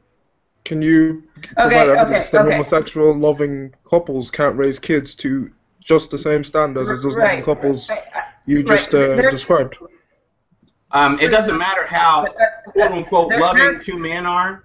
They can never know how to raise. Yeah, can you provide some evidence? To what it means. Besides the overwhelming evidence that homosexual couples can raise kids that are perfectly happy, right, and intellectual. There's a lot of kids out there that are perfectly resilient too, there, McKay. But does that mean we want to throw all kids into this bucket? No. We know what is best for kids. Why not stand up for what is best rather than settle for anything less? Yeah, but you can't prove it's less. That's my point. Yes, I can prove it's less. All right, go on. Why don't you go out there and do a study on single-parent families? And every study bears this out. Single-parent families. We're not talking about single-parent families, though. Yes, we are, because if you're talking about a homosexual who has a partner and one of those people has a child, you are talking about a single-parent family, because one of those is a parent and one of those is not. What if there's adopted? Really? So what if they're adopted, then none of them are parents? Oh my gosh, so that would be terrible for the real. child that gets adopted, wouldn't it? That would be So you're saying if there's a straight couple, you know what? Rather than be straight couple that adopts kids, then those straight couples should not be allowed to get married. Vindex is right. That's exactly what you just said. If they're adopted, neither of them are parents. Yeah. So if there's a straight couple, a man and a woman, as God wanted, right? And the guy gets killed in a car wreck. Now the woman is a single parent. So since single parents can't do their job, we should rip them away and give it to a two-parent person? Not at all. Again, people started off in the godly plan, the godly design. That's not the way God wants it to be. But again, sometimes things happen. People die, cancer, car wrecks, whatever. But again, what we want is, and we want to promote, is natural traditional marriage based on the design that God Himself put into place. That's the problem. You're not realizing America is not a theocracy. Yeah, it's not a theocracy. You still have that same template in place. It's not a natural. America is not a theocracy. You just said God put it in place. I said the Bible is where we get our truth. Exactly. That's your belief. I agree with you. I believe in the Bible, but we're not a theocracy. We are the first secular country in existence. That's beautiful. So we can't legislate based on the Bible. Yes, we can. Absolutely, we can. McKay, let me ask you this. That is a theocracy. Do you think we don't currently legislate from the Bible? So you believe in Sharia? Do you think we don't currently legislate from the Bible? We do not currently legislate from the Bible. No. Why do you really? Think shellfish are illegal? Are shellfish illegal? Are shellfish illegal? Why is it wrong to steal? The Quran says it's wrong to steal. Is it legal to lie? Is it legal to lie? Is it even worth trying to get in here? Silly argument. So, I think, you know, I'm kind of in the middle, right? So I know we're secular, I know we're not a theocracy, but I think this is more a political point than religious. So I'm kind of split between McKay and Hillbilly on this. I think, yeah, that while we are secular, perhaps that's how we should vote. Still, due to our government, if you're over 18 and not a felon, you're allowed to pretty much lobby or vote or enact whatever crazy crap you want. And that's not a religious deal. That's what our government allows. So, while I would advise against it, people who do want to legislate morality because of their religious beliefs, well, as a subjective person who has a legal right to vote, then they can do that. I think. No, sure. I don't disagree with his right to go vote on that. I disagree with the right of the law being able to be put into place. It's as if we could make a law that says it's not right to voice your opinion on Muslims anymore. You can't talk about Muslims in a bad sense. You can't draw Muhammad anymore. That you couldn't make that law because that would be against freedom of speech. That's limiting rights that are in the Bill of Rights. You can't do that. So I would equivocate it with homosexual marriage. That is a fundamental right. Congress shall make no law that interferes or establishes religion. And you know what that does? Homosexual marriage would do just that. It would interfere with religious freedoms. That's exactly why Indiana passed what they passed here just recently this week. The religious freedom. That had nothing to do and you with know marriage. What? This is exactly what I'm talking about, because this gives us as Christians the right to say, no, I'm not going to engage or support a particular belief system or action that denies my faith. Are you going to deny the faith of your fellow Christians who actually want to marry gay people? Well, I would say not only that those people I doubt are Christian. I'm going to doubt their Christianity when they're going to go against what the Bible says. It's like that meaning. I'm not a Christian because I don't want to impose my religious views on other people. You're going to declare all Presbyterians and Episcopalians not true Christians? Yes, I will. Anybody that believes, says that they're a Christian and believes that it's okay for homosexuals to quote-unquote marry, I'm going to doubt I never said it was okay. I said I'm not going to impose. They do not understand Christianity. Yeah, Does that mean that they're not saved? I don't know that. That's not up to me. But I'm going to doubt their Christianity because they're not following what Christ said.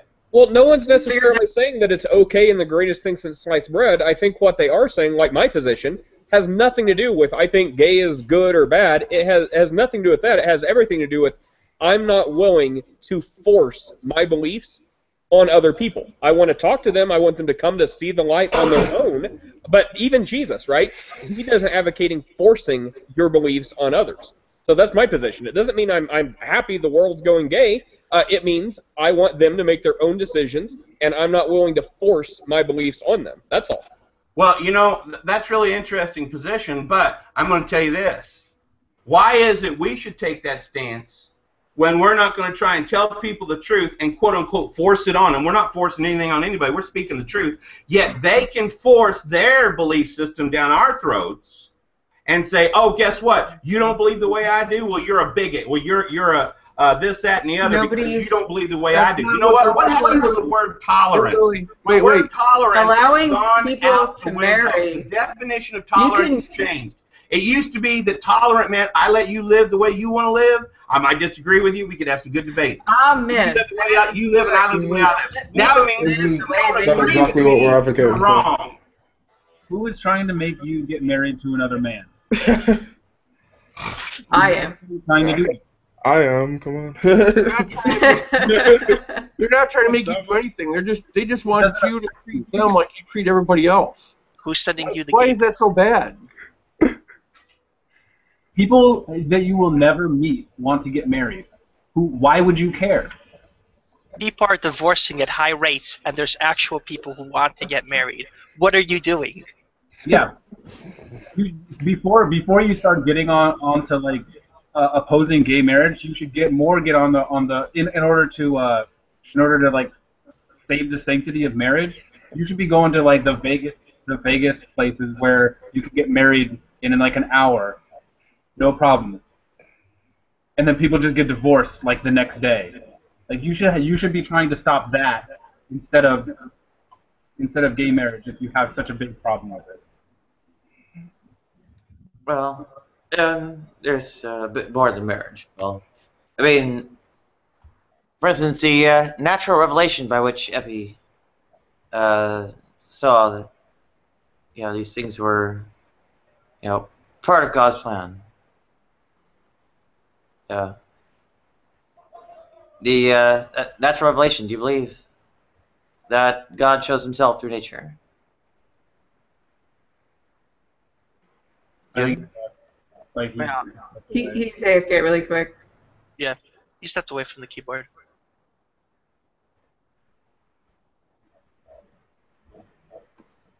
And I am eating some blueberry yogurt right now. It's really good. Pass me some. I don't see any reason why people would actually oppose gay marriage. Like the only reason I ever get is the religious reason. Well, it's homophobia. It's not religious. If you want to oppose gay marriage, then you need to oppose wearing 2 fibers, eating shellfish, lying, adultery. Why are you picking on gay marriage? And of course, I've heard the response, well, there's gay pride parades. Well, that's indifferent. You still should legislate it across the board. If you believe in gay marriage being wrong, well, then legislate it across the board. Why are you cherry picking just gay marriage? I'm sure there's like gay, or there's like homophobes that are not religious or non-believers. I would assume, but I don't think I've ever like been around anybody or ever heard of anybody who was homophobic and not part of some sort of religion. I would agree with you 100% there, but I would say it's they're using the Bible to justify their homophobia, just like the racists in the 50s used the Bible to justify their racism, right? It's not the Bible's or the religion's fault for enabling these people in their false education. Well, here's an example of that, right?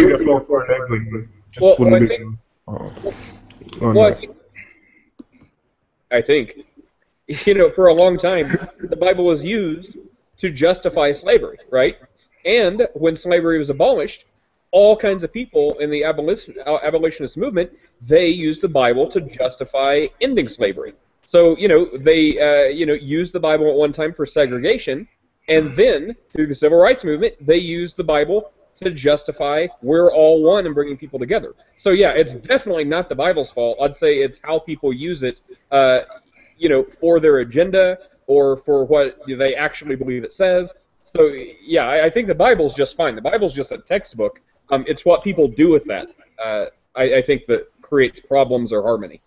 But the larger number of people who oppose gay marriage are generally they're believers, right? Like they're right. We would agree with you, but that's that's indoctrination and that's false education more than it is the religion. Well, just watch history repeat itself. Like whenever, probably a few years or 10, 20 years from now, when this issue's settled, people are going to make the same argument I just made. They're going to say, look, at one time people used the Bible to condemn homosexuality and gay marriage and all this other stuff, and now people use the Bible to bring everyone together and have harmony. So do you think that the Bible has a responsibility in addressing this issue? What? Oh, yeah, the Bible says that we're all broken people, and it says plenty of things that are wrong and evil and equivalent to murder, and yet we don't want to legislate any of that. We just want to legislate gay marriage. But just like to Nate's point, right, you're going to look back in history and it's going to show that people used it to justify their homophobia. And 50 years ago, it justified their racism. And 100 years, or even if it was that long before that, it justified slavery. So you're saying that after this has been a settled issue and nobody cares about gay marriage anymore, the Bible will never be a settled issue. Don't worry about that. Whoa, Even if homosexual marriage becomes the law of the land, we will still fight it as Christians, just the same way we fight abortion. We would have to fight it. Same way as racists and I agree with black you, power. Christian. Okay, but Christian, why can't we do that while legalizing it? Why can't gay marriage be legal and then we tell people it's wrong, don't do it? Just like abortion, it's legal, but we tell people it's wrong, don't do it. These are the reasons why. It's wrong, don't do it, but it's completely legal. Just like it's legal to smoke and drink and commit adultery and lie and eat telling shellfish. somebody, here, don't go out and have sex, but here's a box full of condoms. no, you know what? Yeah, No, that's probably a good idea. no, wait, no. What you just said, Hilly, what you just said is so wrong. Because I've never once in my entire life heard of anybody fighting adultery. Not once have I ever heard a Christian, a pastor, anybody, any group, any coalition, nothing, trying to fight adultery. I have never heard that. So you can't tell me, because adultery was way before this homosexuality issue popped up. You've never fought adultery. So I don't want to hear that. You don't know me, name. Well, if I could, does God reveal His plan through divine revelation, or through nature? Parts of it. Parts of it. Okay. God reveals that there is a creator, a designer, food, nature. The creation declares the handiwork of the creator. All right, and from there, does he, God's plan for the soul drive God's plan for the mind, drive God's plan for the brain, drive God's plan for the body? Have no idea what you're talking about. Well, God has plans, right? God has definite plans. Individual humans, right? God has definite plans. He's had plans all along, for no matter what you believe. Transmitted through his soul. What? Is ultimately a person imbued with God's plan for them into their soul, and that drives the rest of the person. Is that right? No. God gave each and every one of us free will. Now, when we look around and we look around at the evidence for God, our free will can give us the ability to accept, hey, wait a minute, there is a loving creator God, and maybe I need to seek him out. Maybe I need to find out more about him. Or it also allows us to say, you know what, I could care less. I'm going to live the way I want to live.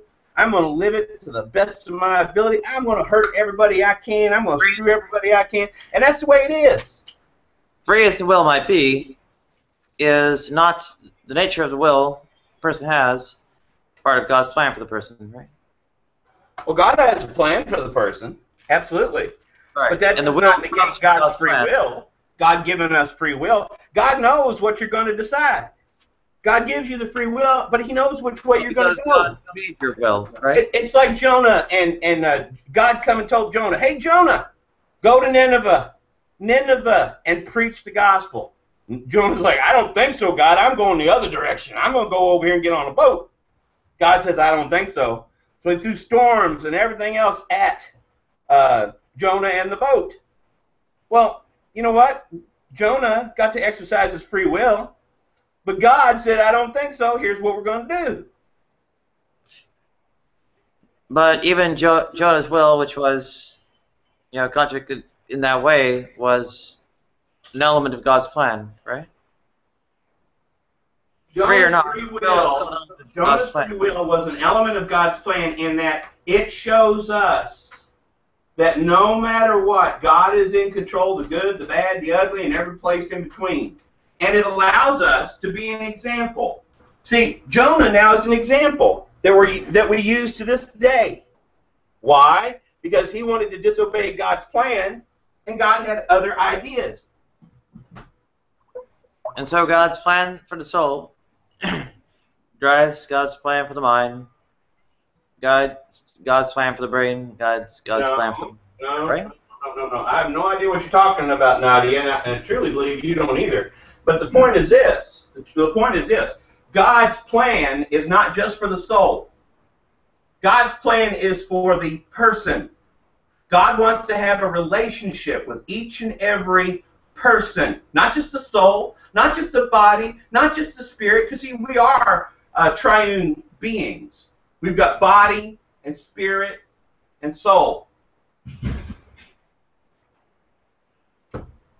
Okay, but still.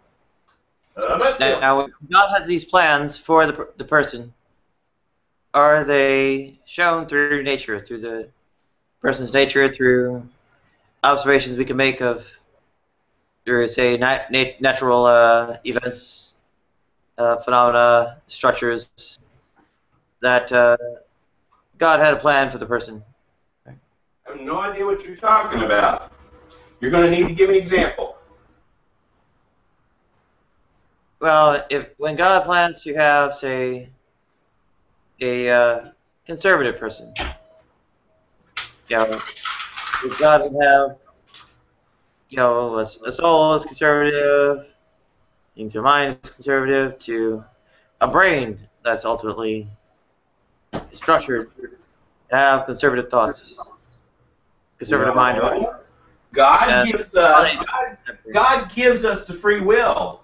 Now, how we go from there is our own choice. Are we born with a personality? Yes, we all have our own personalities. That's quite obvious. Those personalities are crafted by God. No, God gives. Well, let me go ahead and put it to you this way. Yes, to some degree, God does craft us. He crafts us and puts us together. But you know what?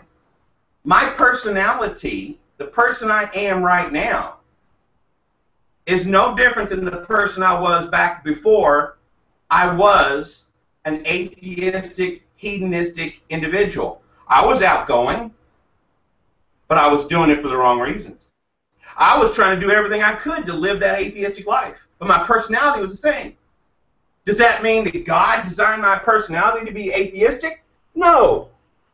But God gave me the evidence. God gave me the information I needed to see, and not in order to change my personality, but to change my outlook on eternity. Whew, that'll preach. I need to be writing this stuff down. Well, but your conversion was part of God's plan, wasn't it? Your personality being open to that conversion was part of that. Everyone's personality is open to the conversion. Everyone's personality knows that there is a God.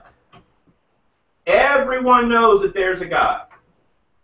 Well, if that's part of God's plan that's expressed in, well, your structure, your personality, having that commonality with all humans, being open to God in that way, and to make that personality happen, right? Every single person knows that there's a God, regardless of personality, regardless of male or female, regardless of where they live, or how they were born, or anything of that nature. Everybody knows that there is a God. Even so, that knowledge, right, manifests in the mind. The mind is what comes out of the brain. So that knowledge that God instills in everyone that you claim, is something of their brain. That knowledge is manifest in how we live. That knowledge is manifest not just from the brain, not just in the brain, but also from a place that the Bible calls the heart, which is how we relate that information to how we live, to what we do, and do we obey God? That's the heart. Do we have the heart that says, yes, I'm going to follow God or not? But to bring about God's purpose in the heart, it is done indeed in the brain, right? No, not necessarily. Well, what thought can happen without the brain acting to implement that thought? God speaking to you in a vision. That can happen. But God can speak to you in visions. God can speak to you in dreams. It has nothing to do with your brain. It has God speaking directly into you as a person, into your soul, into your psyche. Isn't that your psyche, your brain? No.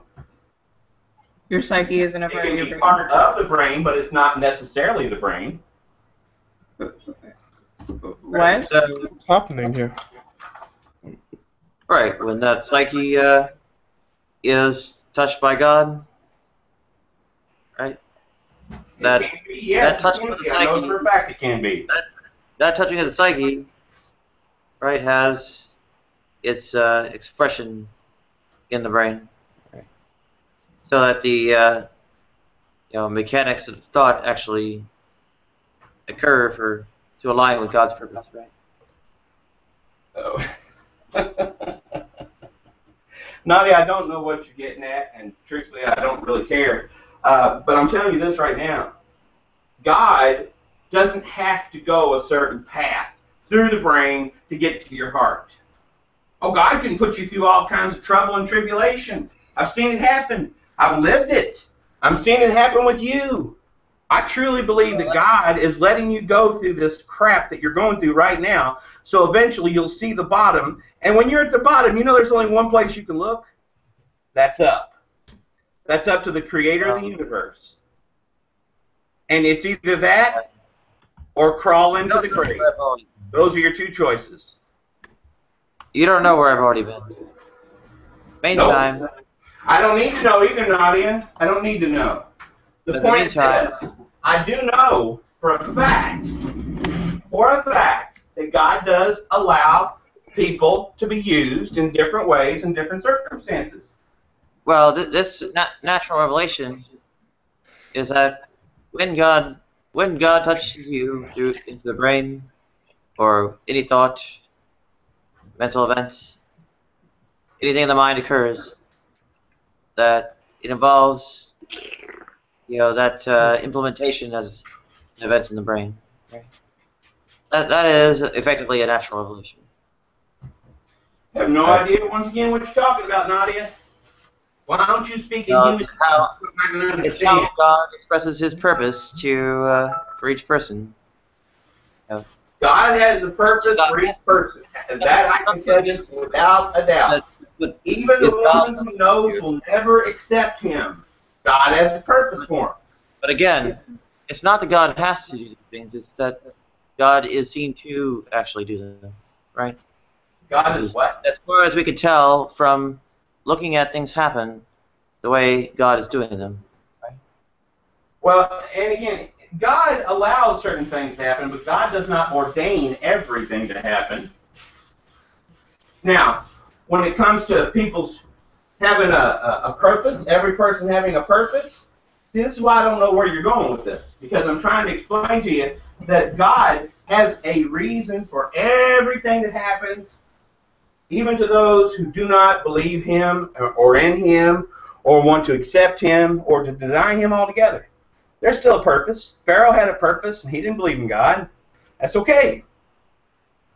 So what exactly is it you're trying to get at? Can you cut to the chase and tell me what the heck you're getting at? Well, yeah, LGBT people are... You mean homosexuals? Transsexuals, too. Homosexuals, yeah, okay. I said transsexuals also. And I said homosexuals, that's what I'm going to call them. Not just homosexuals, but also transsexuals. Well, they're homosexual, actually, because they never mind. Go ahead. Yeah, well, in all those cases, sexuality and gender identity, they are expressions of God's purpose. Well, you know what? God allows people to go out and commit all kinds of different sins. That doesn't mean God ordained them to go commit that sin. God doesn't ordain homosexuals to go out and engage homosexuality. No. God wants them to embrace the way they are designed. Nadia, the way you were designed, to be a man. Well, the indication is that God designed them to be so. No, God did not design you to be that way. We live in a sin-broken world, Nadia. Nadia, you could be suffering from a birth defect, a chemical imbalance. But it's not a hardware problem, I assure you. It is a software problem. Okay, so if it is a software problem, shouldn't we update the hardware to fix it? I'm sorry, I didn't hear you. If it's a software problem, couldn't we update the hardware to fix it? Well, I don't know how familiar you are with computers, But if you've got a software problem, changing out your printer ain't going to make your printer work. You know what I mean? If your software ain't working, it ain't working right, changing your printer is not going to fix it.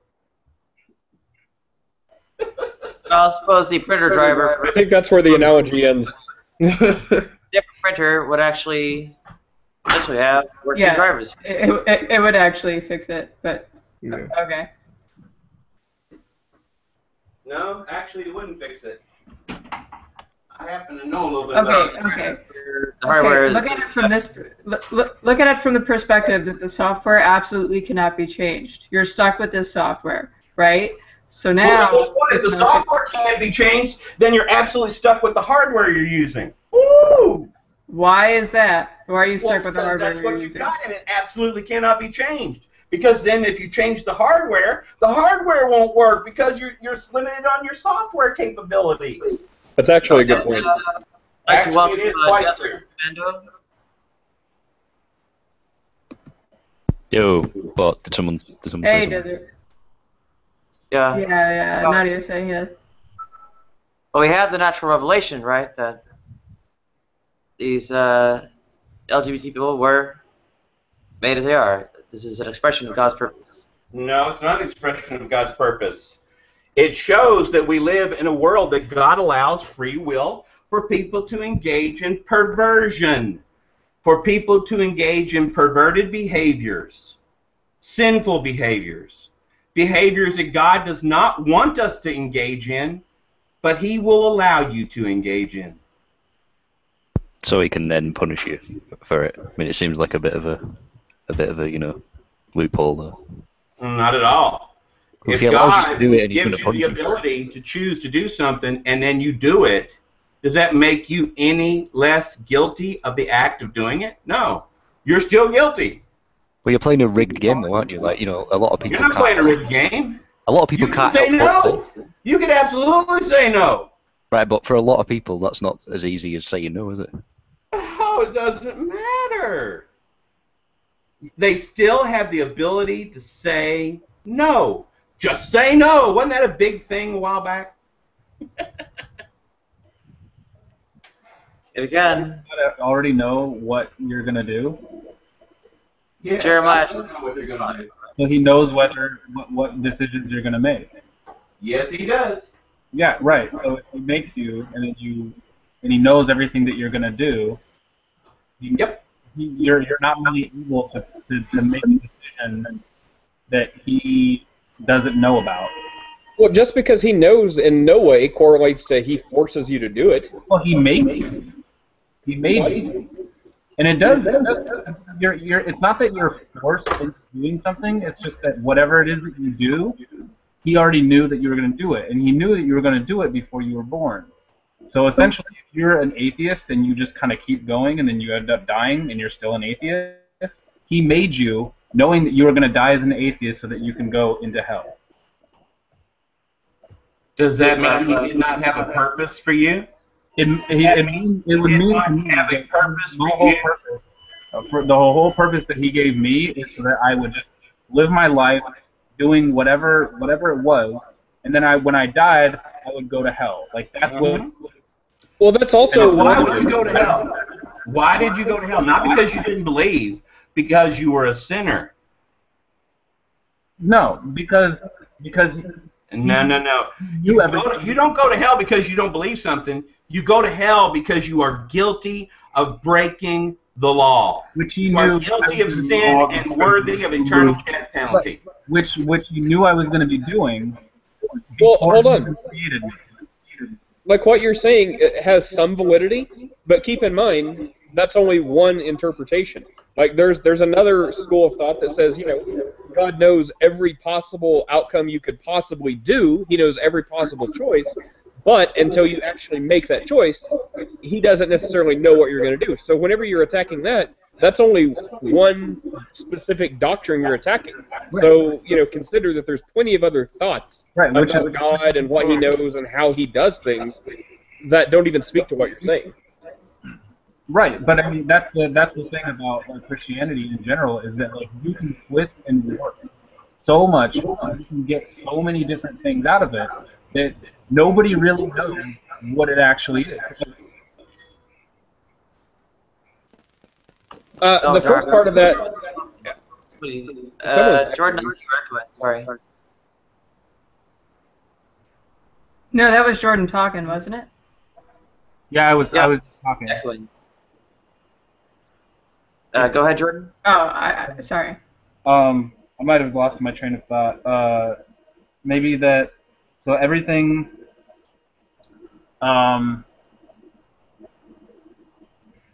There's all these different interpretations of it, so nobody really knows what it is what's the right way to interpret the Bible. It's because there's so many. Essentially, everybody is essentially living in sin constantly, and they're constantly worshiping the wrong version of the Christian God. No, not at all. Well, I think part of what you said.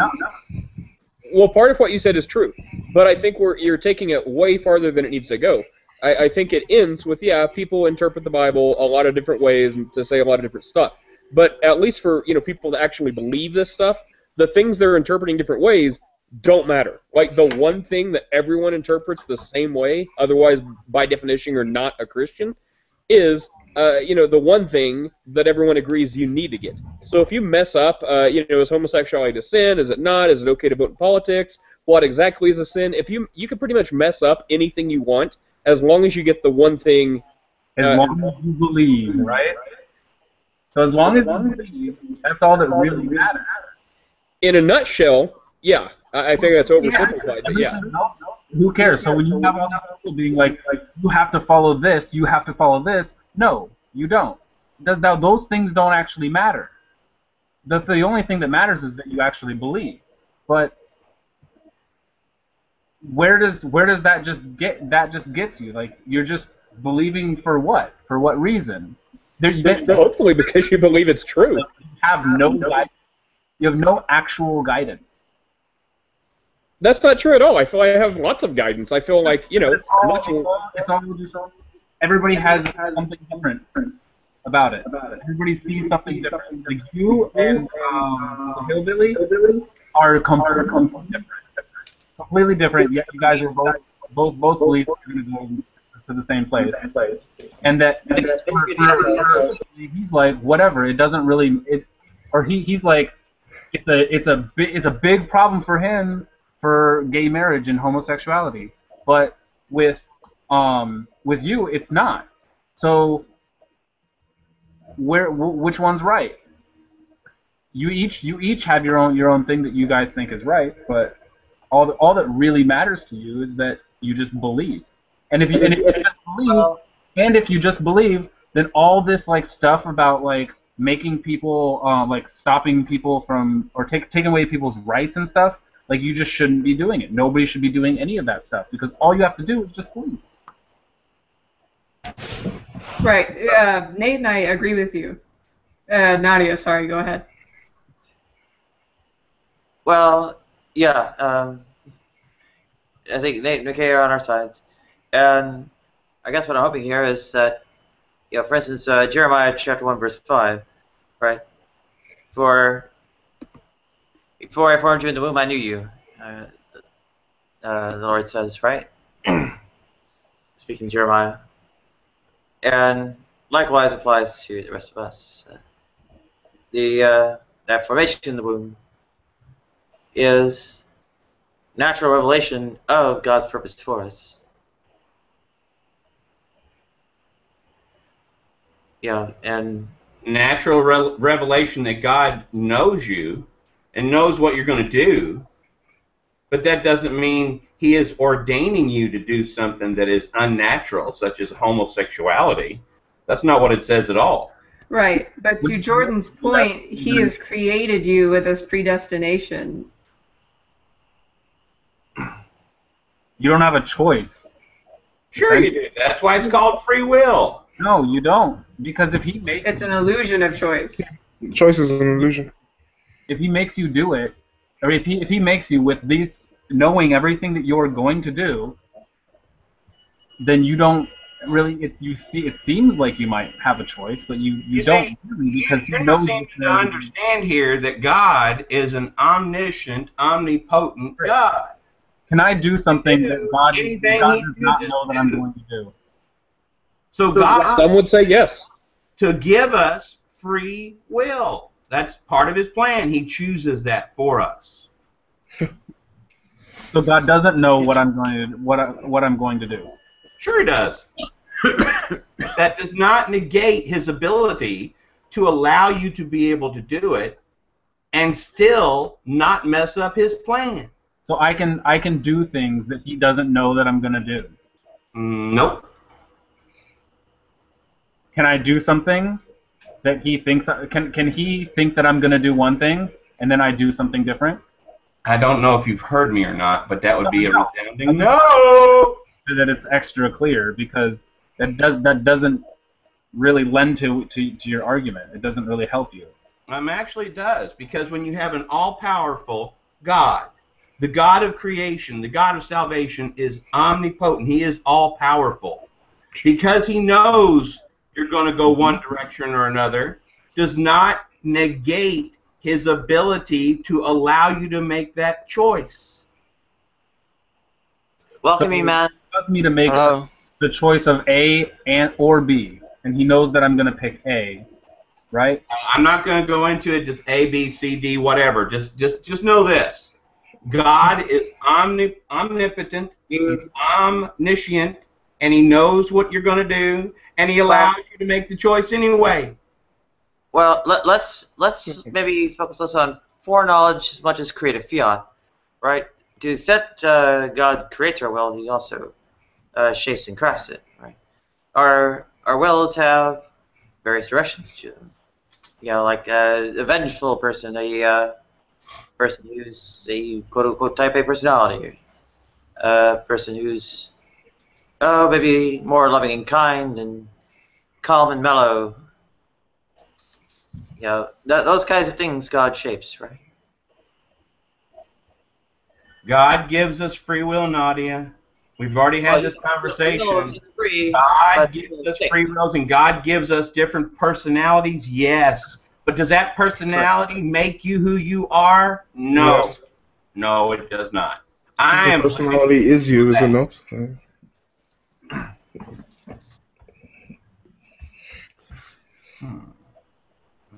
Well, yeah, that's actually a pretty strong point there. I mean, to extent we have personal identity, what is its basis, right? Apart from, if it's not personality, then what is it?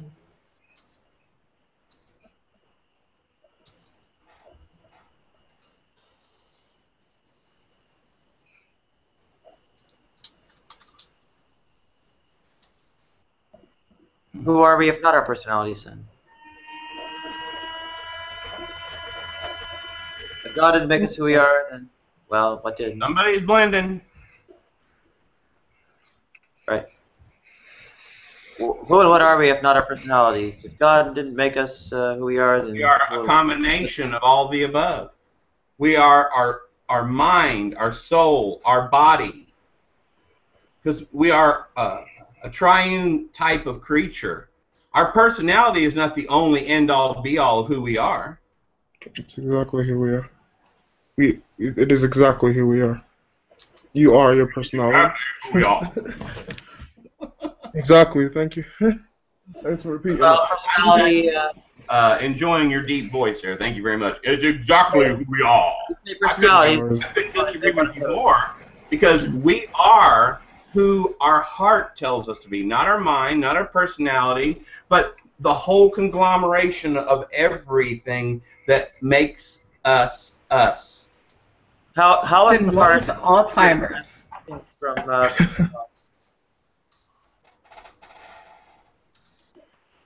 I'm sorry. Re-say that, Nadia. I think I cut you off. well, how is that heart in the figurative sense distinct from personality then? Because it is part of what is in the soul, the heart, the soul, the spirit, all exist in the body. Well, if those have some kind of connection to it all, I would say that they ultimately are like the matrix personality to be embedded in, right?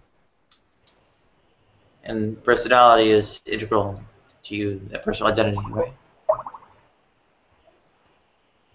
And in your belief, did not God shape us as who we are?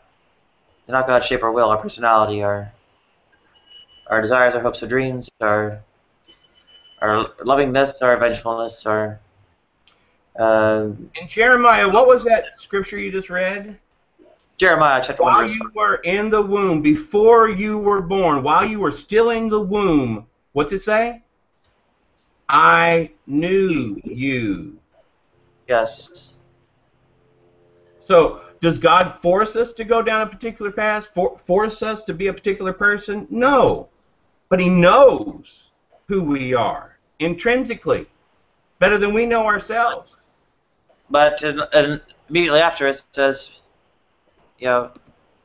before you were born, I set you apart, made you a distinct person, right? That is that for guidance of the formation process. And who's He talking to there? Jeremiah. He set him apart for what? To be a prophet. He specifically was set apart to be a prophet. Before you were formed in the womb, I knew you. Does He set certain people apart? Absolutely. Does he have a purpose for each and every one of us? Absolutely. Does He force you to do something? This means No. that we have our own individualized purposes and are set apart for them.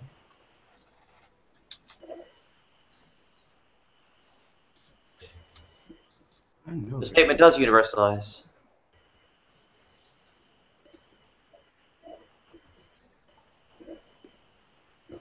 Are any of the Christians on board with this? E-Man. What specifically? Well, one thing I was thinking when I was listening to it is I do think it's like a bit of a problem, from my definition of free will, which I would have thought, is like the ability to actualize a future which didn't have to be. So if God does know what you're going to do, it does seem to be a bit of a bit incompatible with free will. But I still think that it's not necessarily the case that He's making you do something, that He's programmed you to do what you are going to do. But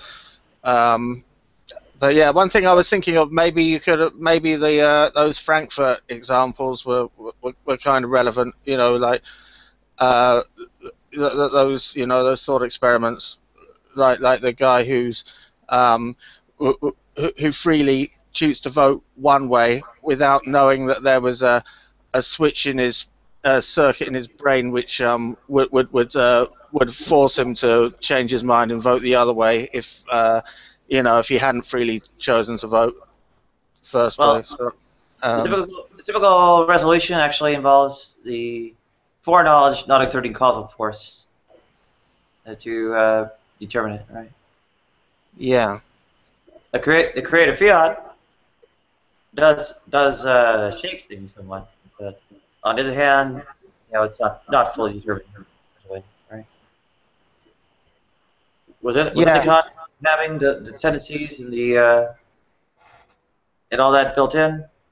The personality is shaped. There's still some kind of agent, freely moving, whose foreknowledge of whose actions doesn't actually exert the causal force. It's more of an observation process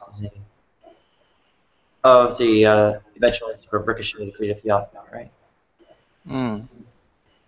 Yeah, that's how I would see it. It's just like he knows, but he doesn't know because he's programmed you. And he's not like set it all up like like a chain of dominoes and then knock the first one over. He just knows what you're going to do because he's kind of psychic. Yeah, but at the same time, even with that, it still seems a bit of a problem. That if you really couldn't act otherwise, it's kind of not kind of that doesn't really fit with my definition of free will. So, yeah, not really sure. Well, I also think when, at least when Christians talk about free will, no one's saying it's like unlimited. Like, we believe like, look at it as like a globe or sphere or something, like a snow globe, right? And that's everything. And, we're like maybe the center of that, or a little bitty section of that we can actually pick and choose what we want to do or not do. So I don't think anyone, I've never heard a Christian say that, we have unlimited free will. If you believe that, climb on a building and jump off and try to fly, see what happens. But yeah, so when Christians present free will, it's in like this limited free will. Like, God ultimately has these parameters, and we can play in like a little sandbox of it. And so there's some things like, we just can't do, like fly on our own.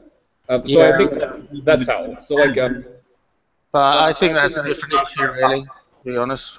The other possibility, is there not some shaping of personality? McKay and Nate, and maybe you, Ann, too. Does that personality factor into well? I really don't understand the logic of predestination and free will, because if he created you with all your urges and temptations and faults and wills, then you don't have free will. You have an urge to do something, and either he made you without the self-discipline to refrain from doing that, or he didn't. That contradicts free will. It's not about knowing whether you're going to do it or not. That's irrelevant. It's what he created you to be and what he created you to do. Well, what about you, Nate? Yeah. Are you asking if okay, so are you saying if God had anything to do with our personality shaping, does that mess with free will? Is that the question? Yes. No. And again, I'll refer back to what I said about limited free will. So I think there's certain things, we're told we can do. We don't have an exact mechanical formula, but prayer. So for example, I think, if everything, if humans, if these angels, demons are all free moral agents, then one way we're told that God can interact with us is through prayer. So I think if you're choosing to willfully align with whatever this God, like for example, if like a family member is not saved, or if they're an atheist or something, and someone really wants them to come to see the light or whatever, then I think if they pray and they willingly align themselves with whatever God's ideal plan is, then we're told that prayer can paraphrase, I think, stack the deck. So it doesn't violate this atheist free will, and he still has a choice, but I think it can stack the deck. So maybe if he would only consider God a couple times in his life, maybe through a bunch of people praying and aligning with God for him, maybe he'll get an extra couple events in his life where otherwise he would not have. So I still don't think that contradicts or violates free will. Again, I think it's a limited free will. And to take it one step further, I think it's only free will in the sense that however much potential you have to freely align and choose to follow this God, what makes it free will is you just have to have the potential to go against this God. So, if all you can do for this God is live in a remote village in the middle of nowhere where you basically have no interaction, you just have a God belief and you can do a handful of good things in your life, then to make it free will from, I think, a Christian perspective, you would have to have the potential to live a remotely isolated life and only be able to affect the world around you for only a small amount of evil things that would disalign with God. Versus if you're like Mother Teresa or Hitler and you have amazing potential to do good and bad. I hope that explains it better. But that's what I think. And just to sort of confirm what I'm going on with about is somewhat compatible with your notion. Parts of these limits on free will are derived from that shaping of personality. Is that right?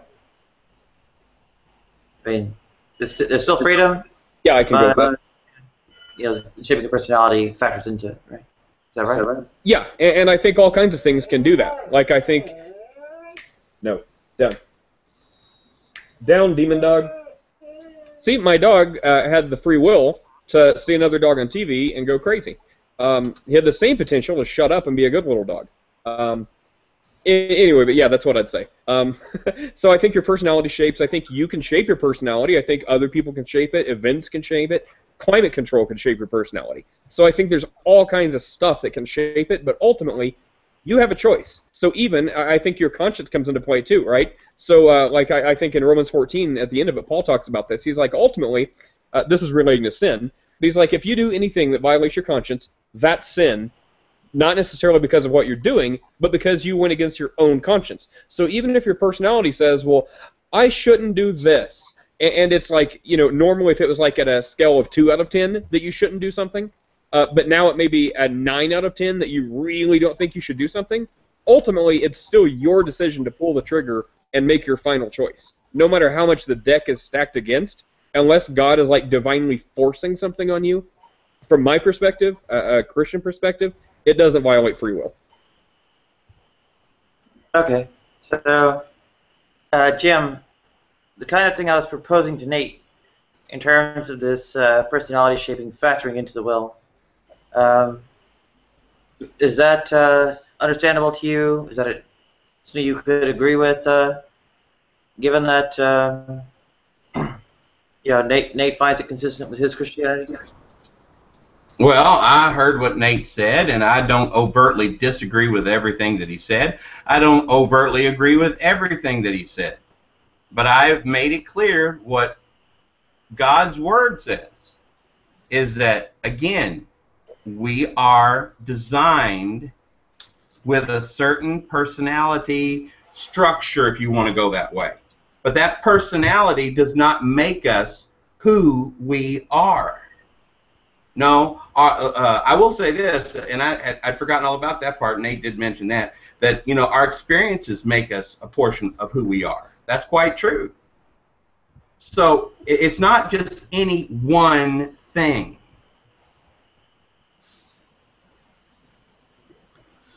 Can I just say that I don't mean to be different. Well, anyway, I just think that Nate was, you know, when he was saying like you got limited free will, I just don't. I just think that's not really the point. You know, when he's making to the, you know, the examples that you know, you can't fly or something like that, because I think like free will is always constrained. I mean, but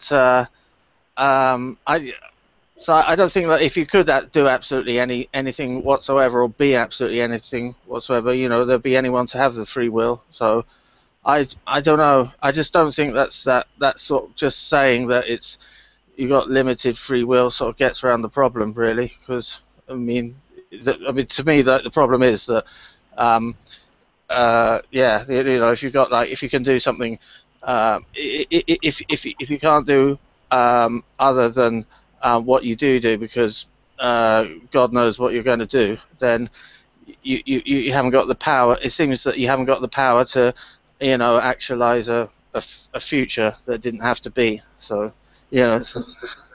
But I think we can go like retrospect. Like, just because we view our world in a linear fashion, I don't think that means God does. I think, you know, it's more, I mean, at least the way the Bible presents it, God's not limited by a linear version of time, right? Like it says, even before time began, Christ, who was crucified 2,000 years ago, it says before there was even a cosmos, before there was a world, Christ was already slain. So I think there's some other things like that in the Bible. Maybe it's metaphor, maybe it's creative speech, but I'm inclined to believe that God is not limited by the same time things we are. So yeah, like if He knows that you're going to rob a bank 10 years from now, I see like that more of an intersecting with something else. Like you know, if you would actually choose to not rob a bank, that doesn't mean you didn't have free will or God didn't force you to do it. It means that maybe in like a backwards retro sense of time, everything still worked out. So I don't think that if God, first of all, assuming this doctrine is correct and God knows everything you're doing before you do it, I don't think that's a problem. Does that make sense with the whole sphere thing? I know I wasn't articulating that as probably as good as I can, but I see it as like two lines converging, not necessarily one linear fashion.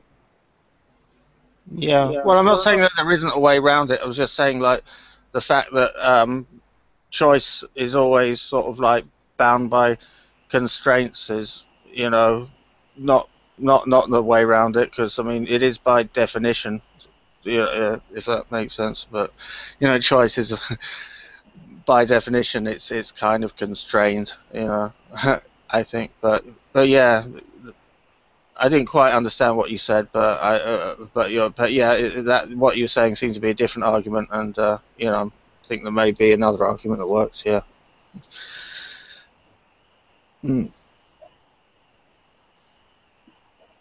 Sorry, it's a bit too much to try and take in at once, but yeah.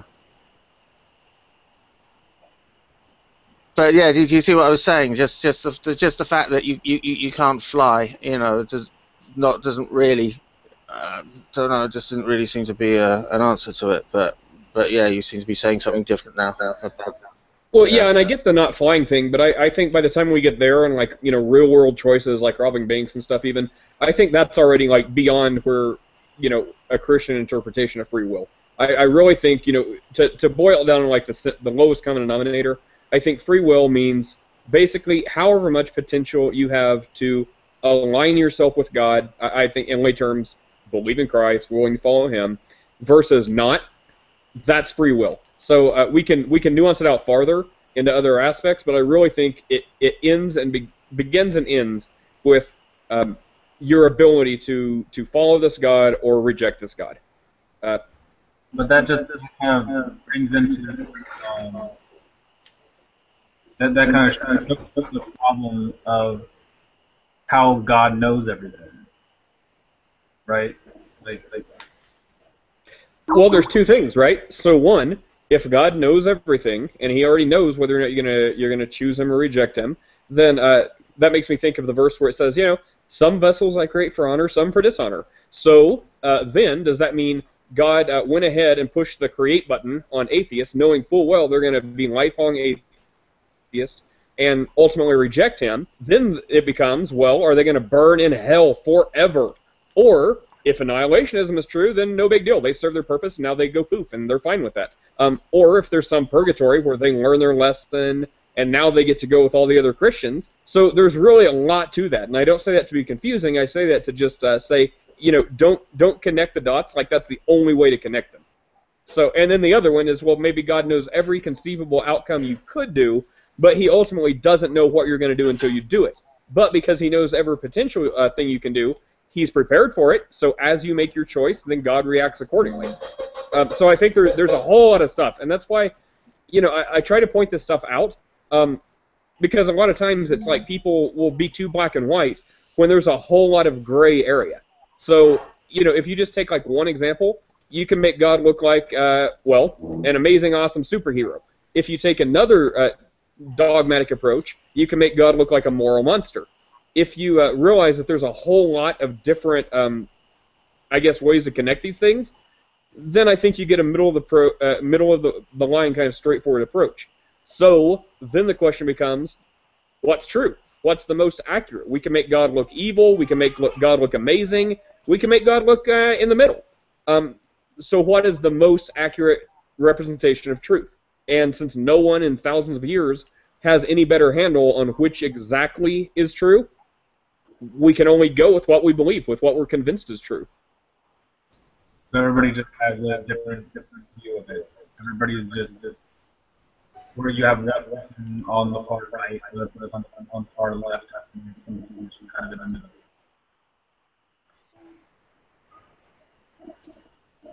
You're kind of cutting out there, but I didn't hear what you just said. It's just that everybody has, there is no right answer, basically. This God is just full of mystery. He could be anything. He could be far left, dead center, slightly right. Who knows? That's the question. What do you take out of this Bible? I mean, the source of God concept. Well, I mean, of course there's a right answer. So, I mean, what is the right answer? Is it a myth? Is it a fairy tale? Is God evil? Is God how we understand it? Is He all good? So there is a right answer. We just may not know it yet. What I believe in my personal views, I believe they're the most accurate. That's why I believe them. And And even within Christianity, we feel like we've got the biggest part of the puzzle solved. Which, yes, there is a God. Yes, it is the God of the Bible. Yes, He is good. Yes, He wants people to come to this belief in Him so they can hang out with Him for eternity. So we believe the big pieces of the puzzle we've got answered. So as far as some people in Christianity don't necessarily think we have free will. These are smaller issues. But yeah, I think I'm going to have to go. My baby's waking up and screaming. Okay. But it sounds like there's still, that's basically cherry picking. Well, it's not cherry picking. Well, you kind of are, because you're just pulling out certain aspects that conform into what characteristics of God have. Are you taking into consideration the view of slavery and homosexuality and all these other bad viewpoints? Well, of course, but I mean, cherry picking is if you see these, for example, if it says stone homosexuals and nothing changes, and you just ignore that, and you pick something where it says, well, I don't know, care for people, that would be cherry picking. What is not cherry picking is if you read the part that's like stone homosexuals, and then you keep reading, and it's like, oh, that was the old covenant, here's the new covenant, these laws never apply to you. That's not cherry picking, that's just understanding proper history. I think that actually is that is pretty much cherry picking, because you're basically saying, you're looking at something and you're saying this is something that is good. God thought that it was fine to stone homosexual people at this particular point in time, so that's okay. But then later on, it's just kind of not something. I mean, I'm not aware that he ever says, okay, guys, stop doing that. It's just not. Maybe it's just not mentioned again.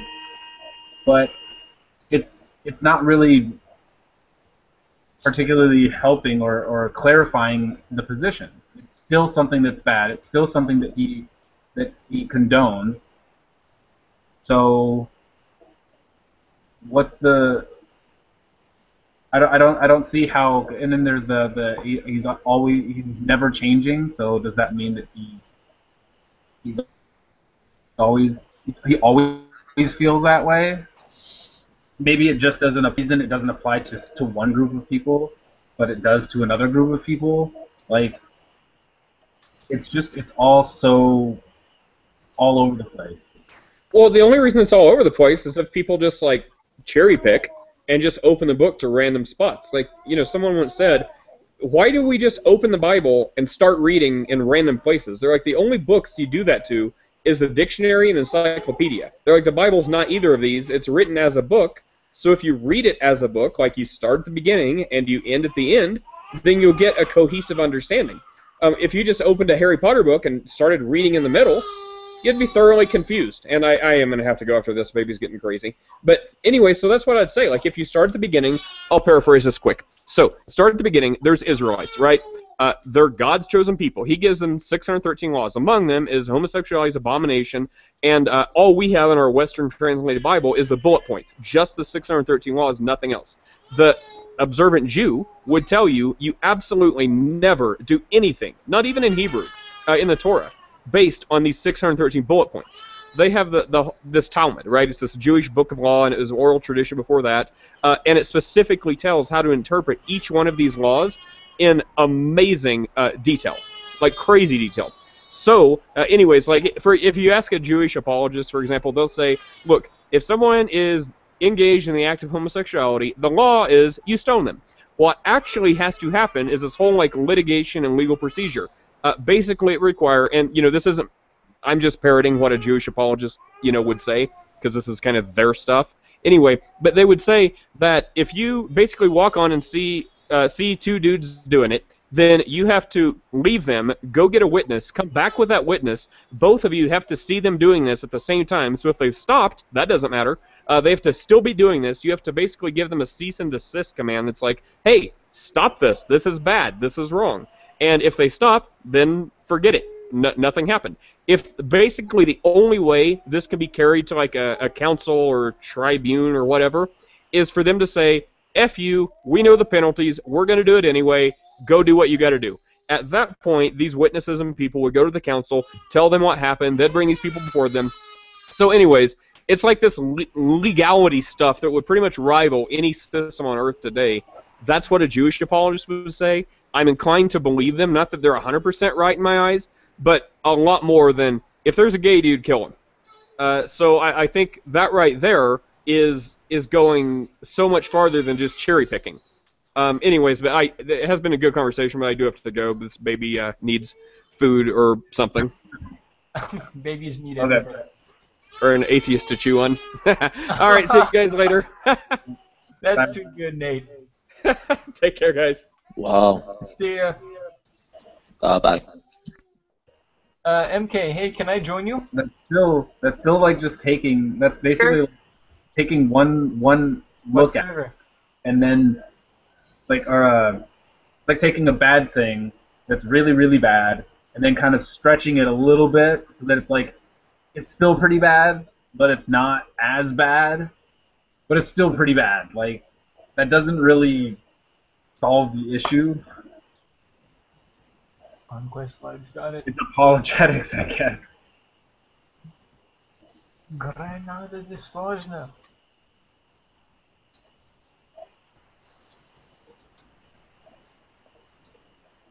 Alright, I only got here recently, so what's up? Oh, and howdy, folks. Hey, Soshi. Soshi? Yep. Oh, yes, I remember you. That's what I call him because I can't actually pronounce his name. Don't well, worry. That's what he said to call him, yes. Okay, so it's, what map is it?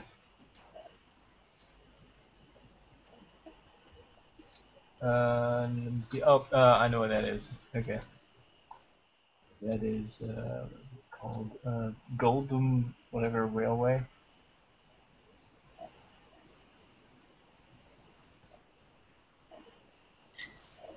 You know what? Since we have a lot of people gaming here, does anyone want to talk about that?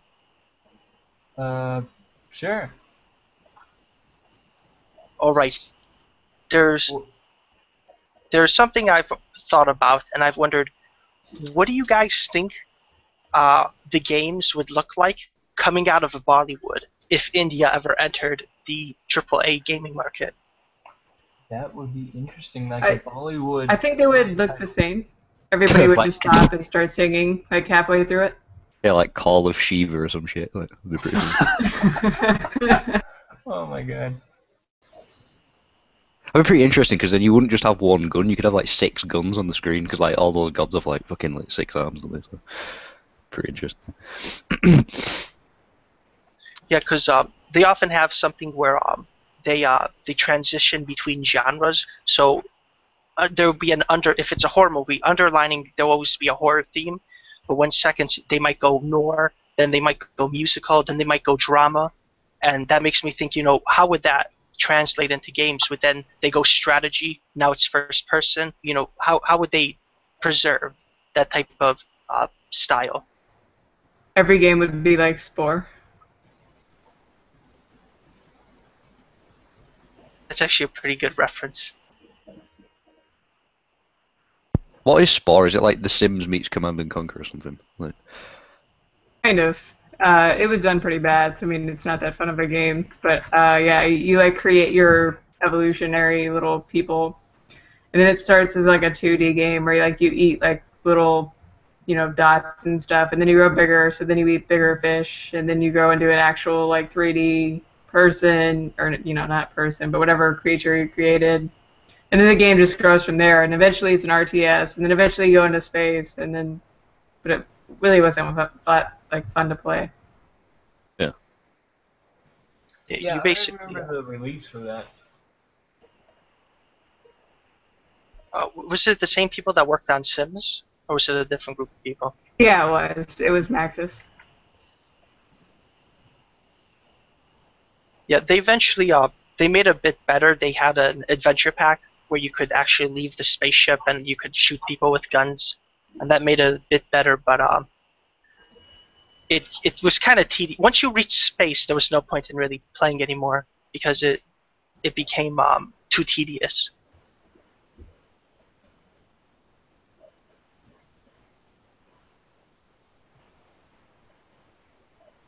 Pretty good game though.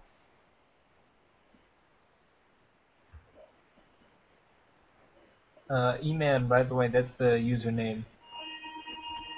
Yeah. Hello. Sorry, was that a question? Yeah, you Sorry. said what's whatever, however you pronounce that, and then I said that's the username.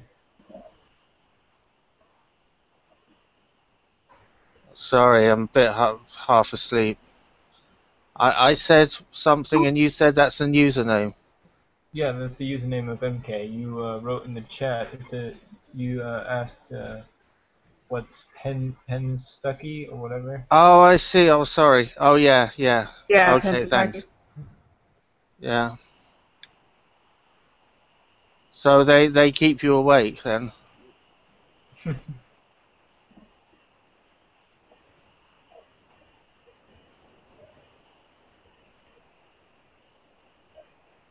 What do you mean by they?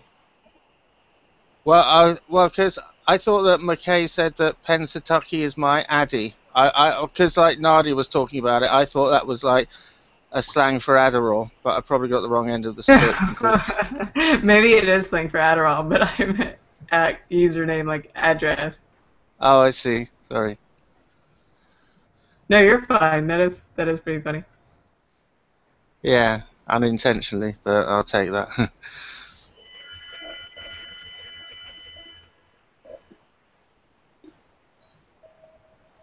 Yeah, that's not gonna do much, MK. Shooting an LMG at a helicopter.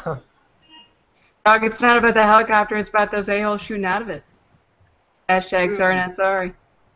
True, but you weren't really aiming that well to actually shoot. Again, I have an LMG, dog. I can't aim unless it's bipoded. Wait a minute, are you running Battlefield 4 whilst on this? Why are you judging me, Commando? Okay, I'm trying really hard, and you're just sitting there judging me and what I do with What sort of computer have you got? Like, do you work at CERN or some shit? My God. Don't tell anybody. No, I'm just kidding. No, it's pretty mediocre, actually. Whoa. That's pretty good though, how you can like run a top-end game like that and be on this at the same time. Yeah, I was just running at 720p. Yeah, I can't even do that. So his computer is a beast. I can run 50% of the stuff on Ultra. I made sure that I would look up the statistics for what was important in regards to FPS, and I tweaked everything to the nth degree. So now How much money did you have to pour into that? Me? Yeah, well, I mean... yeah, about 1,000. This is a laptop, by the way. So I actually made a little mistake. I got more RAM that I need and less graphics. For a laptop? Yeah, so I have 12 gigabytes of RAM stuffed into this laptop. The usual gaming level is 8. So you can, like, I look at the stats on Task Manager. It only uses about 1.5 gigabytes, maybe more. At the most, it uses like 2. So when you're gaming, like, you can get away with even 6, and you'll be fine for a while.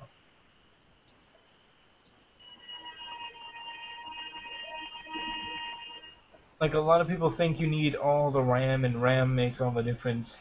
It makes a difference when you're redlining, because once you start redlining the top, like 90% utilization of your RAM, that's when stuff slows down.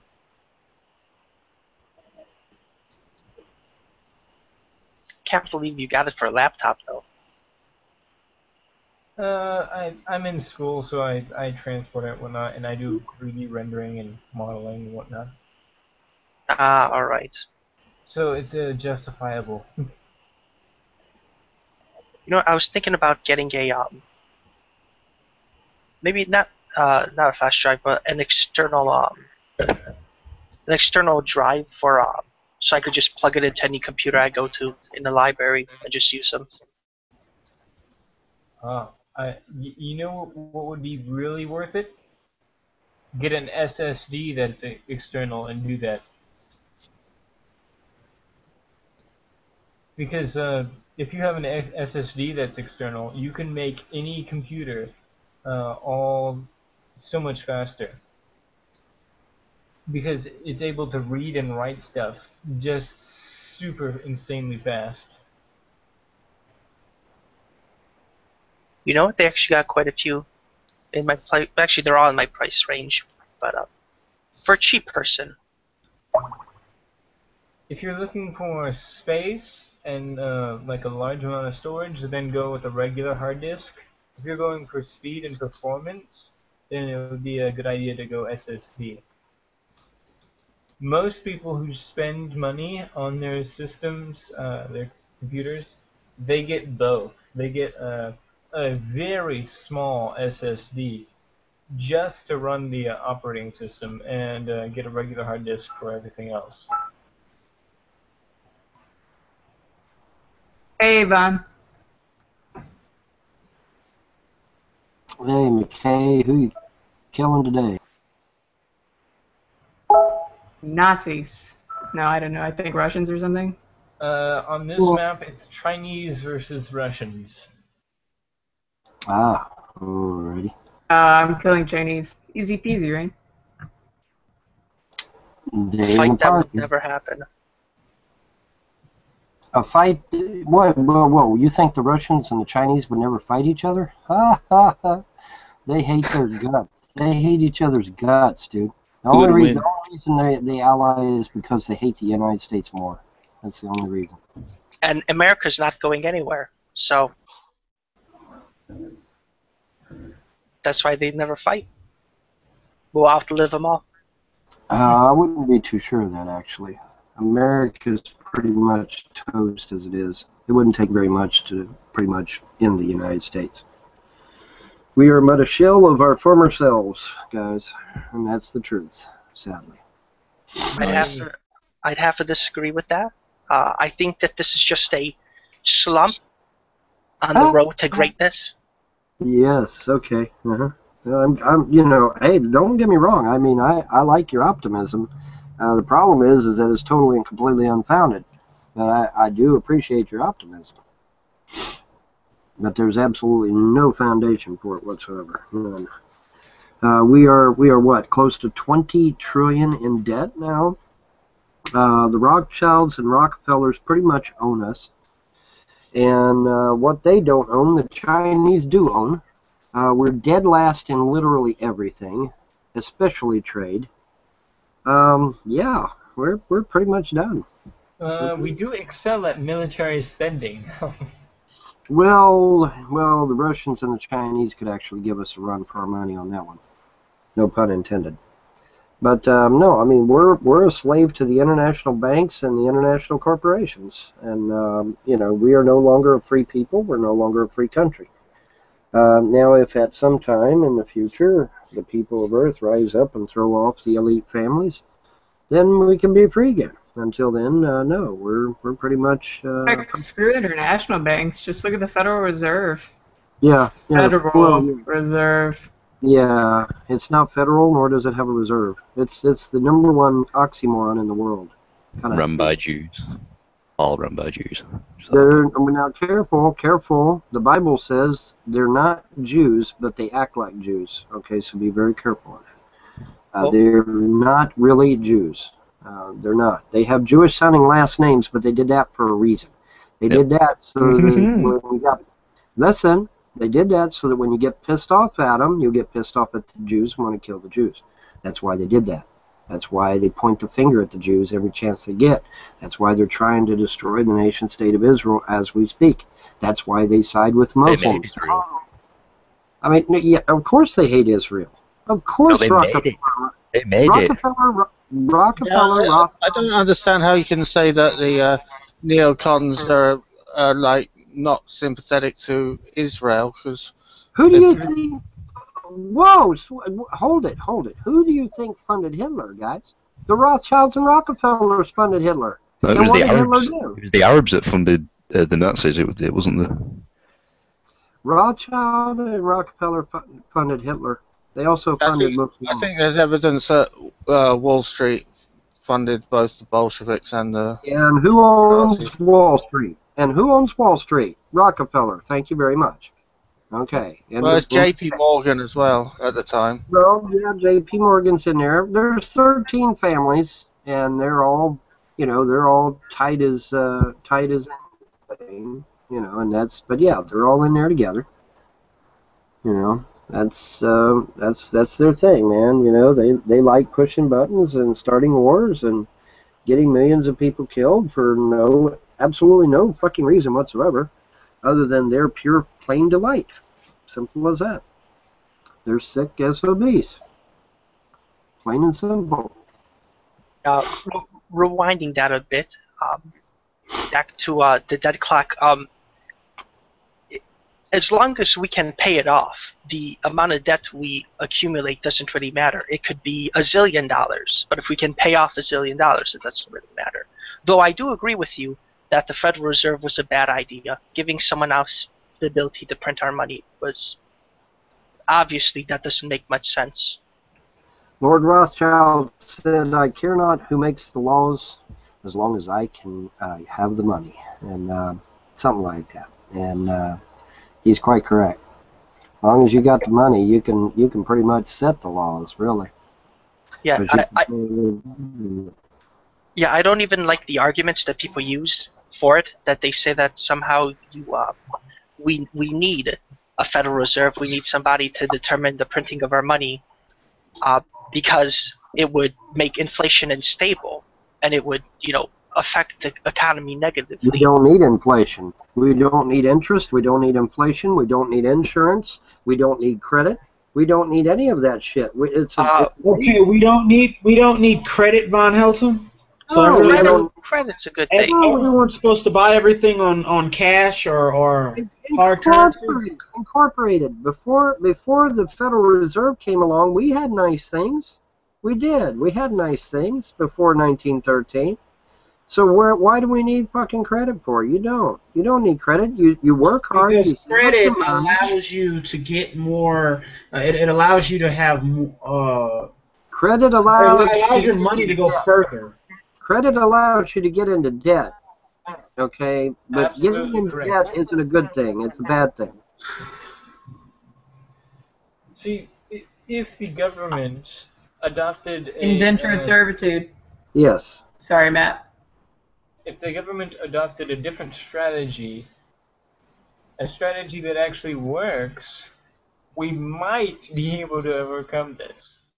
We can overcome it by taking the elite families, throwing them in jail for crimes against humanity and war crimes. Then we take their fake fiat currency, we trash it utterly and completely as a failed financial system, which it is, and then we create a new financial system based not on debt but on prosperity. That's how you do it. And I think part of the trouble is that the politicians are on the same. I don't know if think tanks is the word, but institutions like the Council of Foreign Relations and Royal Institute of that's why International you throw Affairs. them in jail too. That's why you throw them in jail too. When Iceland regained its independence, the first thing it did was close its When Iceland regained its independence, the first thing it did was shut down the Rothschild centralized banking in the country, and they arrested all the politicians that support Rothschild and Rockefeller. They arrested all the politicians, and they shut down all the banks. And Iceland is now booming. They now have a surplus. They're now doing wonderfully. And you don't hear much about it, though, because of the Rothschild-controlled media. But as far as I know right now, they're doing just spiffy. And I don't see why we couldn't do the same damn thing. We could. It's just, nobody's got a pair of balls in this country, apparently. That's all. Well, That's all. it's not only that, but they have, you know, our WAVO is much better than Iceland, right? Iceland's a much smaller country, and we're kind of the hub, you know, like they own us, and then Yeah, we are kind of the epicenter. Yeah. Yeah, we're the imperialists reaching out, and they're just the heads of the, you know, Right. Hydra. Well, you know, granted, it would take a little bit longer than Iceland did, no doubt about it, but I still think we should be able to do it. We should be able to accomplish it if we set out to do so, and if we had a majority of the Americans backing us. See, the problem is that if we tried what they tried in Iceland, the first thing that would happen is that you know, this big announcement would come over the media saying that terrorists have taken over America, and you know, that they're trying to destroy the banks and or whatnot, and you know, they would spin it up real big, you know, make it sound like, you know, we're this evil bunch of terrorists, and you know, possibly even claim that we aren't even Americans, and you know, just, you know, go at it from that angle. They'd go at it from the terrorist angle, you know, and then everybody and their brother would be out hunting us, you know, because we're filthy evil terrorists, right? You know, that's how they would destroy us. They wouldn't destroy us themselves because they're a bunch of fucking wimps. They wouldn't leave their ivory tower, but you know, but they'll con the people into going after us, thinking that we're terrorists. That's how they do it, I think. You know, it's all speculation. Well, you have to keep in mind that, well, when you were talking about the other economy, America, we donate a lot of money to the UN. And not just the UN, but of course we have a pretty large military because we often police a lot of the world, unlike other countries like Germany that can rely on the US, and then they can reinvest their money. We're kind of the to you know, keep the peace. So you can't really expect to get that type of high level of investment in America as long as we're keeping the peace in the rest of the world. Investment of America. Investment in America for what? All of our damn jobs went overseas. What are they investing in us for? Well, see, you of course can. We often compete between states, though we could move to a model where, kind of like Germany, where we compete more with the rest of the world, become a more global economy.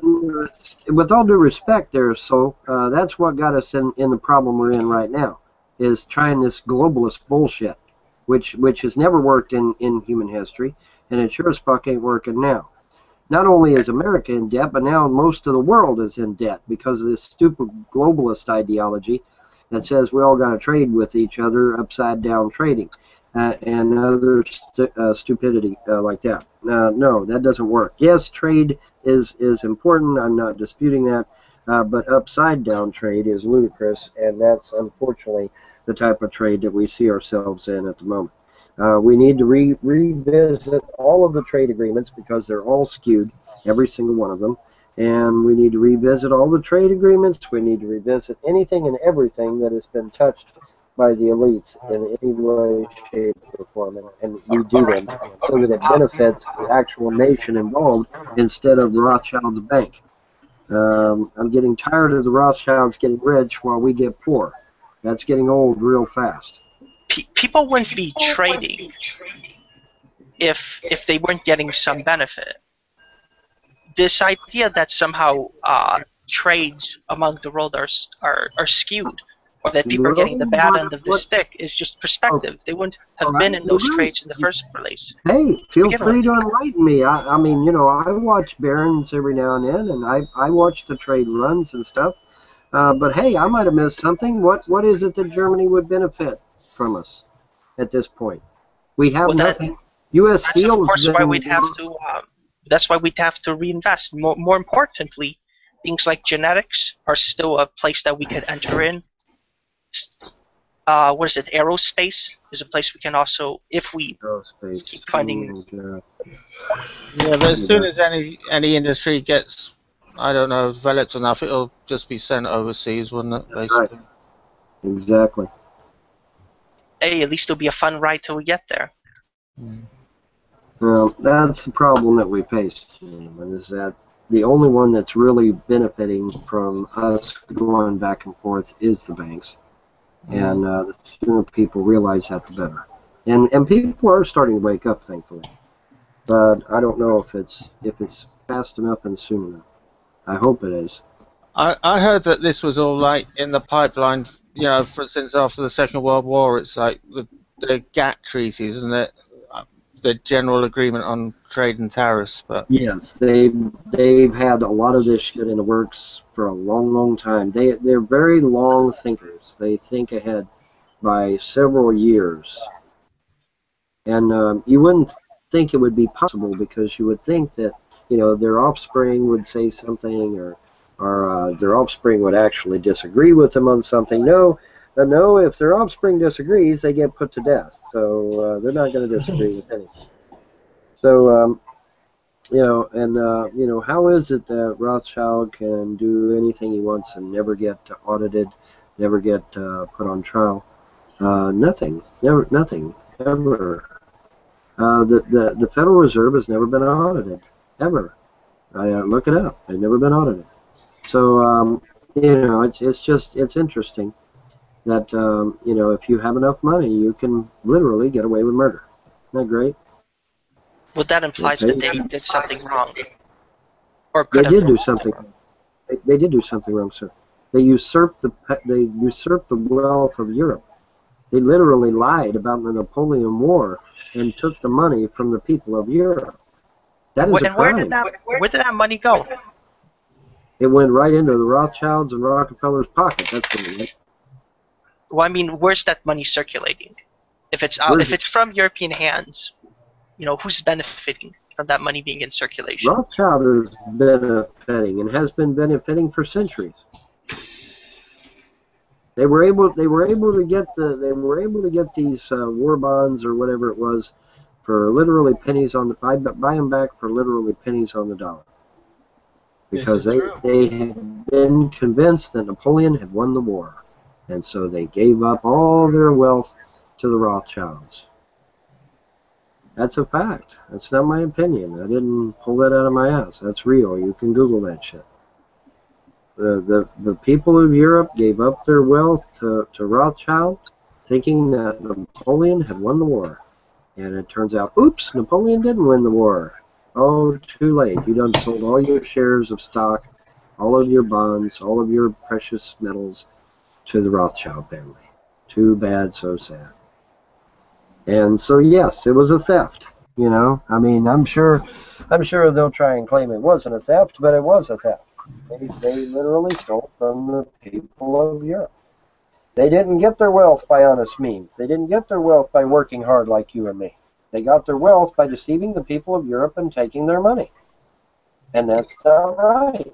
It sounds like you just said people chose to sell their stocks. Well, they were deceived, and they were deceived into it. They were told that Napoleon had won the war, and that they needed to turn over all of their wealth. Okay, the truth of the matter is Napoleon didn't win the war. But by the time they found out that Napoleon didn't win the war, they'd already sold everything. Right, but the stock market isn't always logical in that regard. It always works on perspectives. How you perceive, or I should say, your perspective, how you perceive the market's growth. A company could be doing very well, but if people perceive that it's going to drop all of a sudden, even though there's no justification for it, the stocks will go down if they begin selling off.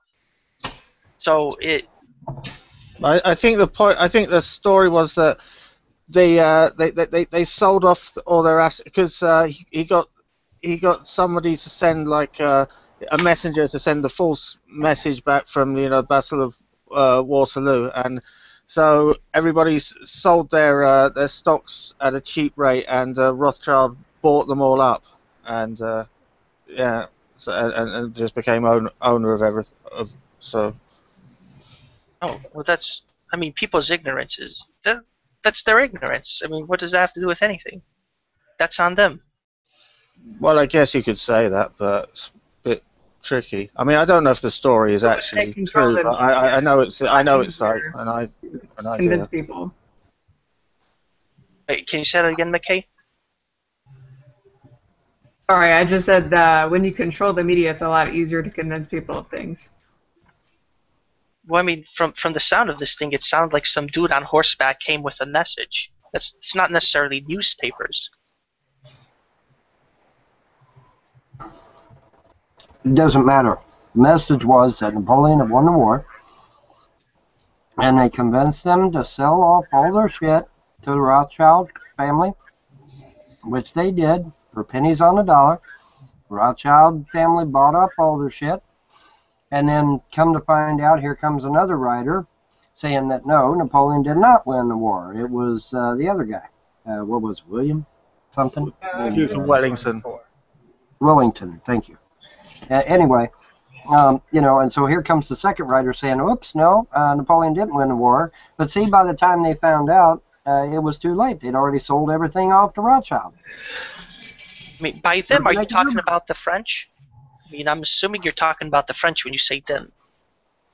Well, I saw like a black and white film of it, and it would seem to be in the London Stock Exchange. Right.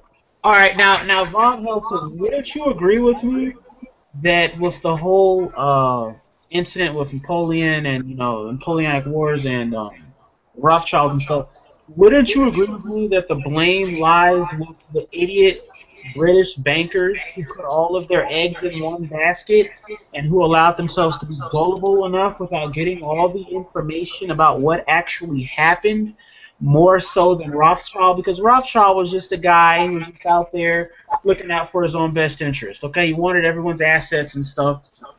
Okay, so he could be the most powerful banker in Europe. Okay, the fault of him becoming the reason he convinced the other investors and idiots to believe in his bullshit. So it's their fault for being gullible. So isn't the moral of the story, don't be a gullible idiot and do your research and have your own mind? I guess you could kind of, in a roundabout way, use it. Isn't it? Here's the thing, though. All right. They use deception and lies. And that's wrong. That's not good business policy, for number one.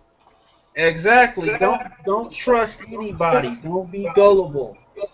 Do your own research. I guarantee you, some of those investors have put a little bit more effort into getting news and of what exactly was happening on the battlefront.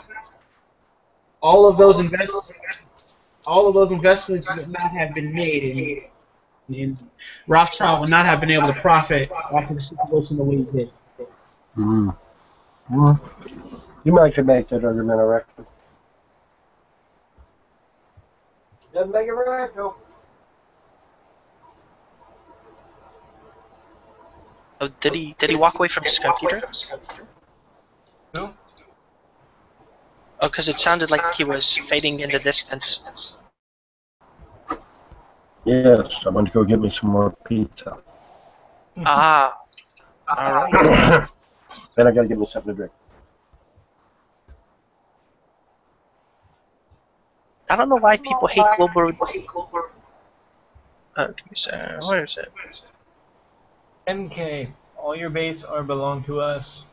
Yeah, I don't know why people hate globalization, because that's basically the road to a one world government. I think you just answered Well, the that's question. the fear of it. it's a fear of the one world government. Who would fear a one world government? Like, what's there to fear about?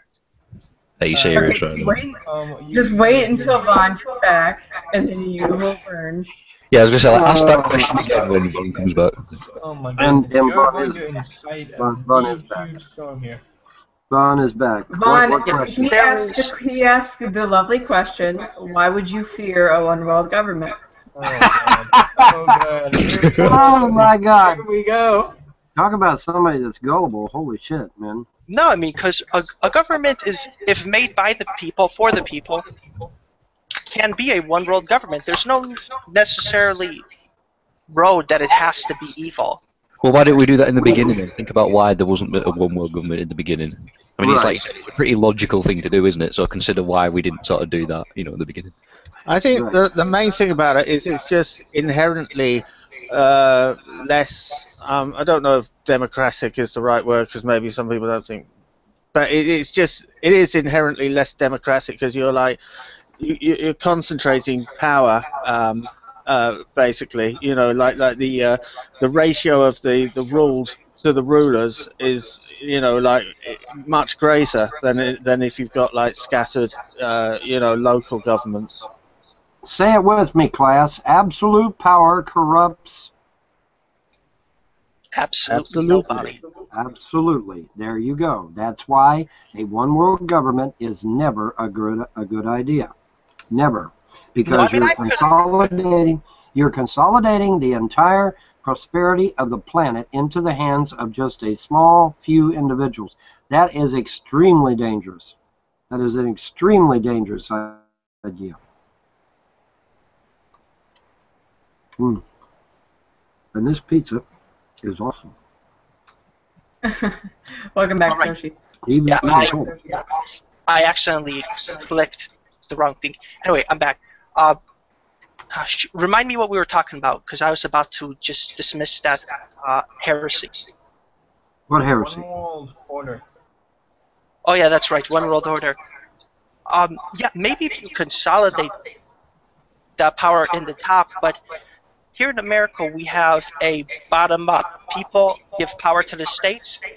States give power to the federal government.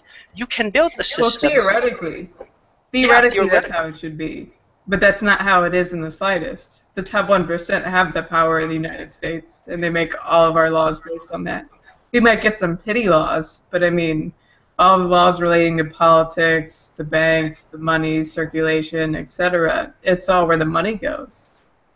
Yeah, it's really. I'm telling you, if the founding fathers saw what has happened to their beloved country, they would be in tears right now. Literally, we are so far removed from the original intent of the founders. It's just sad.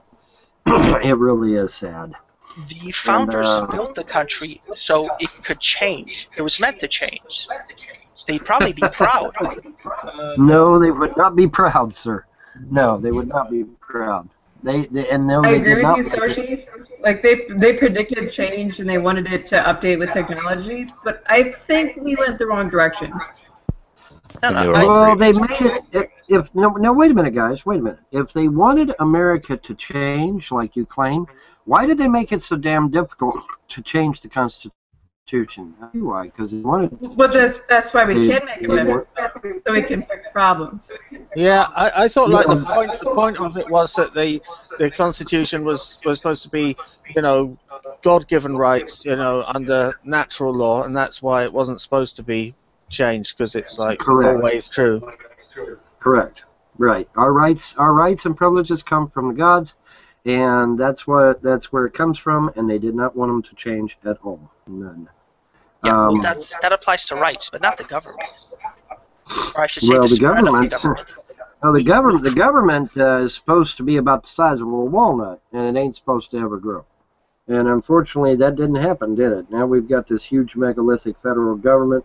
We've got this huge entity known as Homeland Security. You know, we got various and sundry other government agencies that are also equally as large, and it's just a convoluted mess. And I'm telling you for a fact that the founders are not in any of that at all. They wanted small government, and they proved it by putting a bullet right between Alexander Hamilton's two eyeballs. They did not want big government, because if they wanted big government, they wouldn't have had Aaron Burr shoot Alexander Hamilton. All right. They were all Freemasons, though. I do think that's a good thing. I do think that's a bad thing.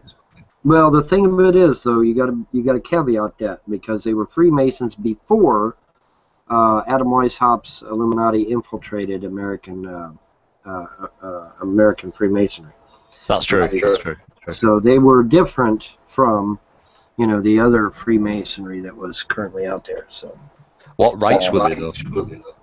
That's what I want to know. Please. What rights were they? You know, I don't know, and I'm really not all that concerned about, you know, the particulars. The only thing I know is that, you know, Washington said in a letter that the Illuminati had not infiltrated American Freemasonry at the time, and I'm going to believe him till I know better. Oh, fair enough. But yeah, you know, it's sad, man. I don't think that the founding fathers are spinning in their graves. I think they're going at hyperspeed. Because nothing, absolutely nothing. We didn't listen to a damn word the founders said. The founders warned us about everything that is going on in this country and in the world today. They warned us about all of it. And the sad thing is we didn't listen to a single word they said. Not one word. They warned us of a centralized banking system. They warned us of meddling in the affairs of other countries. They warned us about upside-down trade deals. They warned everything. Every single thing that is happening today, the founders warned us about, and we didn't fucking listen. And so now we're reaping a whirlwind because of it. Right in the Constitution, it openly outlines the process of making territories statehood. Obviously, they expected America to grow. I mean, that's the whole point of the Constitution. Oh man, you're echoing. Give me a second. All right, there we go. I believe it was the people that hired the state governments or put them into being, and it was the states that hired the federal government. We don't need federal government. Well, the federal government just fixes disputes between the states. At least that's ideally how it should work. But again, getting back to what I said, quite clearly in the Constitution, it has an outline for statehood. You know, that's the whole point about the Constitution. It wasn't about just independence from Britannia. At that point, we could have simply said, we want to be independent. No, it was all men are created equal. That's why illegal immigrants, when they come to this country, we cannot take away their right to religion. We cannot take away their right to free speech. We cannot take away their right to trial. Because all men are created equal. That's the whole point of the Constitution. It's meant to spread everywhere. It's idealistic, but it's not realistic today. When anybody can go down the street, be stopped by a police officer, have a little bit to say about it, and be shot on the spot. I mean, you can pretend that's the case. You know, your opinion. You know, you're allowed to have that. Yeah, I mean, you can pretend. You've not seen this happen at all. I mean, can it happen? That's why we have is raiding Colorado marijuana dispensaries still. This is why we have the jury system. You know, this is why we have a judicial system. You're more likely to be shot by a police officer than you are anybody else. I think I'd much rather like it like that. You're joking, right? What? Joking. Well, it depends. Okay. If you're more likely to be shot by a police officer than just some random person on the street, then I think... Okay, I would agree with you if those stats were low. So when does he get to be judge and jury? When does he get to be judge and jury? The police... Well, ideally, if I'm shooting back at him. All right, let me ask you a question. Does overreach enter your world anywhere? Oh, what do you mean overreach? Define it a bit more. They've gone beyond what they were originally designed for. They're there to protect and serve, not judge and jury. Have I ever had a bad experience with police officers? Is that what you're Lucky for you, and I'll give you a little time. How old are you? I mean, I'm just asking you a question. Are you asking, have I ever had a bad experience with police officers? Is that what you're asking? No. I'm wondering if you've just been watching the news lately at about how aggressive, over-forceful, overreaching, well over-militarized than they absolutely need to be for John Q. Public. For some reason, the government has decided that we need to militarize our police because they're afraid of the people. Oh, they damn well should be. Why would you militarize your police? They damn well should be. The American people are very powerful people. Oh boy. Okay. Well, I'm out of this one, kids. Oh my God. Don't get me wrong. I'm not saying that they should be more militaristic, but I'm saying they should be afraid. I mean, you should be afraid of the American people. The entire U.S. population. You should respect the American people. You should exactly. You should respect fear. It doesn't matter. We have earned our place. No, but it does because, for one, they aren't afraid of us. I mean, that's a joke if you think the American government's legitimately afraid of the American people. Like, if you just look at Ferguson, right, where they were protesting and then they It drove was in with never like literal that when I tanks. was a child, I can tell you that. And the difference that has occurred in the past 50 years, what a policeman was in those days and to what they are now, you got to be kidding me. I mean, are you not aware what a government is? It's elected Yeah, individuals. It's Americans. it's a little overreaching. It's a little selective. It's not the apple pie you're bringing home. I mean, okay, don't get me wrong. I mean, America's the greatest nation on the face of this planet, but the greatest doesn't mean perfect. Obviously, there's a room for improvement. There will always be room for improvement, and I believe in improvement. I do believe in I've been here. demilitarizing. I've been here since 1957, and I beg to differ with you, sir.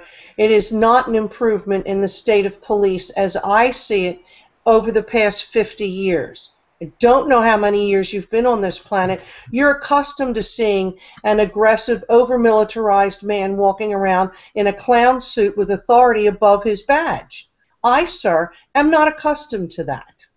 I'm not exactly sure what you're talking about. I didn't say that it's an improvement. I said that there's room for improvement. Obviously, we can work in. Absolutely, we can. But we don't seem to be going in that direction, is my suggestion. And I don't mean to be rude here, but whose fault is that? Are you an American or are you not? Whose duty is it? Is it the duty of the government? Is it the duty of the police to police themselves? They should, in an ideal world. But you're coming over here, you're telling me that it's not. Well, then whose duty is it then? It's yours. I'm not coming over anywhere. You have no rights when they pull you over.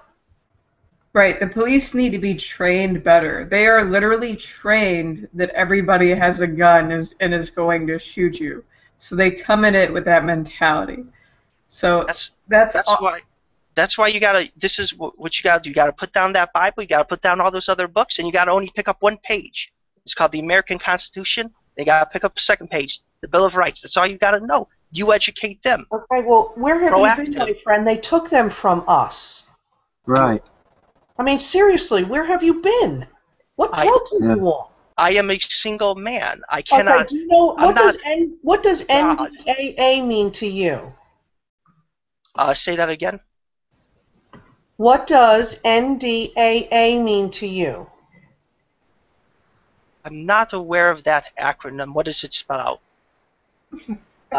National Defense Authorization Act. Oh boy.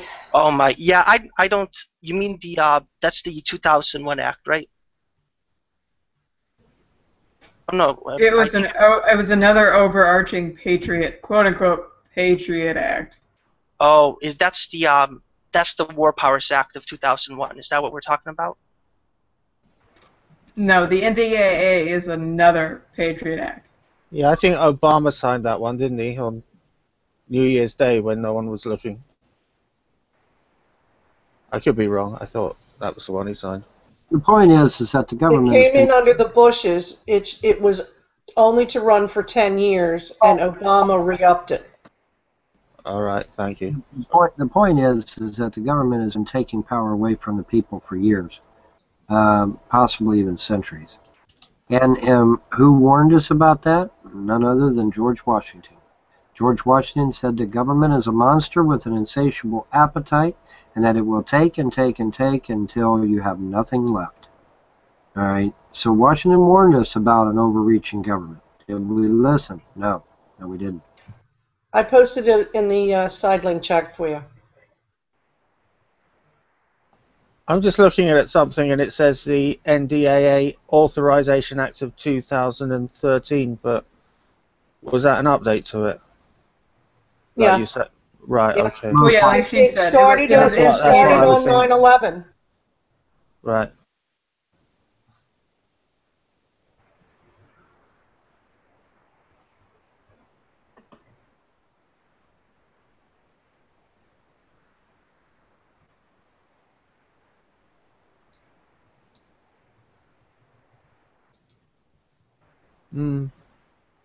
I heard give me a like second. I'm quickly reading over this, so give me a second.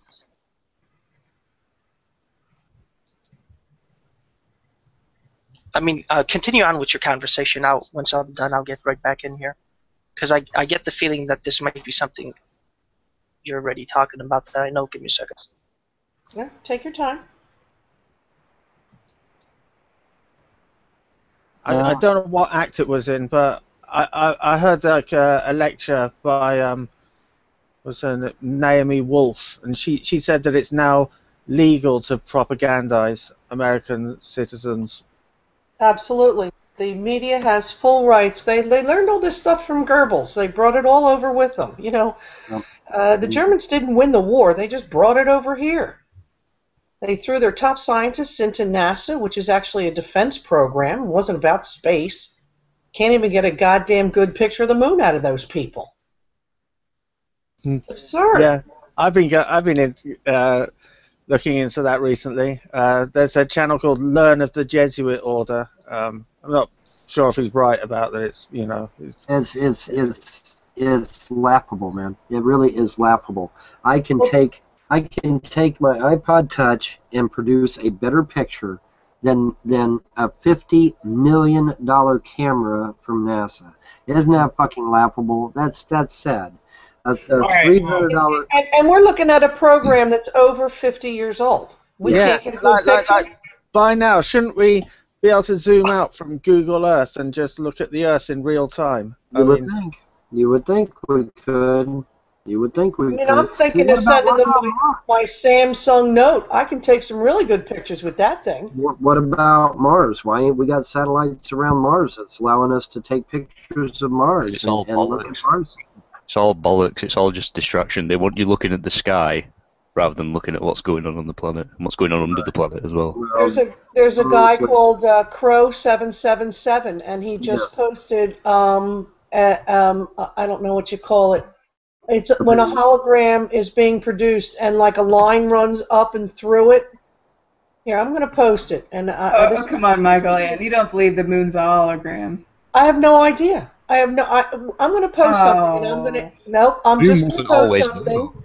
I'm just going to post something, and I want you to just look at it. I've seen the Crow 777 video where there's scan lines through it. I believe it's shenanigans. Either his camera was screwed up or he's purposely. Yeah, but he's not the only one that's caught it. That's right. So that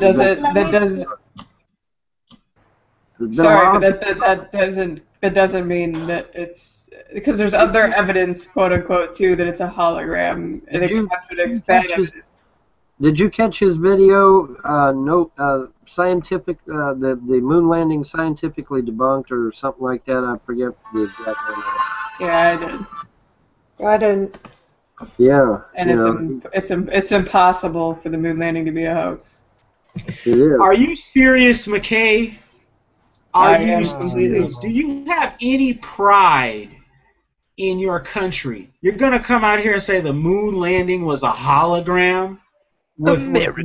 No, I just said it was impossible. Incorporated. Just incorporated. I moon just said a hologram. It's impossible to be a hoax. Girl, I know you're smarter than that.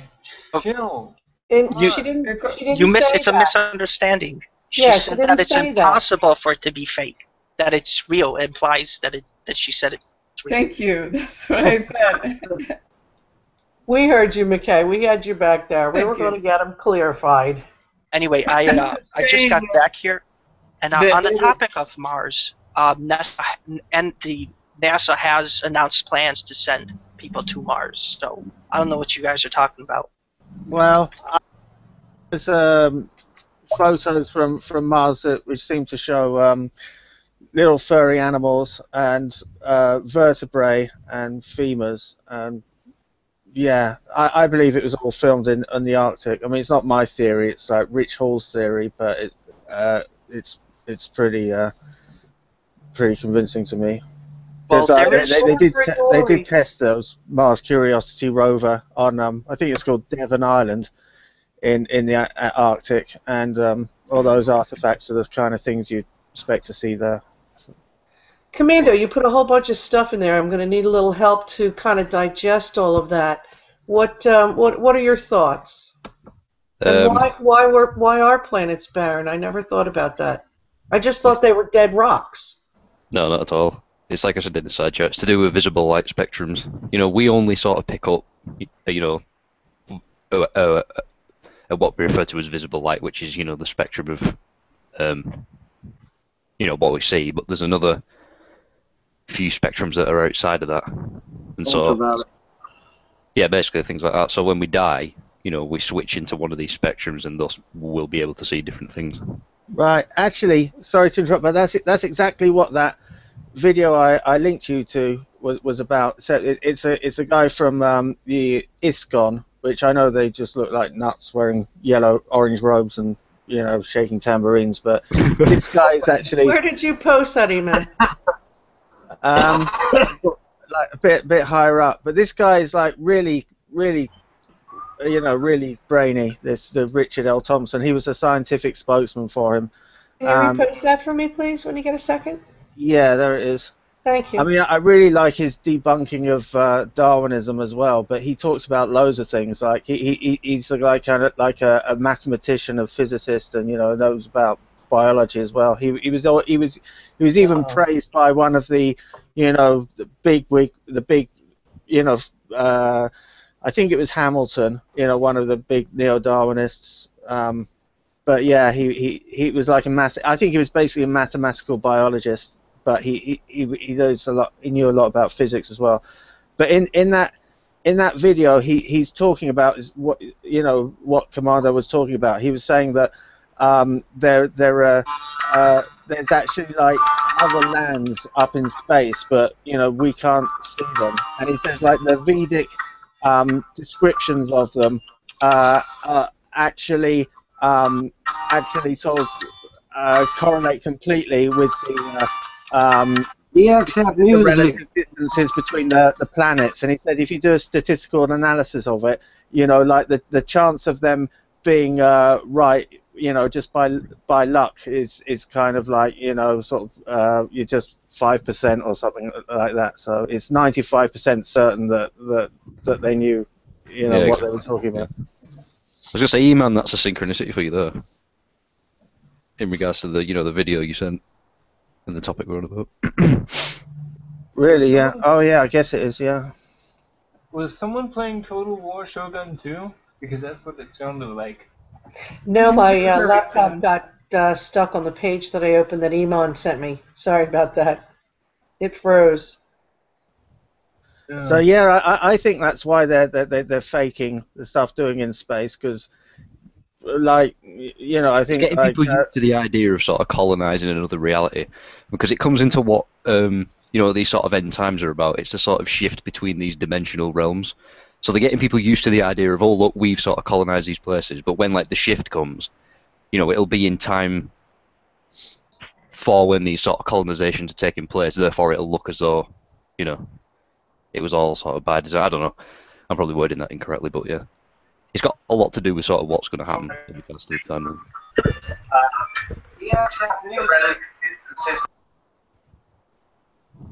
All right.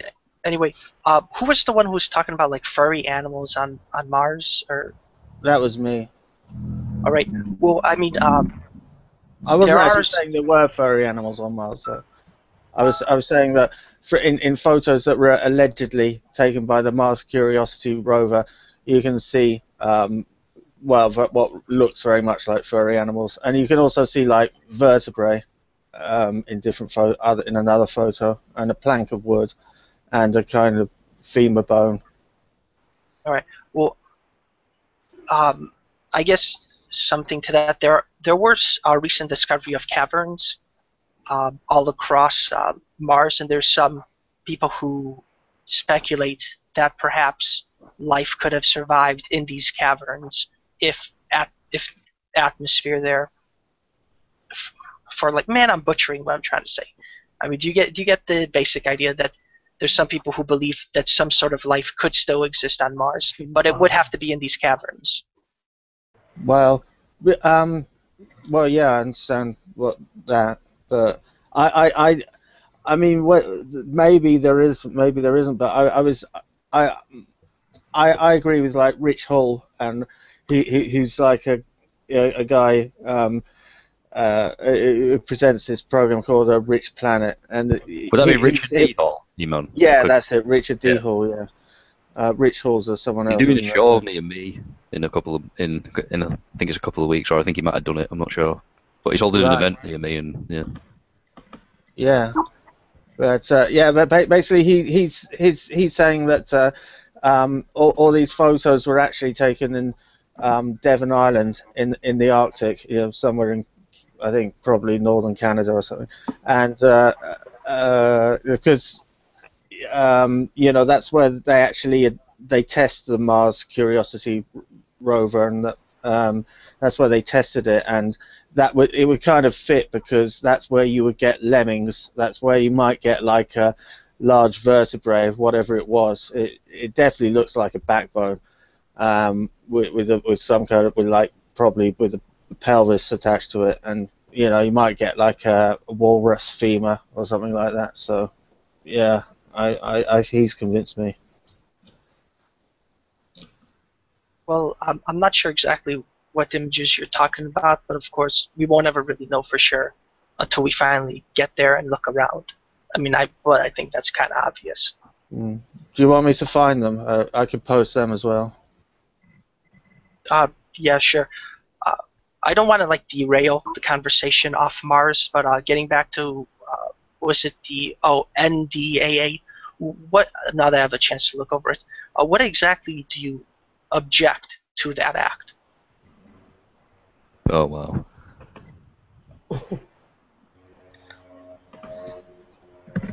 I mean, it outlines. I mean, don't get me wrong. It outlines a lot of increased spending for military, and it's all right there. But I don't exactly have a problem with that. America has to spread, and if it does that by military means, that's perfectly fine by me. Are you serious? So you're still wanting America to be imperialistic? Oh yeah, I'm an American imperialist. I'm pro-colonization. Oh, what? wow. Okay, well, I'm dumping out of this one, kids. Have at it. What about all the barren land that we still have in America? Why do we still need to keep imperialized ideology and still take over other lands? It's very simple. I'll break it down. What's good here will clearly be good everywhere. So we spread it from North Pole to South Pole, new borders of the United States of America. Are you being paid to say this? Just, flat out, I'm not asking, because you cannot possibly think that you're going to stand here and not have us giggling at this. Seriously. Where do you live, number one? Oh, I live in a very, I don't know I guess it's liberal. What is it, Chicago, Illinois liberal? I'm just looking for a location, not its affiliation. Location. Oh yeah, Chicago, Illinois. It's a city. Okay. It's a pretty big city. Really? It's a lie. He lives in the Pentagon. Yeah, I'm rubbing elbows with Obama right now. Oh God. Yeah, well, how's it working for you there?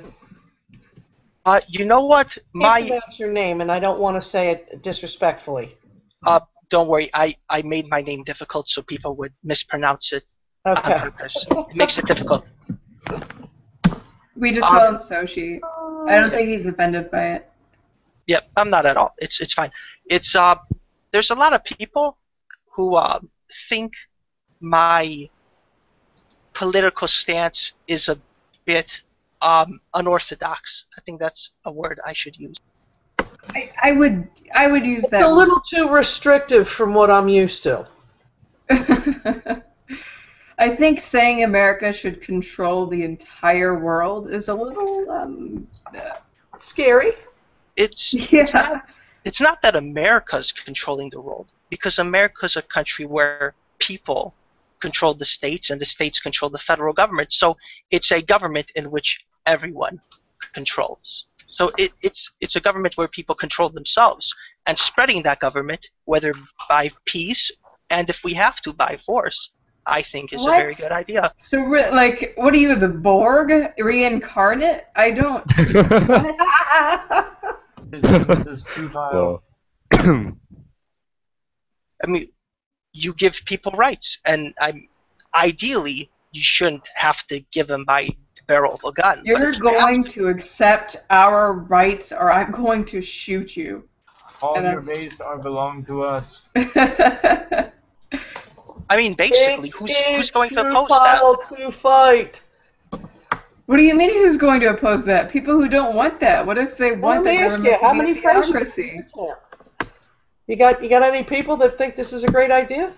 Is there like a meeting at Wednesday at 7 or something? Oh no, that In the dark caves with the candles lit. I wish I had more people like myself, but I'll bet. Chicago's a tough place to be floating at. Oh, I float much harder things than this. I get a lot of shit for a lot of things. Well, I'm glad I now know where you stand, because at first I thought you were really serious, and now I understand I don't have to get excited.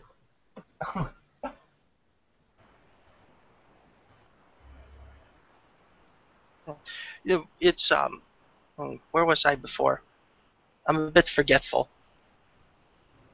How imperializing everybody by force, even You were if they want their enjoying the government. benefits of the NDAA Act. Oh, right, yes, yeah, that's right.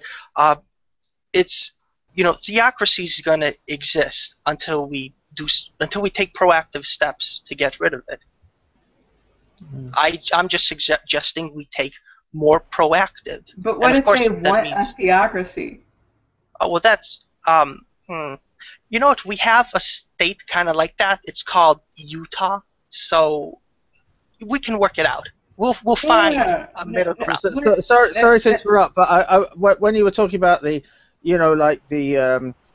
expanding the military, I was just thinking I didn't think that was the most contentious bit of it, and I just looked at again on Wiki, and yeah, it says like the most controversial. Well, it's suggesting that one of the most controversial bits of it was the section which says that which authorizes indefinite military detention of U.S. citizens without due process. So yeah, I can understand. So yeah, I mean, obviously, like probably expanding the military and the constant wars is bad as well. But I was sorry to interrupt. I was just saying that No, was even they have to be a terrorist, so it's okay. I mean, all right. Yeah. The government can call them a terrorist for any reason whatsoever, but I mean, it's all good. I mean, don't get me wrong. Let me ask you, are you a obviously, I'd like non-violent extremist? Oh, I am a extremely violent extremist. Excellent. We're going to need a few of those. I mean, I understand that people would prefer peace, and I always prefer. Who doesn't prefer peace? Though I like conflict, I like violence. These are things that I enjoy. And Well, apparently you don't prefer peace then. You just answered your own question. I didn't know people like you actually existed. I thought like you were a caricature. That is caricature speaking. I mean, that's a well-adjusted individual, I don't believe, would have those kinds of thoughts. I just don't understand. An adjusted individual. Well, not many of us are walking around telling people they like violence, and I don't know. It's the first for me. I got to tell you, it's you got me good. Yeah. I mean, look at. I've ever heard that in my life. I mean, exactly. is that really true? Is it really true that you don't like violence? Look at the Passion of the Christ. The most violent, the most bloody, the most money made. The box office. I didn't really enjoy that. Yeah, I didn't watch the movies ever. Well, I mean, I'm just saying. I can't watch a violent movie. I can't even watch Animal Planet.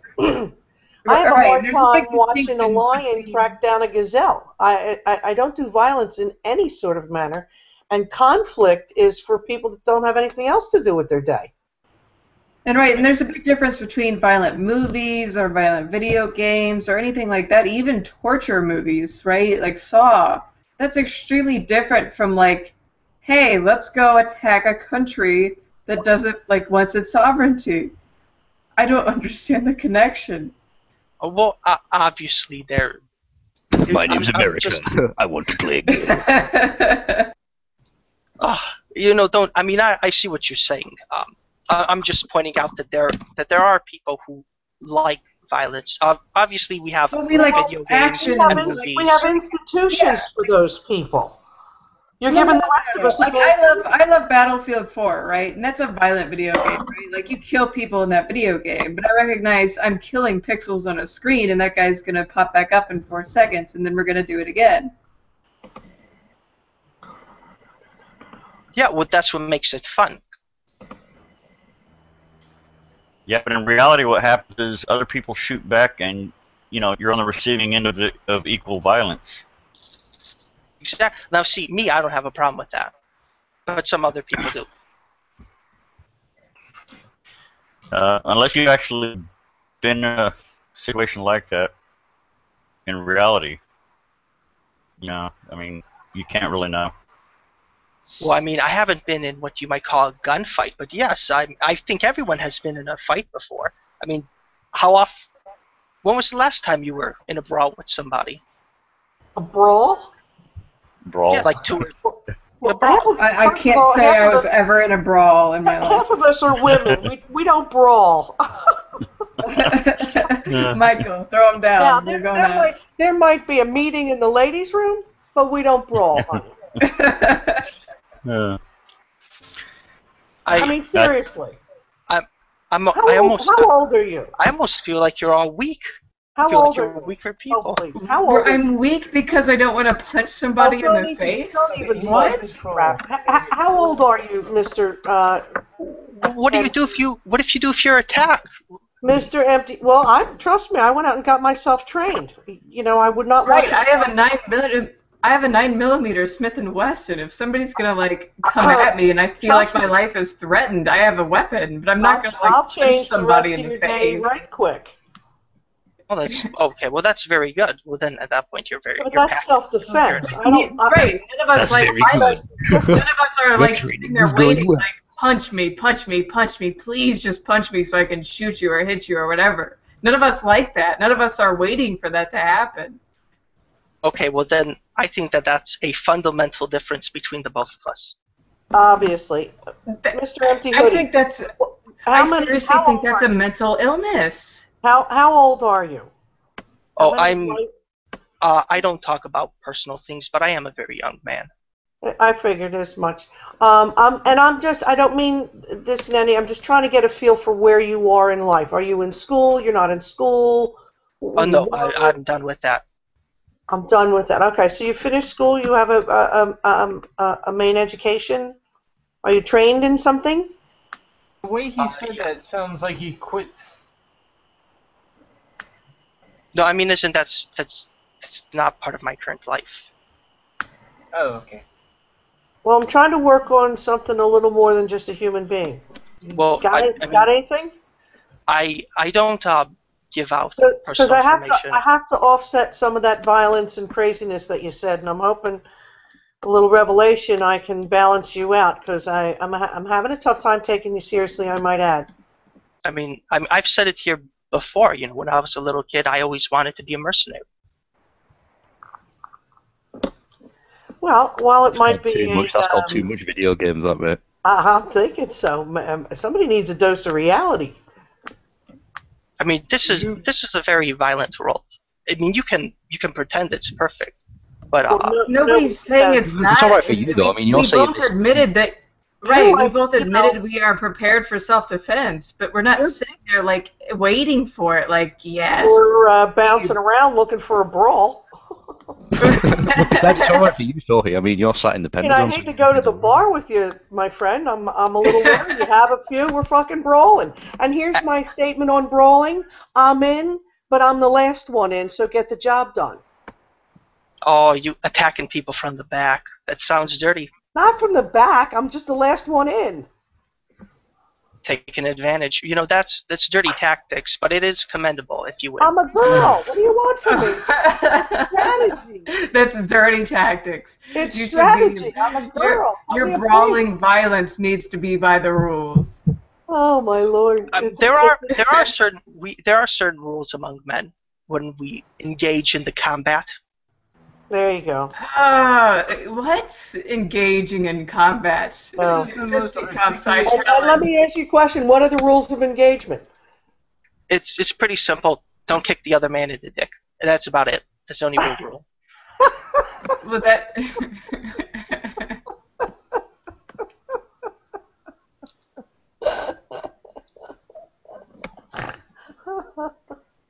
I say again, the most articulate troll. I always thought it was like I always thought it was like when fighting for survival, the only rule is to survive. Well, that's for fighting for survival. I mean, that's if you actually know that you're going to die. When you're entering in a fight, you don't always. Sometimes you're just fighting it out. Well, you got to know the rules of engagement. There we go. Is this until death? Is this until we, throw a shoe? Is this until we soil the linens? I mean, what happens? How far do you go? Yeah, exactly. Why don't you go to MMA though? Why don't you go to amateur MMA? That's a thing. People can. Well, do that. as That's they say, respectable. when in doubt, empty the magazine. Oh damn. One in the head, two in the chest. Two in the chest, one in the head. I don't exactly have a reply for that. Excellent. Execution style. Well, if you're trained properly, things will go your way. Hopefully. Yeah. I mean, if you have the right skills, like them hitmen, shoot them, drop the gun, That's why walk you away. train, you train, and you get as much experience as you can. Time behind the trigger. I personally hope to God I shoot, skeet, and trap. I've been doing it for years. Never owned a handgun. I don't like handguns. They're violent. I don't like violence. But I want to be able to protect my home, and a shotgun is not anything I can get around the corners with. So it's not practical. So I had to go against my own wishes and get myself something that would benefit me a little bit better should someone come into my home. A Saiga 12 should do the trick if you're defending your home. Well, I didn't want to shorten this one. It's a gorgeous gun. It's a Ruger over under. It's just gorgeous. Oh, okay.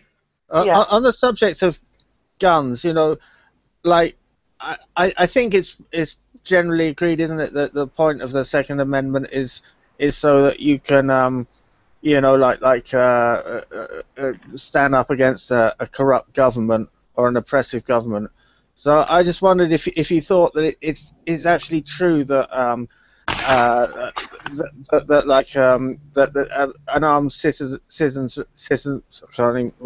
armed public can fight off, obviously more technological. God, I don't know. I must have had a stroke anyway. Hey man, I want you what you're on, dude. I was sorry. I want what you're on. Are you okay, mate? It's end times. A man's got to arm himself in all regard. Wait, I think I know. Are you basically asking? You get the gist of it, yeah. Could without me having to try and speak anymore. Yeah. Yeah, I know. You're basically asking, can the American public, can Joe Bo, blah blah blah, can he fight off the American military? Well, I don't think I have to fight off the police. I don't think it's them that's coming, and it's certainly if it had to come down to that, I want to be on the right side of the argument. But I'm arming myself for bad people, not the government. Right. There's no protection against the government. There is no protection against the government. If you want to die on the spot, you give them shit. Otherwise, start walking towards the FEMA camp. Right. Yeah.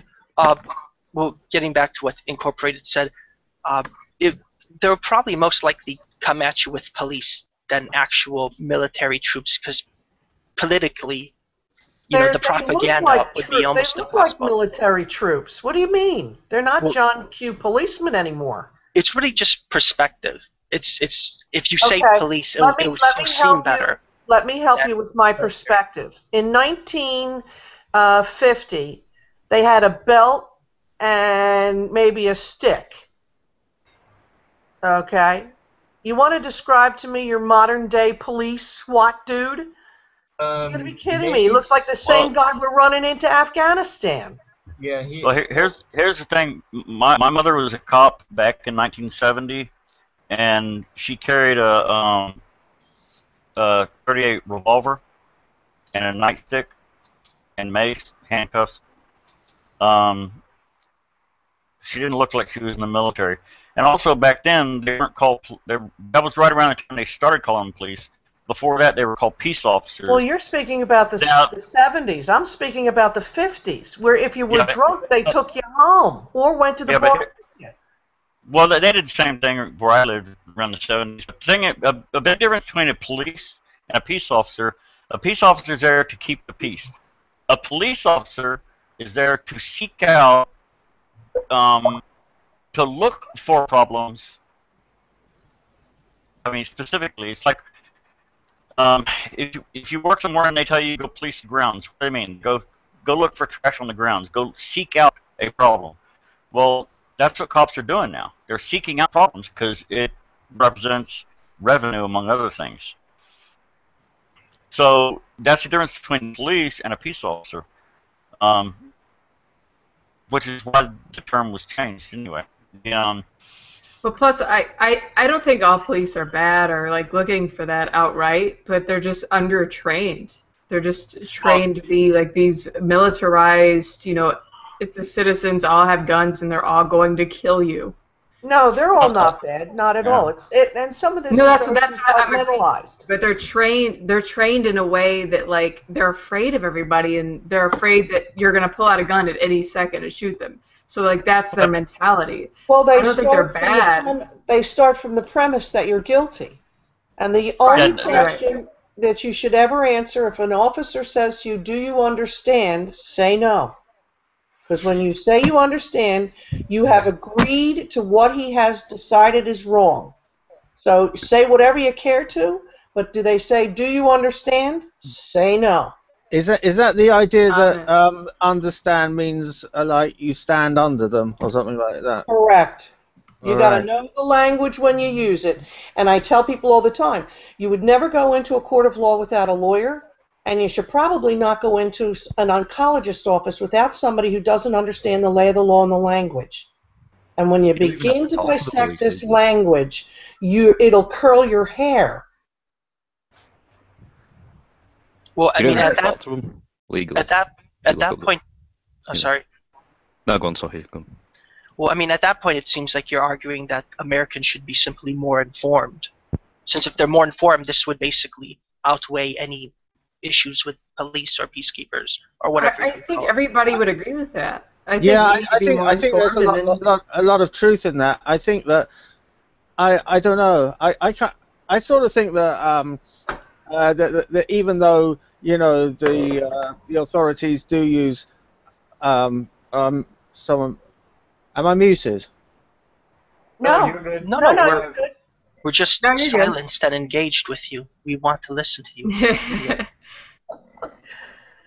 You know, Soshi, I'm really trying hard not to. Well, I should say I'm really starting to like you. How about that?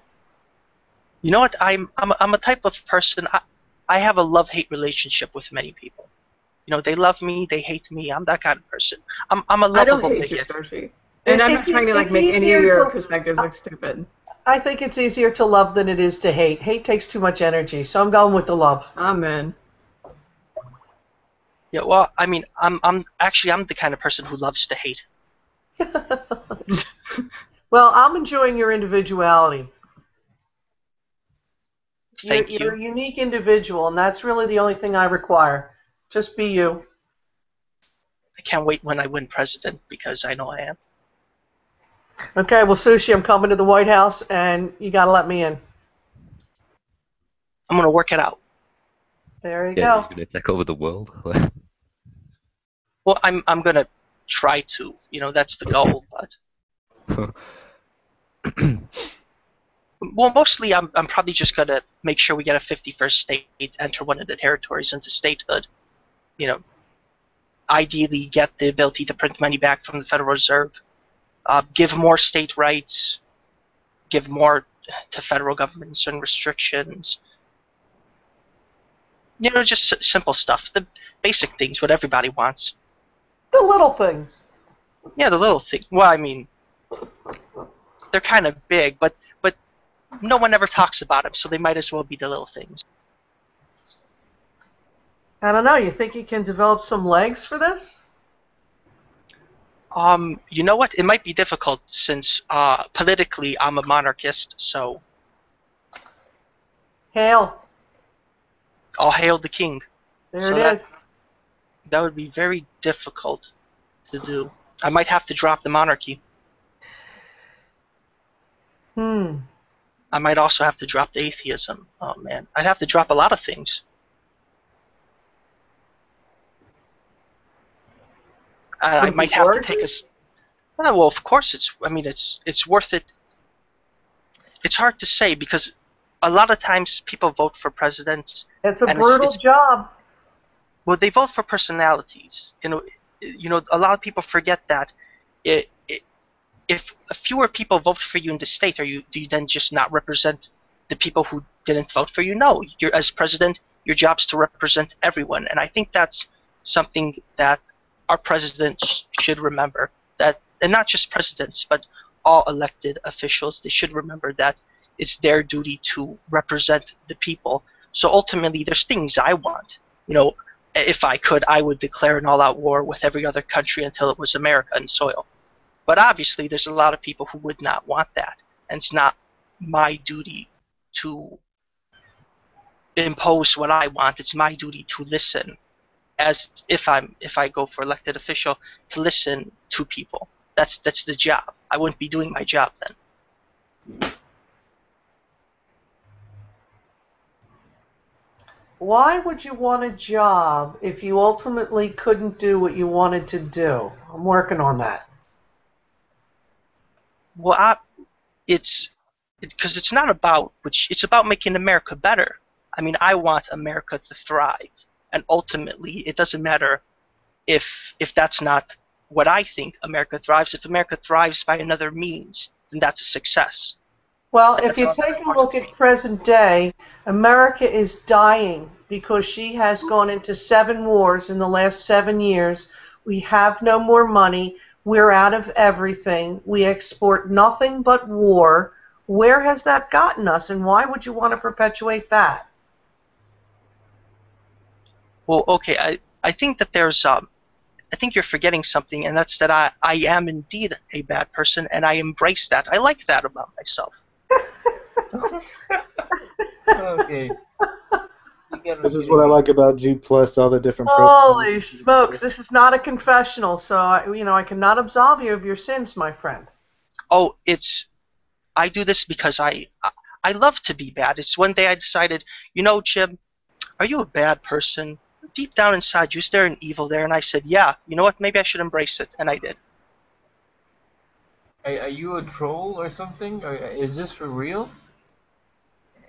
I mean, to a degree, I am over-exaggerating a little bit, but no, it's I like conflict, and not just conflict of war, but I like conflict of debate, argumentation. That's why I come here to argue, because I find an enjoyment. To me, it's not a it's I don't know how to describe it. Like, don't you find enjoyment from debate? Why would you guys be here if you didn't? Well, debate is one thing, but arguing is a whole nother deal. Yeah, well, I mean, obviously, there's more productivity from a debate than, I should say a dialogue, since most debates are moderated. It's just people spouting their opinion. But no, I find it entertaining. I don't know why I find conflict entertaining. Like, the fact that we're in a war makes me happy. That's just something that is.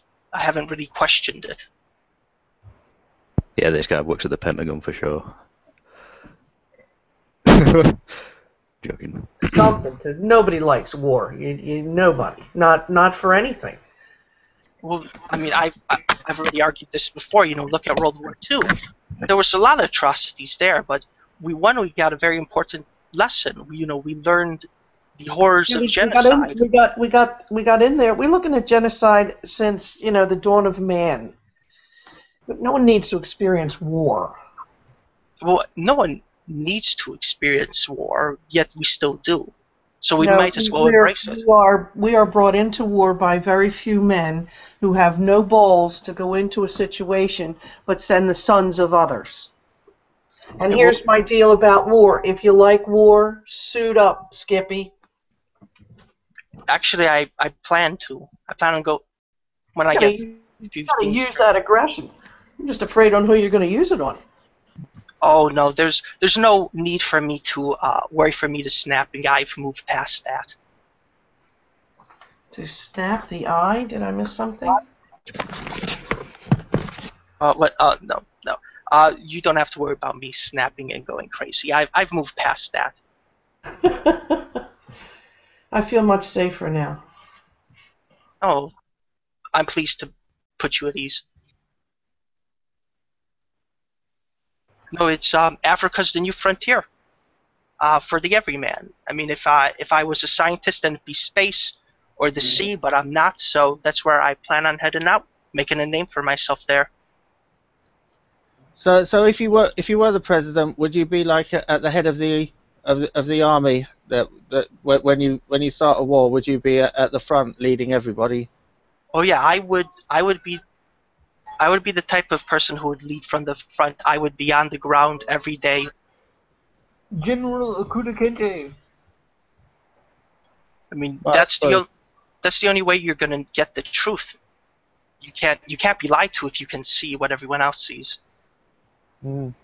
I suppose in a way that is kind of better. I think that's how it used to be in Europe before William the Conqueror. That's what I heard. Is the kings used to like go out and lead the battles, but after but then it kind of changed all around that time. Then you got like the more the situation where the kings just like sat at home and everybody else sort of fought for them without really asking why. But yep, sending in generals.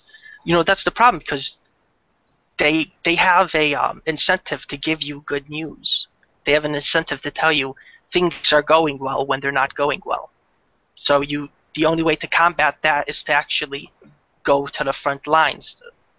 That's it. That's the only. You have to go there and you have to see it for yourself.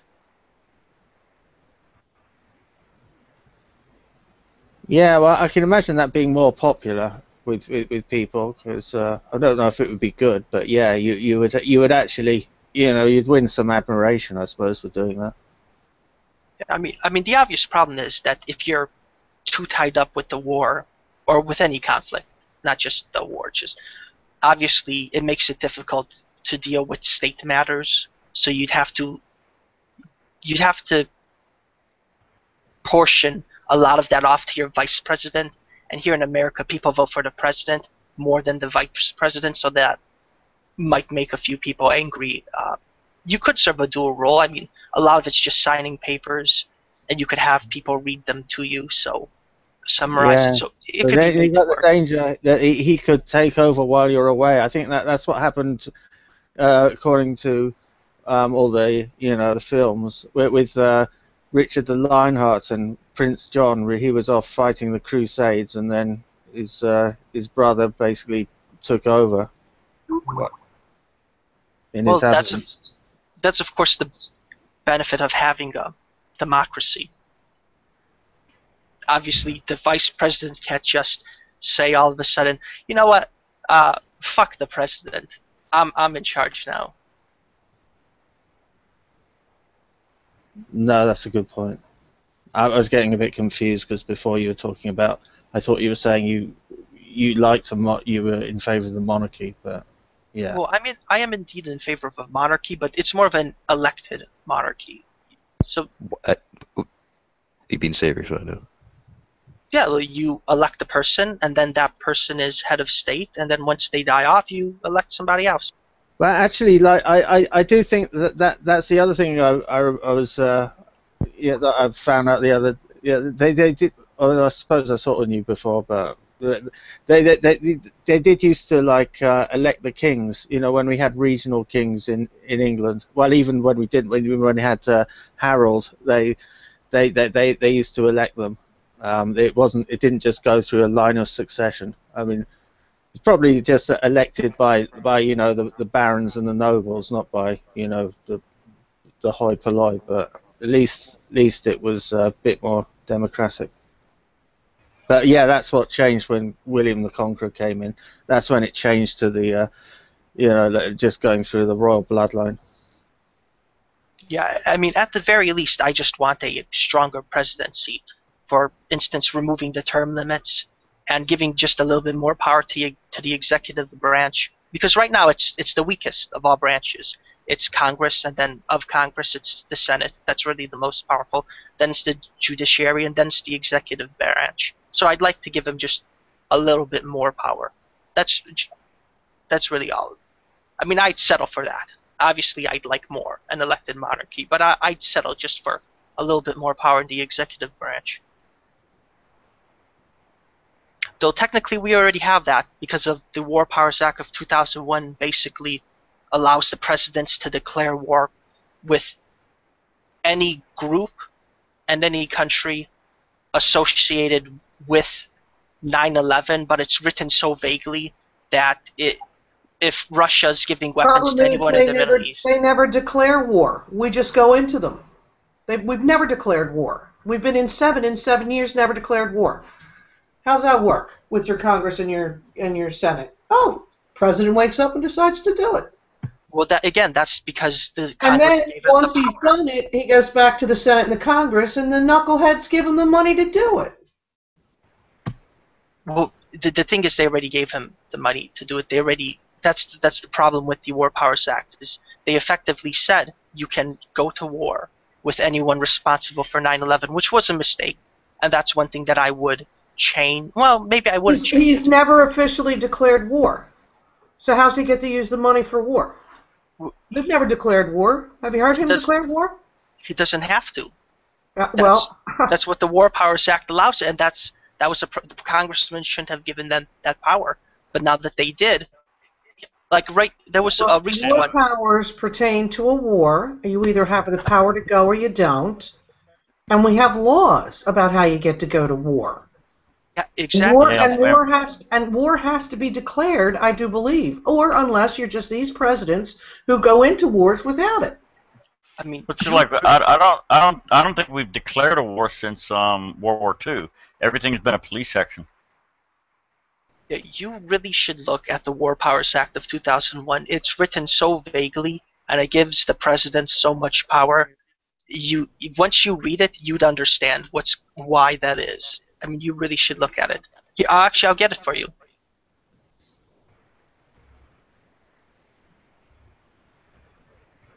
I just made a sandwich. I'm afraid it'll make me puke. Well, I mean, if you hate giving the president the ability to go to war whenever they want to, then perhaps it might.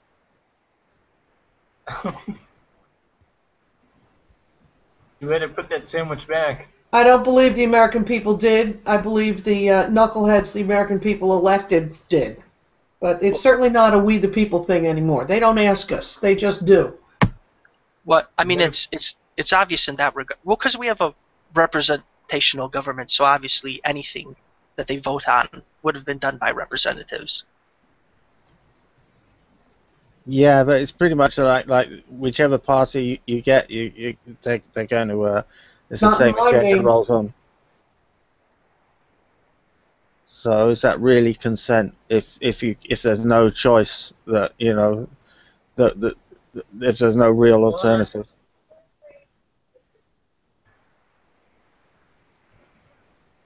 The semester's not over.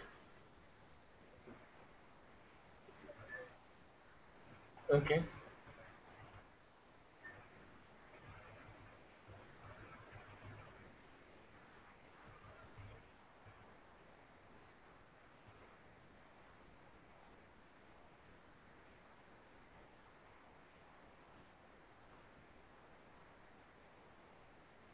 All right, there you go.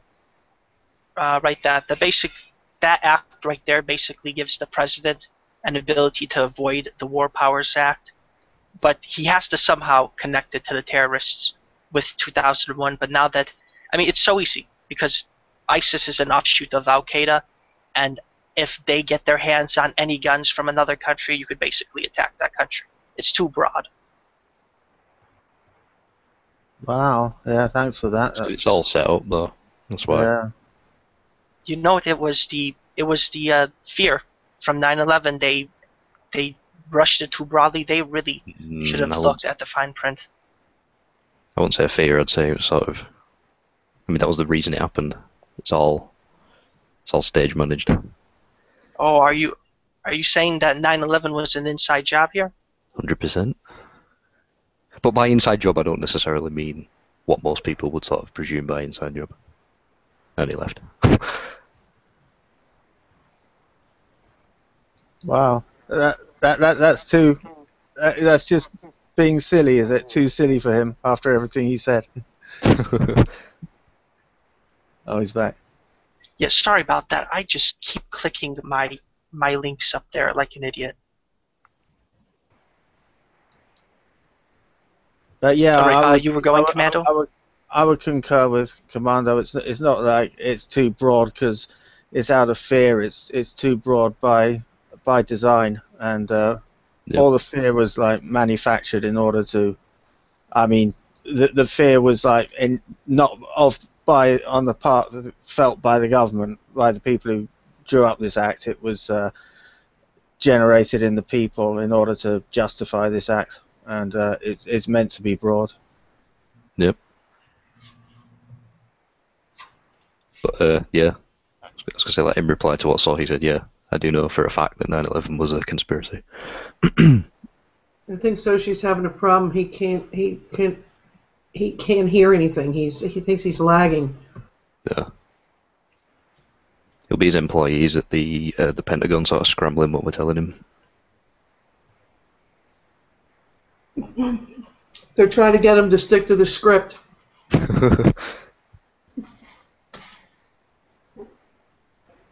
NSA? Uh-oh. The whole room's going crazy now. Lucid got cut off. There is some sort of bug, I think. NSA checking 1 2 3 1 2 3. Is everyone here? So she's getting our shit fried. The man's an insider. Oh, sorry about that. I don't know what happened. I couldn't hear any of you because I accidentally clicked out like an idiot. That's probably what happened then. But anyway, you were going on, Commando. Sorry. Like right when you started, I accidentally clicked one of my favorites. Yeah. Okay, I'll say it again. I know for a fact that 9/11 was in fact a conspiracy. Yeah. I don't want to call you a heretic, but let's just say we don't believe the official story. It's right up there with the Warren Commission. All right, that does sound like heresy. I think that's the word I'd use, heretic. Heresy. Heresy. I don't think that's appropriate. I really do want the drugs he's on. You gotta tell us what you're doing. Come on, man. You are holding out. No, I like the term heretic. I try to find. Well, how about appropriate? You got a spot for that? Oh no, I threw out the idea of being appropriate, and that's something I gave up on a long time ago. I had to. But heresy implies, against religious orthodoxy. But it's like, it's not kind of like is the government your religion then or something? Well, I guess you could say that America's my religion, the Constitution is my Bible, and the American spirit is my God. So you're an atheist then? Yeah, pretty much. Yeah. Oh, my Lord. We got all angles covered, I got to say. Indeed. I think you would make a good politician though, because those are great sound bites. Indeed.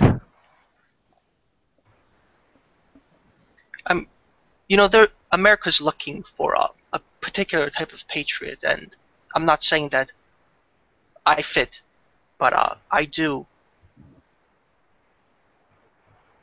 I mean, that's how that there's really to it. But yeah, how can you believe 9/11 was an inside job? I just. Are you being deadly serious right now? I'm being as serious as a person can be. As serious as you can be, maybe. Well, here's a fancy word. Do you have any evidence of your story? What do you think happened? Wait.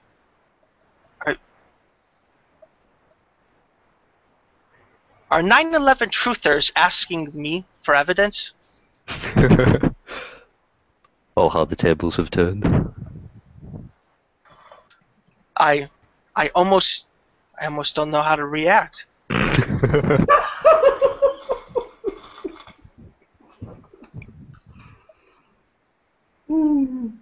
There's more evidence that proves that it was in fact a conspiracy, as opposed to it being. Hardly tell us though. I mean, No. So we have sort of reasonable grounds to ask you for evidence, I suppose. I mean, I get what you're talking about. There was that. Oh, I'm echoing. There was that bit with the deal between the Bushes and Saudi Arabia, but man, that echo. Who's echoing? Is it me? It might be. I don't know. It's gone. But I don't know. Right now, it almost reminds me of that one time when Christian Hillbilly came to me and then asserted that de-evolution was a thing. I was almost tempted to ask him, well, do you have any evidence of one kind turning to another kind? Because he's a creationist. No, you don't get that. Okay, well. I get it. I thought it was pretty funny. I don't. It's a pretty simple deal. A lot of people think that the Middle East is about us, but it isn't. It's about. Let's go back to 9/11. So, do you believe planes hit the towers, for starters? Of course. Well, airliners, not any plane. Right. Okay. So at this point, I can stop sort of, talking to you now, and the rest of the room can sort of continue from there. Okay, so do you believe the government made it happen or let it happen?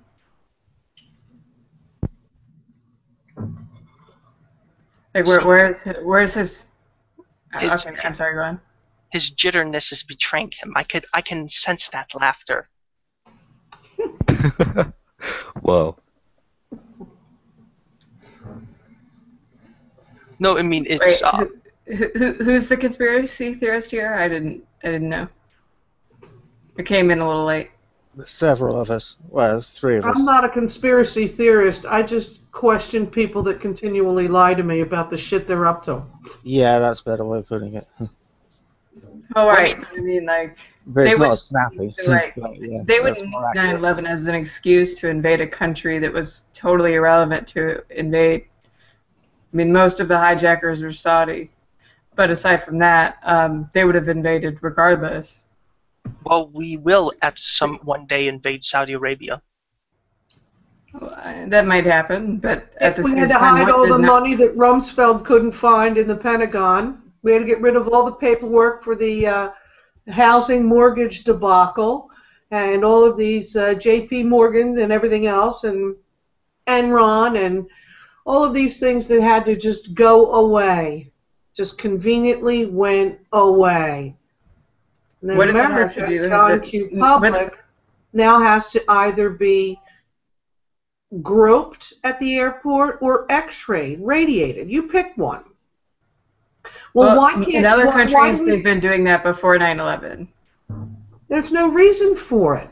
Well, okay. There's a lot of fear about radiation, and I mean Don't even start, Toots. Don't even start. No, don't. I'm not. So she actually the only person here who agrees with me that 9/11 wasn't a conspiracy, or am I the only person? I You're the only person. You're the only one. You're the only person on the planet, McKay. I knew it. I freaking knew it. I'm not the only one. It's 9/11 can easily be explained if you just understand the Middle East. They're just fighting it out for control. They use their hadiths, and a hadith is just an interpretation of the Quran. But of course, there's certain state hadiths, like Saudi Arabia has their own. So if they can get people to follow theirs, they basically have a sphere of influence. You know, if Saudi Arabia could find a way to fund extremists and get them to only fight in the Middle East, they would do that. The problem is that when you have extremists, they're like, oh, Ahmed, while they're putting on their bomb vest, hey, we should spread Islam to America. And of course, Muhammad over here says, oh yeah, sure, and he's putting the RPG into his rocket launcher, but let's blow up that school first. You know, that's the thing with extremists. They're unpredictable because they're extremists. And of course, they're going to attack America, and they're going to want to spread their faith because to them, they think it's about the faith.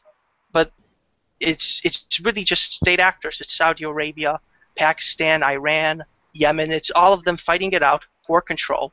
And they're sponsoring terrorists to overthrow each other. And it just so happens we got dragged in.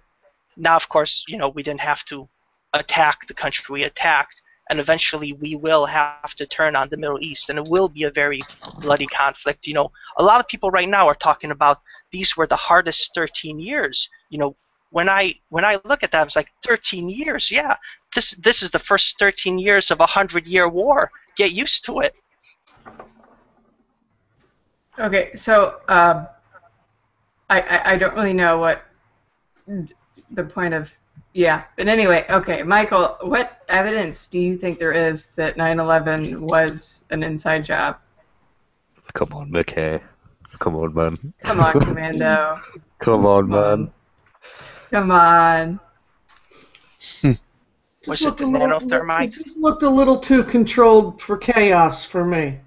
Yeah, I mean, it's just it's basically, I think that there was deliberate disinformation generated, so it's hard to say exactly what you know how it was done, but there's enough that makes absolutely no sense whatsoever for you to know that it's distinctly fishy. And I kind of get the same feeling about the Kennedy assassination, where you don't kill a Kennedy unless somebody in the United States is helping you. I would disagree with that. The dude was you want to get something done you want to get something done like that in the United States, you're going to need help. Why is that? There's always people. See, there's a contradiction here, because you can't say on one hand the United States government is so perfect and powerful they can conceal these conspiracies and have all of these people keeping these secrets, and then on the other hand they're stupid enough to where they forget. Again, it's quite simple. The secret societies in which the government people are a part of are the ones doing the conspiracy, not the actual body of the government itself. It's all compartmentalized. But that's all fine and well. But at the same time, okay, so the secret society is now all perfect and all knowing, and they're all great, and they do this perfect job. But they have the capability to stage an event. Well, what is the contradiction? Well, sorry, what? The contradiction is the flip side of it. You're also saying they're so stupid that they leave these huge red flags in the middle of it. They forgot. The thing about it is our government is more likely to be negligent, extremely negligent, rather than be smart enough to pull off something like that. The other thing that you run into a lot of times, like when you hear about different kinds of scams and things that people build conspiracies out of, if a conspiracy is really good, you won't know it. You'll notice a diversion, not a conspiracy, if they were real. So basically, McKay, what you're saying is that if it was a conspiracy, we would never know it was a conspiracy. So does anybody want to talk about the breath and the depth of the CIA and how powerful they are and the kinds of psyops and things that they do? Does that enter in anywhere? I'm saying, yeah, lots of those things are actually. If it, Sorry. no, Yeah. you're fine. I was just going to say that if it was a conspiracy, it would be like either the Gulf of Tonkin or the NSA's huge spying scandal. We Or the wouldn't be able Lusitania? to keep it. Right. We wouldn't be able to keep it such a huge secret for any length of time. Our government's really, really bad about it. So, of course, the excuse you provided was, well, it's compartmentalized. Only a small group actually know it's a secret. Well, then how did they also Well, it's leave not a such secret huge red anymore, but flags? there is a debate about certain facts. It's not a secret. Can you? I mean, can you give me- if you take 100 people, 50% say Kennedy was shot by a lone assassin, and the other 50 say that's the most absurd thing I've ever seen. What do you do with that? Well, I mean, I think they're very ignorant of how the Kennedy assassination actually happened. The vehicle was really a unique vehicle, right, in the way it was set up. So the reason most people believe there were shenanigans going on in the Kennedy assassination was because there was a quote-unquote magic bullet. It wasn't really a magic bullet. It just went dead straight. And They if don't you understand ballistics. read that, No bullet in the history of mankind acted like that one ever. no, right. That's due to your ignorance, and I'm sorry for saying that so plainly and bluntly, but that is due to ignorance. There's actually a recreation of it. If you were to go try to make the magic bullet shot yourself, there is a game based on the Kennedy assassination where the vehicle is set proportionally, how it actually was, and you can try to take the shot. And it's very, very, very possible. It was dead straight. It didn't do any curves or zigzags or bounce off any bones. It went straight through Kennedy into the governor, I think he was, in the passenger seat of the car. It was a straight line. We're talking about the headshot, right? No, that's no. That No, the there's headshot another didn't bullet. hit anybody.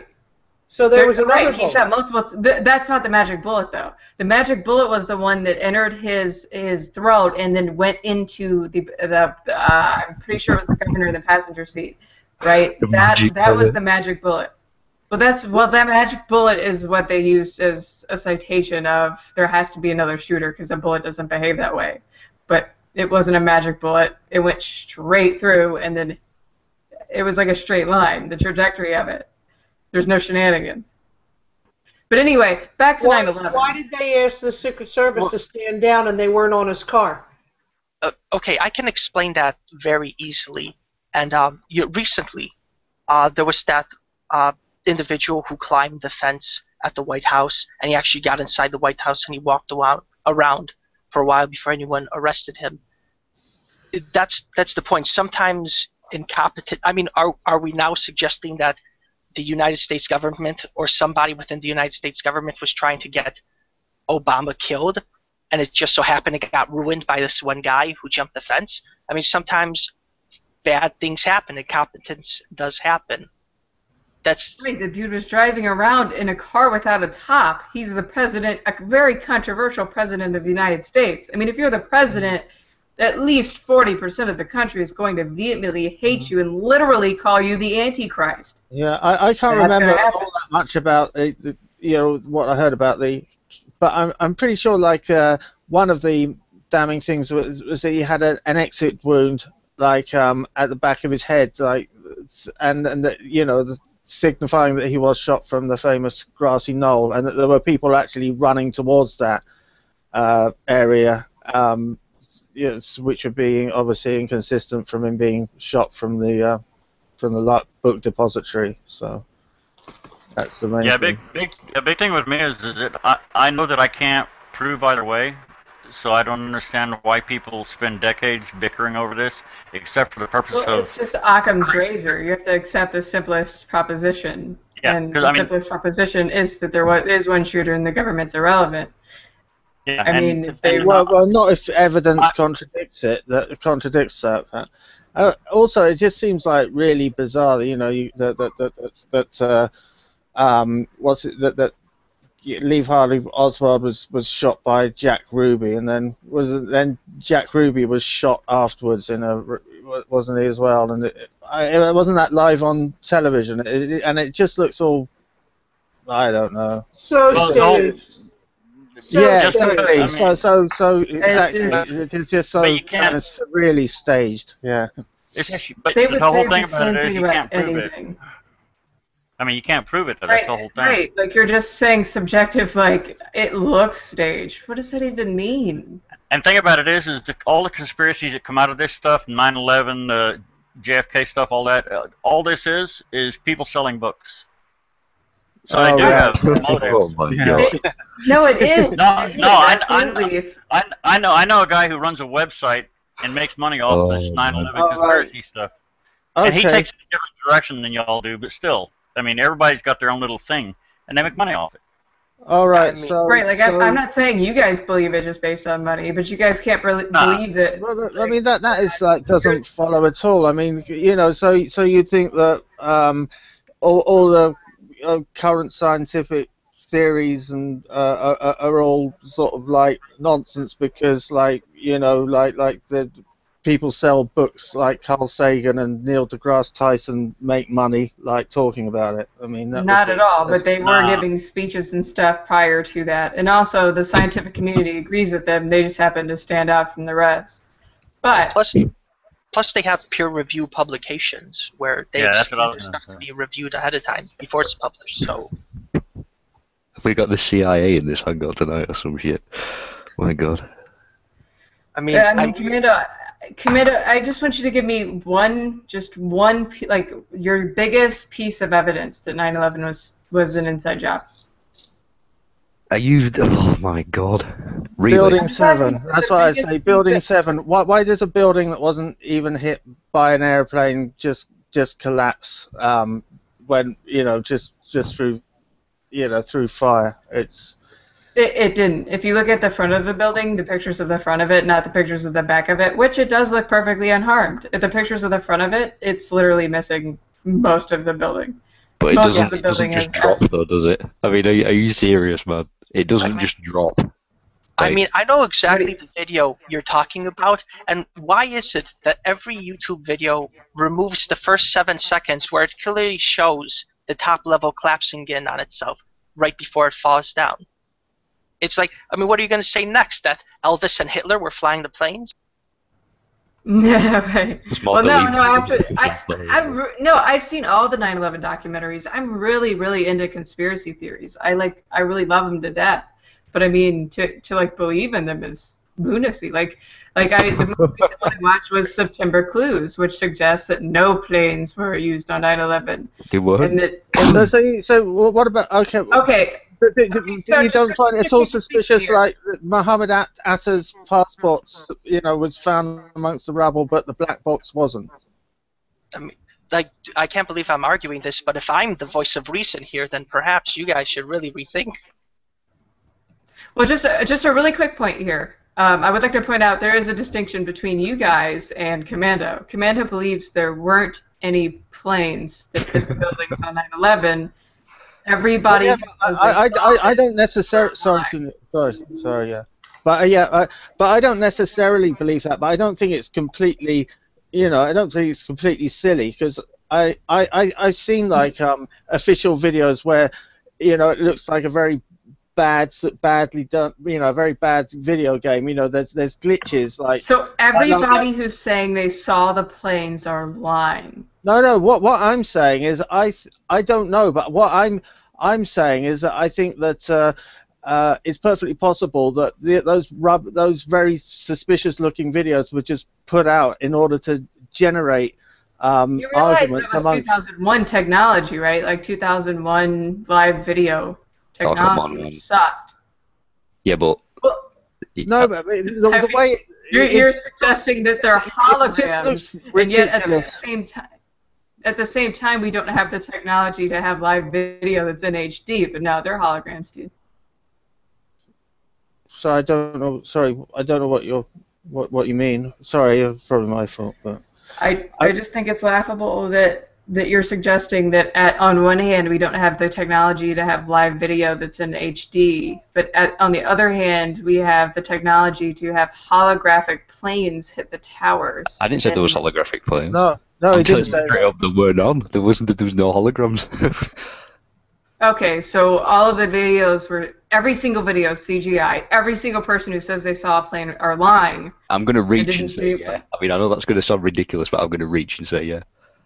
Okay. I'm going to say that's ridiculous. it's possible, but it's also equally possible that those, you know, like extremely that's not possible.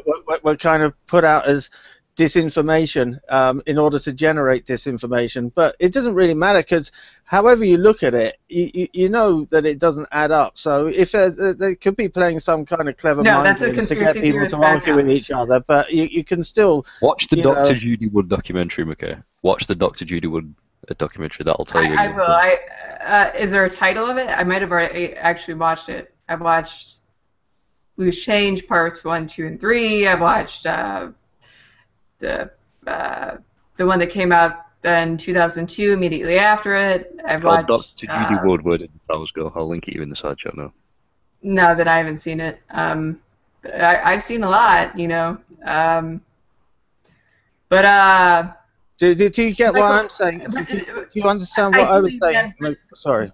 But I just want to clarify, though. That's a cop-out to say that it doesn't add up, right? It's a cop-out to say, well, just because, you know, two conspiracy theorists hold contradictory positions, but we agree on that it was an inside job, that's a cop-out.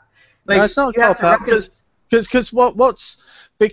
you know what's a cop out about saying that, you know, that the video looks incredibly, you know, dodge, and you know, and it's entirely conceivable, it's entirely plausible that, you know, that intelligence agencies would play that kind of mind game. They would put out disinformation in order to generate arguments. Of course it was possible. I'm not saying it being an inside job is impossible. The moon landing hoax being a hoax is impossible. But 9/11 being a conspiracy, being an inside job, being controlled drones, that's completely possible. I was looking for the evidence after it happened.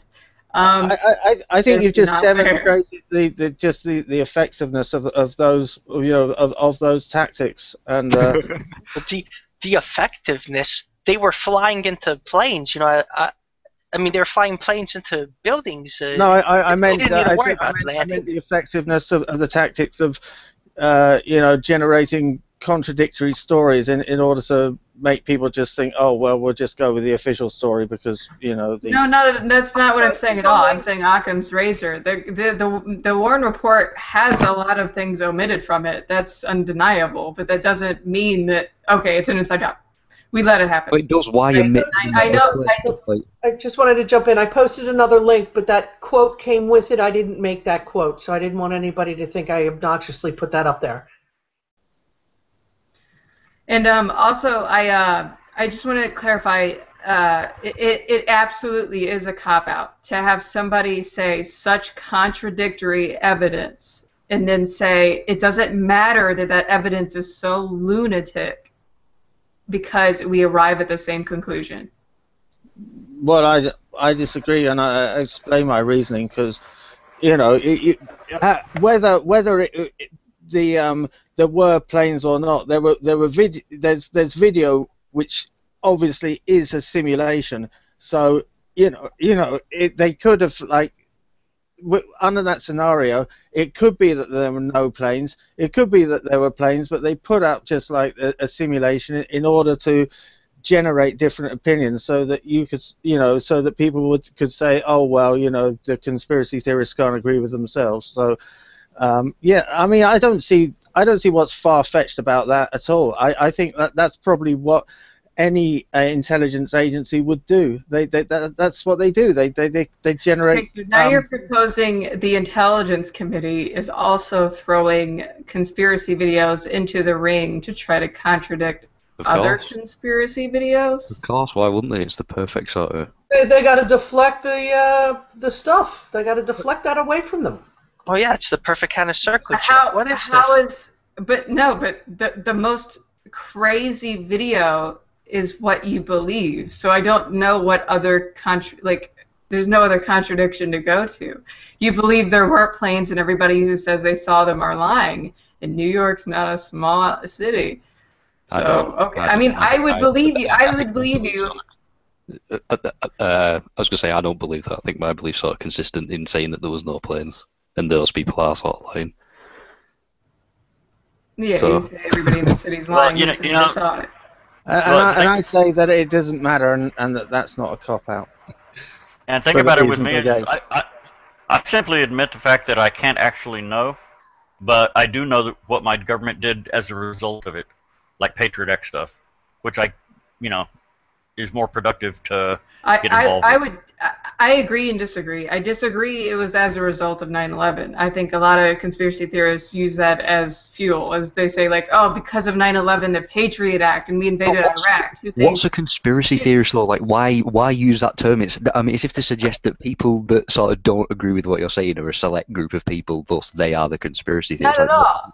I use the term conspiracy theorist because that's what it is. It's a conspiracy theory. It's a theory look up the definition of it. I'm not using it in a negative connotation. That's what it is. I mean, that was actually said to be, the term was actually said to be invented around the time of the Kennedy assassination, wasn't it, to discredit anyone who was asking questions. So. Exactly. So. Well, right. I mean, many people use it as a negative connotation. I don't, but it's by Well, definition I what would it ask is. you then, if you don't, you might want to relanguage it. I mean, I Watergate. would just to chime in, right. Watergate. Well, the was Gulf of Tonkin. There are solidified conspiracies, and you can say that the plane hitting the Pentagon was a conspiracy. I would actually be on board with that and listen to reason with that, because there is a lot of shenanigans with the plane hitting the Pentagon. Right. Okay. So that's plausible, but 9/11 isn't. I mean, do you not see how inconsistent that is? Really. In regards to the whole let's back up again. Let's back up. Let's back up. No, let's not. Let's continue. What I said you're willing to listen to the idea that the Pentagon thing was actually a conspiracy, but the 9/11 thing isn't. I mean that. Yeah. And by your own argument, you're being inconsistent because you're saying that I was pointing towards specific reasoning. You're reasoning that there are literally millions of people lying that they saw the planes hit. There's not millions of people saying that, though, are there? There's not millions of people saying they saw the plane. Yes. Really? Do you know the population in New York? Not everybody was looking up at that express moment. Exactly. Absolutely, they were. The first tower was on fire. Just waiting for it at the to time. happen. We just stood there like, yep, there's a plane coming in a minute. Right. What are you talking about? The two towers were hit. After the first tower was hit, everybody was watching it. Everybody had the news on. Everybody in New York was just looking out their window, looking at it. And then they saw a second plane came in. Why did the second tower fall first? I guess because the structural integrity was worse. I mean, these things weren't built to withstand. It burned faster the second time around. Actually, I was just thinking that when you said that, they actually were built to withstand being They were hit built by to withstand. Okay, first and foremost, they were built to withstand 747s, not 767s. Secondly, they worked. Oh, come on, man. Well, if you look up a 747, that spec difference matters. It's an aluminium tin can hitting a fucking, giant fucking reinforced building. Like, come on, man. It's a tin can. I don't even believe 767 fully loaded is a tin can. In comparison to the thing that it's flying into, yeah. I mean, what are you going to say man. next? That jet fuel can't melt steel beams? Here we go. Right. Not to produce molten steel 5 weeks later. I mean, okay, well, you know that there were bodies in those planes and they could burn too. Oh, for 5 weeks. I mean, it's an office building. Of course, it can burn for weeks. Steel poured from the building 24 hours a day for 5 weeks. I have a problem with a plane and jet fuel that burns off to a totally annihilated building and molten steel for 5 weeks. We couldn't put the damn thing out. Okay, wait, first of all, with that picture. It depends where you're first getting that. Right. Okay. This is why I say it's a No, conspiracy no theory. molten steel. Because Nobody else saw the this is molten why I steel say it's for a 5 conspiracy weeks. theory. I did see the quote unquote thermite that was pouring out of the building before it fell down. I haven't seen any of the molten steel reports after. Let me get one for you. You can, but please listen to my point. This is my problem with conspiracy theories. If you're going to propose that there is a problem with the Warren report, right, such as there was molten steel burning for 5 weeks, what is the alternative to that? Are you proposing that there were bombs using thermite placed where in the building? I have no idea how. I just know that buildings don't fall and burn like that. I've just never seen anything in all my years of watching buildings burn. It just didn't look right. I just googled like 747 versus 767, and the main difference seems to be that the 767 has a 12-meter more wider wingspan. Right, it's freaking bigger. Yeah, by 12 meters, according to what I just looked at. So doesn't seem to be that. So you're right, yeah. So you don't think he's going to put? First and foremost, it wasn't built for the express purpose of being hit by a plane, right? That's also a misconception.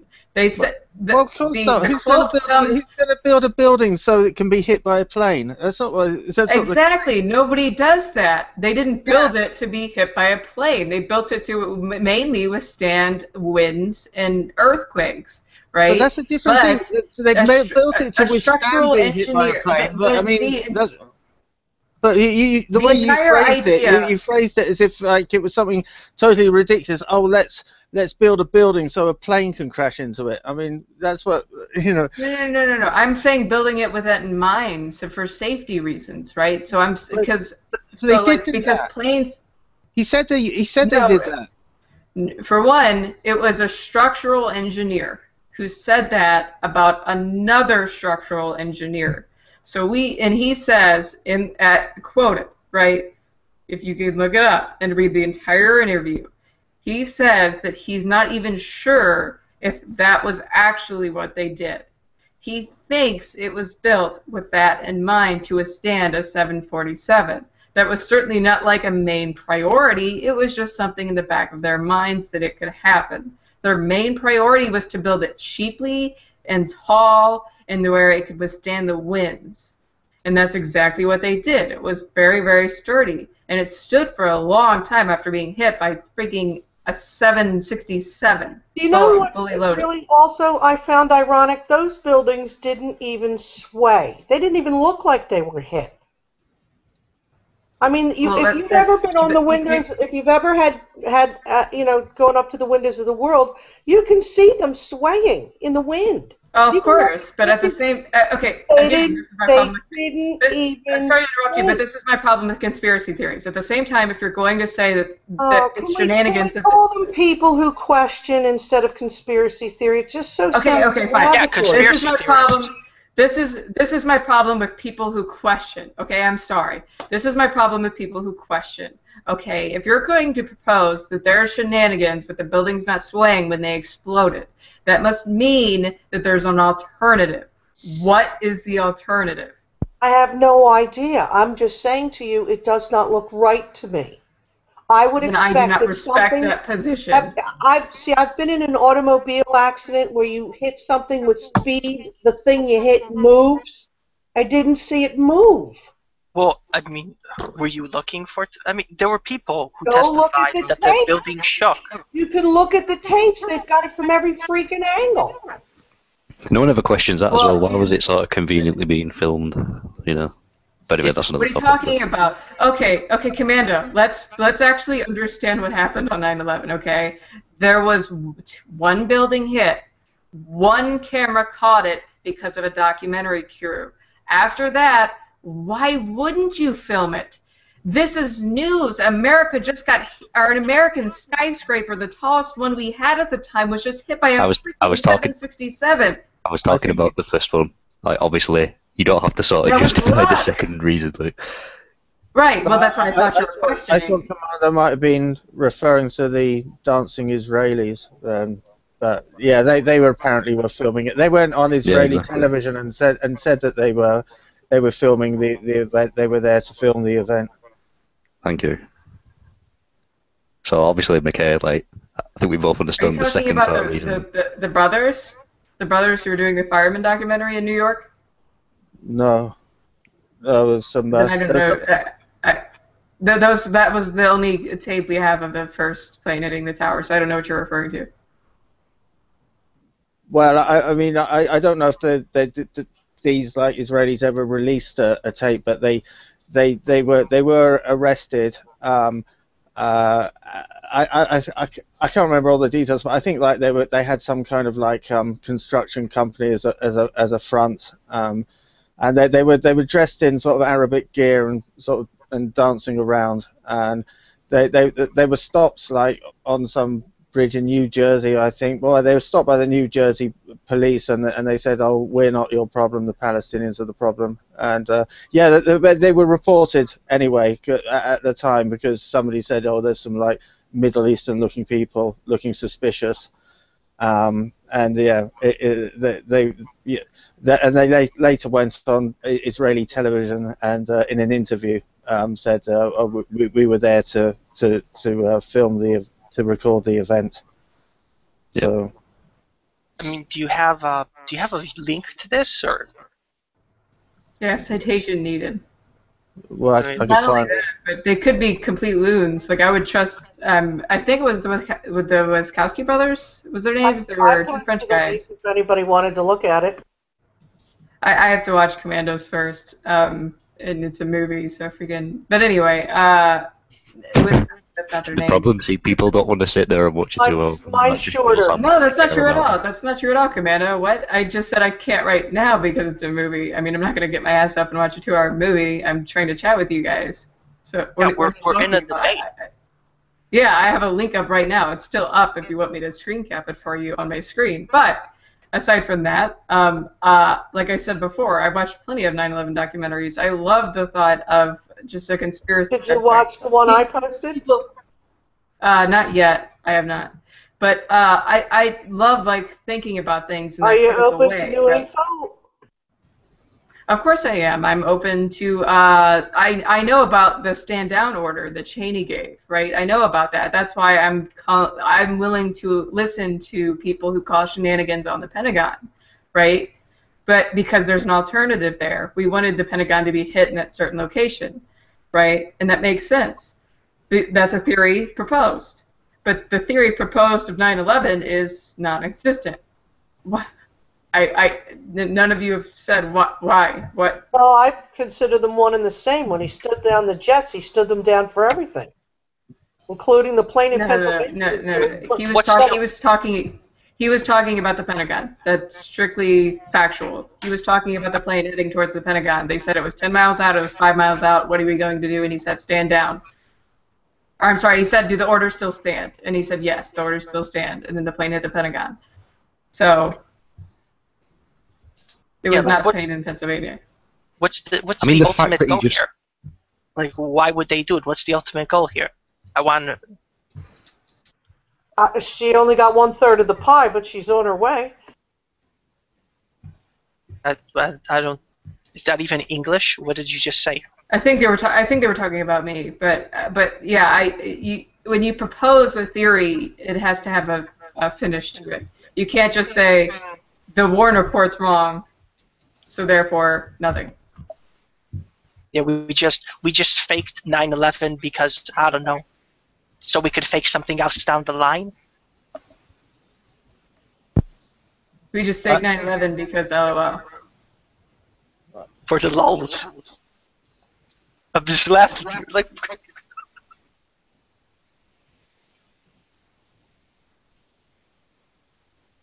Yeah, like what's the ultimate goal? Well, it's bringing more surveillance and to justify. All right, let's try it from this angle. McKay, you're a Christian, aren't you? Yes. Right, now think about how that could sort of tie into your biblical chronology then.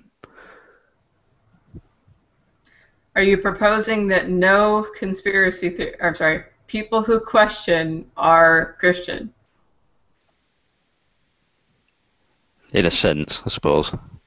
But that's not where I was going with that. You would be horribly wrong. Or are you saying that on the atheist question?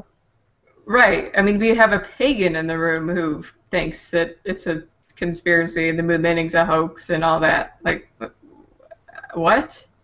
Yeah, she's a Christian. I'm an atheist. No, you were talking about the end game. You were talking about sort of the end game as to why they would fake 9/11, and that's why I brought up the sort of Right. biblical chronology. So I'm not a Bible literalist. I believe the Bible is symbolic. So I don't believe in the prophecies and the end times and wait, all that. whoa, It's obvious. whoa. Right, so you don't believe that aspect of the Bible, but you still claim Christian. That doesn't make any sense whatsoever. No, you didn't listen to me. I believe it's symbolic. Of what? I mean, I'd agree because I can back that up with The stories in it aren't literally true, but they resemble something that, like, of the writing style of the time. If you wanted to say that Jesus is a good person, you wouldn't write Jesus is a good person. You would write a fantastical story about why he's a good person. That doesn't mean the story is a lie, but it's symbolic. It's not a literal, this happened. Like Noah's flood. I can't believe people actually believe the entire world was flooded, but they do. But that's a symbolic story of how God learned that his creation was evil, but he forgave them anyway. Right, okay, but we've got other historical documents and sort of, people spent a long time researching that, and it turns out that is a plausible sort of thing. I mean, I don't subscribe to a world flood personally, but it is, plausible. It's not talking about, a happy metaphor. I would disagree. I think the evidence points towards you have to consider it as well from the Judaistic standpoint. Okay, but you have to consider as well from the Judaistic standpoint that the first 5 books of the Bible are considered law. So the reason that story's in there, it's not a metaphor. It's talking about something that happened. I'll be the first to admit I'm really ignorant of that. But at the same time, a global flood would have killed the trees that are older than the Bible. So. Right. So I just can't subscribe to that. Yeah, the sheer pressure alone. Right, I was gonna say, like, not to derail, not to sort of bring up another topic, but yeah, okay, fair enough. But that's where I was going with that. I was just saying, if you sort of look at the chronology of how the Bible set out, 9/11 does sort of tie into that. But obviously, you've just said you don't interpret it that way, therefore that argument would be sort of null, wouldn't it? So then you go for the 9/11 conspiracy from a religious standpoint? I suppose, yeah. Well, further than that, because I don't even subscribe to the Christian stuff, so, but, I mean, from your religious, or maybe not religious, because I know that you're, it's more individual for you. So, I mean, in that sense. You don't even want to know what I think 9/11 was about, because no one's going to buy it, so I'm not even going to go there. Well, right, you would lose the supporters here, and that's no, I'm not supporters. I'm not bothered about supporters. I'm not bothered about supporters. That's why I say it's a tap out of E-Man, I would be open to listening, and you would not lose my support, no matter what you said.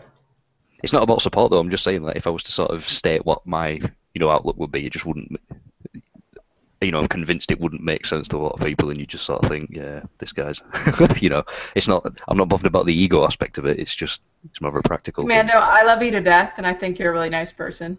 But I already think you're kind of crazy. No, that's fine. Yeah, well, I kind of like, I have kind of similar sort of esoteric sort of views as Commander, except I haven't really maybe sort of worked the map system. You have anything remotely resembling Commando's religious beliefs. If he wants to call them religious beliefs, I don't know what he would topic them as, but I think that would be like winning the lottery to find another person who is Commando's same ideology. Well, yeah, I don't want to steal his thunder, but I don't think he's that rare, really. Exactly, man. It's not about sort of people standing out. It's about sort of what the truth is, really. But yeah. I think there's more people who think there's something in religion, but they think there's a more sort of like esoteric truth to it, and they don't necessarily want to follow any of the big organized religion. I think there's more people like that out there than you would think by just watching the great debate. Nadia just dropped out of the group. I can't AFK. Nadia, I have to try to get her back. Do you have mod? McKay, do you have? Does anybody? I do, but it's gonna go off Okay. air unless she comes back in here. Yeah, this is gonna be sad. Maybe we don't tell her right away. Maybe we wait. Well, No, I she's should let it gone. go first. She's the runner of the show. I should let it go first so we give Annabelle a chance to comment. Oh no, I'm out of here. Please. I like Oh Annabelle. my god, all those conspiracy theorists, how full of shit they are. Oh my god. I'm No, as a matter of fact, I'd turn my laptop entirely off. Yeah, Actually, she can't get in here. I have her blocked. No, we have to make room. No palm jam. No. She's got her inside her. She's got a spy. So. They're always all listening. No worries. But don't we have to let Michael, you're not supposed to tell them. No, I'm just kidding. I don't know. Oh, my nurse is here. Don't take a turn for the nurse. Really? I thought that was like a Pope hat. Oh, no, there's an end to it. Okay. I asked him to get a nurse's cap. He's got everybody else, so I had to get him one for me. We can't, Yeah, Palm. She dropped out of the room. We can't wake her up. Yeah, you I'm took trying to her wake her place. up, but she's not answering right now. And yeah, Palm, you took her place. Well, she's not awake anyways. I mean, even if you left and somebody else took the place, she's still asleep. She's not answering the phone. Oh well. Are we gonna just autopilot right now? Oh, we can stay on. She might wake up. She's only got 4 hours on this, so she'll have 4 more. Well, no, it has 5 minutes before it drops. Oh, okay. Well, Did you look at that video about the